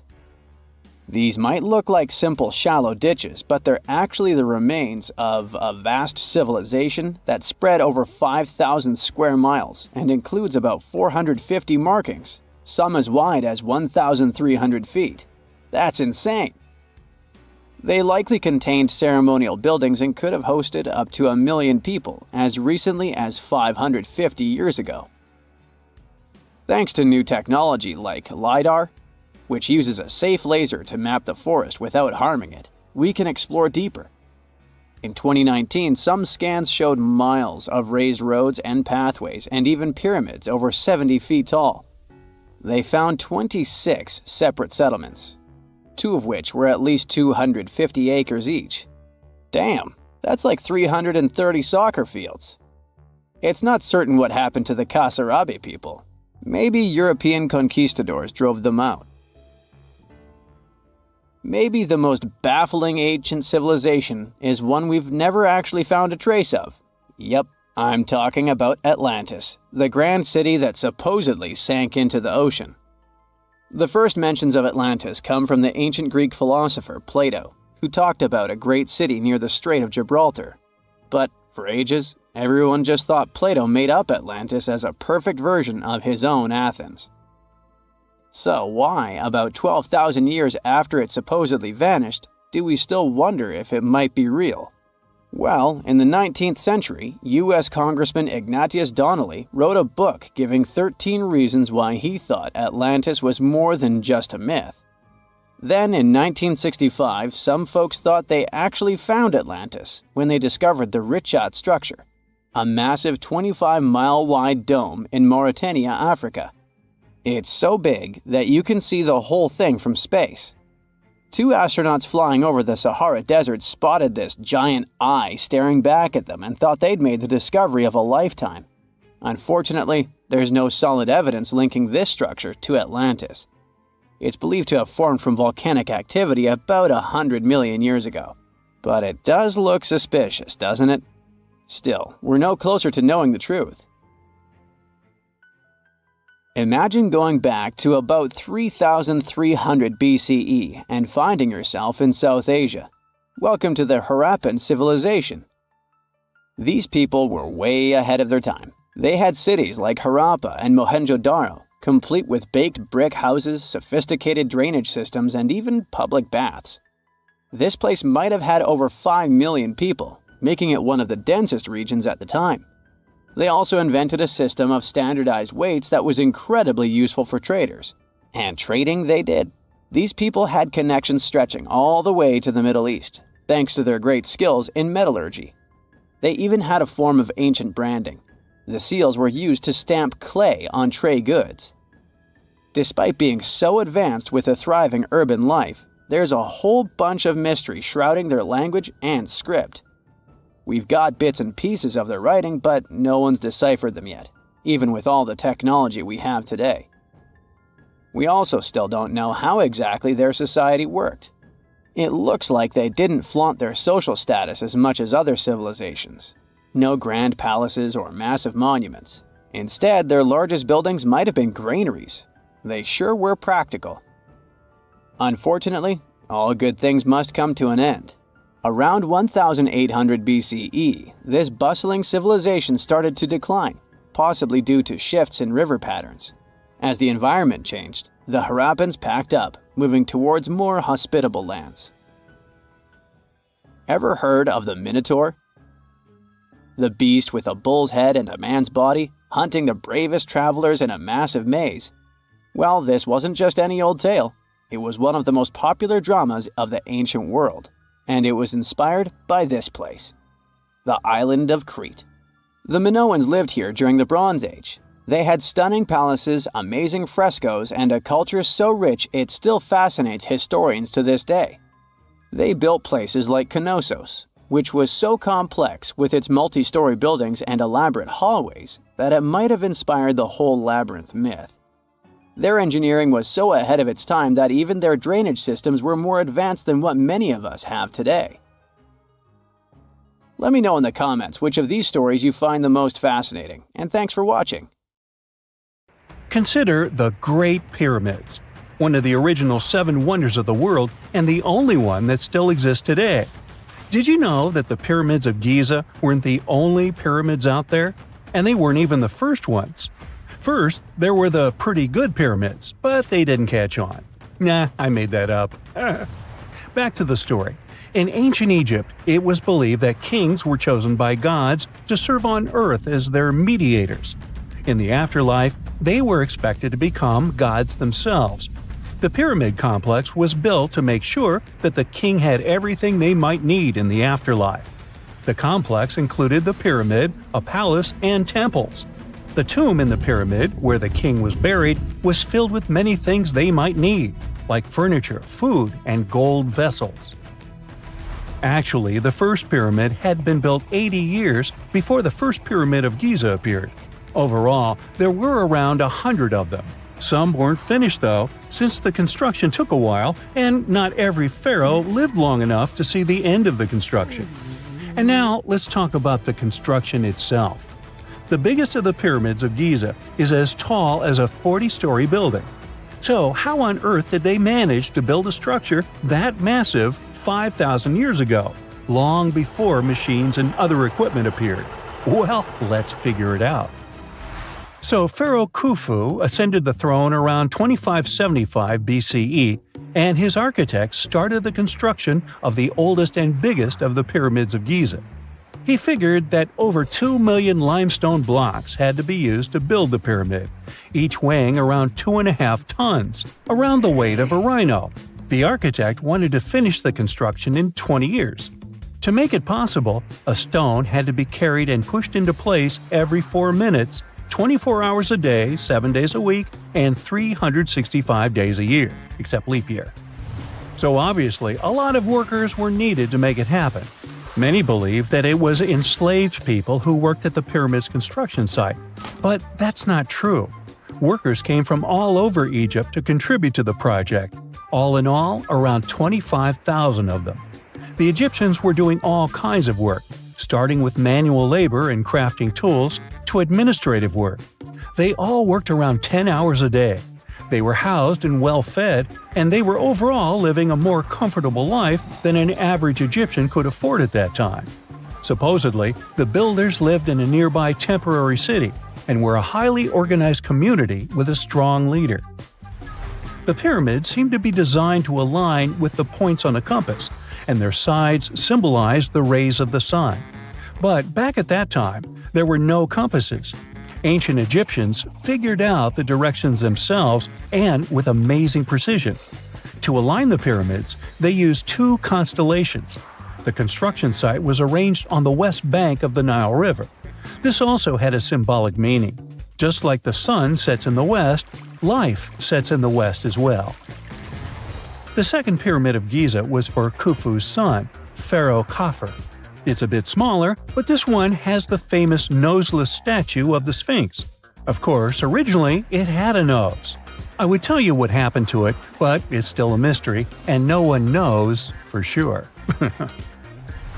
Sphinxes have the body of a lion and the head of a human. They were considered guardians of important areas. This famous Sphinx, also pronounced Sphinx, has the head of Pharaoh Khafre and is guarding his pyramid, facing the sunrise. The Sphinx is one of the biggest and oldest statues in the world. Originally, it not only had a nose, but was also painted. Scientists have discovered traces of the red color of its face. So, most likely, the Sphinx was painted red. There are also remains of yellow and blue color on its body. The statue definitely wasn't boring. Till around 1800, the Sphinx was buried up to its shoulders until an adventurer with a team of 160 men dug it out. But let's get back to the construction. The workers, of course, needed stone blocks. There were 2 main places where people could get these stones. One source was close to the construction site, but that fossil-lined yellow stone was only suitable for the pyramid's interior. The limestone blocks for the exterior were hauled from 8 miles away on 30-foot-long sleds. Apparently, it wasn't too hard to pull them. The sand mixed with the right amount of water was pretty slick, and 10 people could move a sled even with a rock weighing so much. Surprisingly, cutting off a block of limestone wasn't the biggest problem. When in the ground, it was soft and could be split relatively easy. But after getting exposed to the air, limestone hardens. So the most difficult part was to shape the blocks. That step was crucial because the smallest inaccuracies could lead to the whole pyramid collapsing. So, okay, those limestones were mined, carried on a sled, shaped, and then what? How could they be put into place? Well, this is still a mystery. Archaeologists have discovered the remains of a ramp system that dates back around the time the pyramids were being built. So historians have come to the consensus that, most likely, the Egyptians designed a unique ramp system to move and pull huge stone blocks. The most common opinion is that there were several ramps around the pyramid. There probably was a central ramp with 2 staircases on each side of it built over the pyramid stones. The ramp was growing as the pyramid was getting higher. People might have been walking up the stairs, pulling up stones on wooden sleds. But this is just one of the options. Other experts say that the ramps were around the pyramid, and some say that the ramps were inside the pyramid. Maybe we will never know for sure, and it'll forever remain a mystery. The exterior limestone of the pyramid was polished with sand and stone until it gleamed. On top, there was a gold and silver capstone, which glimmered over Egypt like a second sun. So, that's how it was 5,000 years ago. Now, about the interior. Surprisingly, there's not much inside the pyramid. Most of it is just solid stone with very little open space. But let's take a quick look inside. From the entrance, there are 2 stairways, one going down and the other going up. They take us to the chambers. There are 3 of them inside. Now, why is that? Apparently, throughout the whole construction, a burial chamber had to be prepared at all times, just in case a pharaoh kicked the bucket before the construction ended. So, separate chambers were built one after another as the construction progressed. The last of them was the main one. It's called the King's Chamber. It's the one where Khufu was resting. It's the biggest room at the very heart of the pyramid, and there's a big passageway leading to it. It was likely used as a kind of elevator to move granite up to build the interior. Granite was also used to make 5 stories of support beams to ensure that the pyramid didn't collapse. And we can see that it worked since it's been standing for centuries. Unfortunately, none of these chambers have hieroglyphs on the walls. If you want to see the writings, you should go to the decorated tombs near the pyramids. Those pieces of art are depiction of ancient Egypt's culture and daily life. The texts allow researchers to study their language and grammar. The treasures that once were in the pyramids have been taken by people. There were also many secret tunnels and passages inside the pyramids, but even today, no one knows the whole plan of the interior. Scientists have been sending little robots with cameras inside for many years, but there's still a lot we don't know about the pyramids. Now they're trying to use an X-ray to scan the pyramids from the outside, without going inside. So yeah, ancient Egyptians did create a mystery no one has been able to crack for 5,000 years already. Mirror check. You've got your beige parka on, your chisel is packed, and your overnight plane ride to Saudi Arabia is booked. You know what this means, right? Unfortunately, you weren't cast in the remake of Dune. It just means that you're ready to go explore the world's largest desert areas in the hopes of uncovering prehistoric secrets about our ancestors. Let's get one thing straight. If you ever thought that deserts were empty spaces, think again. They might be filled with sand as far as the eye can see, but they also hold a lot of history. You know, because before humans settled down in cities and towns, we were nomadic people, and we traveled all around the globe looking for food, water, and shelter. So we had to come up with some interesting stuff to survive. Like this thing that was found in the desert of Saudi Arabia. Do you have any idea what this could have been? Over many years, scientists have discussed the origins and use of huge structures such as these ones. It seems our Neolithic ancestors were way smarter than we gave them credit for. They didn't spend all their hours around the fire carving weapons out of stone. No, they were also practicing their architectural skills. These huge stone structures are called desert kites, because if you look at them from a distance, well, they sort of look like kites. Archaeologists have arrived at the consensus that these kites were used to lure animals in. This way, It would make it easier for our ancestors to guarantee their week's food. But that's not all. Take a look at these monolithic structures right here. They show us that our ancestors probably drew on rocks, the blueprint of what they were going to build on the ground. Just like modern-day architects, desert kites could be miles long, so they drew out a plan before actually building them. The most surprising feature of all is that these kites were built even before things such as Stonehenge. We're talking around 7,000 to 9,000 years ago. Over the last decade, scientists have been able to identify over 6,000 desert kites spread across the Middle East and West and Central Asia. If you don't think this huge, try building something this large without the help of any drones.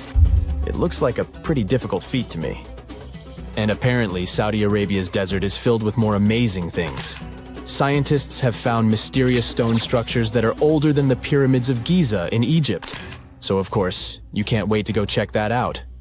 Can we all agree that carrying around heavy rocks to build a pyramid without the help of modern technology sounds absurd?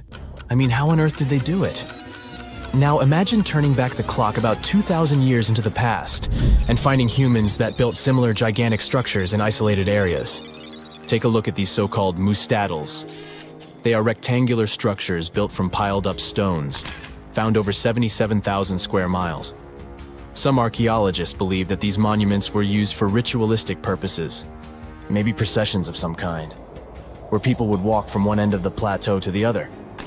I'd be down for that. Now let's move on to another deserted area. We're entering the world-famous Sahara Desert landscape. Isn't it beautiful? Here, you're about to unravel an ancient mystery, something that took years for researchers to solve. Fun fact, the Sahara Desert is the world's largest hot desert. It spans over 3 million square miles, which would be like putting 1,000 times the country of Hawaii next to each other. We say it's the largest hot desert because the world's largest desert area is Antarctica. But we all know temperatures over there are freezing, not the typical image of when we think of a desert. Deep into the desert, near the Algerian town of Fougeret et Zoua, something strange was found. For decades, these tiny dots appeared on images of Google Earth, but nobody could explain what they were. Some scientists were sure that these circles are the result of oil activity in the region. Others guessed that these were ancient fogeras or ancient water wells. There are dozens of them, stretching for miles and miles in a straight line. The strange thing is that they are always far away from any town, road, or human activity in general. So what was or is their purpose? If you had to take a guess, what would you say? Remember we talked about how our ancestors had to be creative in order to survive in the desert? Let's try to walk in their shoes for a minute. Imagine you're a nomadic hunter-gatherer living in a desert area. You spend your days basking in the hot sun, trying to count all the grains of sand around you. But you also need to eat and drink water. But how on earth do you get water in a desert? Sure, you can hope to keep running into oasis every week or so, but that seems a bit risky, doesn't it? That's why North African people invented the so-called fogeras. The fogeras are a 2,500-year-old irrigation system. Locals would dig deep wells in elevated areas, wells deep enough to tap into underground water. Then, they would dig parallel shafts at regular distances. This way, the water would flow from the main well down into all the shafts and irrigate entire areas. Travelers could stop by the shafts and quench their thirst. They could also raise livestock and tend to crops. Pretty clever, huh? As much as these holes did look like fogaras, a little bit of research would show you that they're not. You see, these shafts were built in a line, and not in a circular shape like the ones we're looking at now. So maybe it has something to do with the second option? Maybe these desert holes were related to oil activity in the region?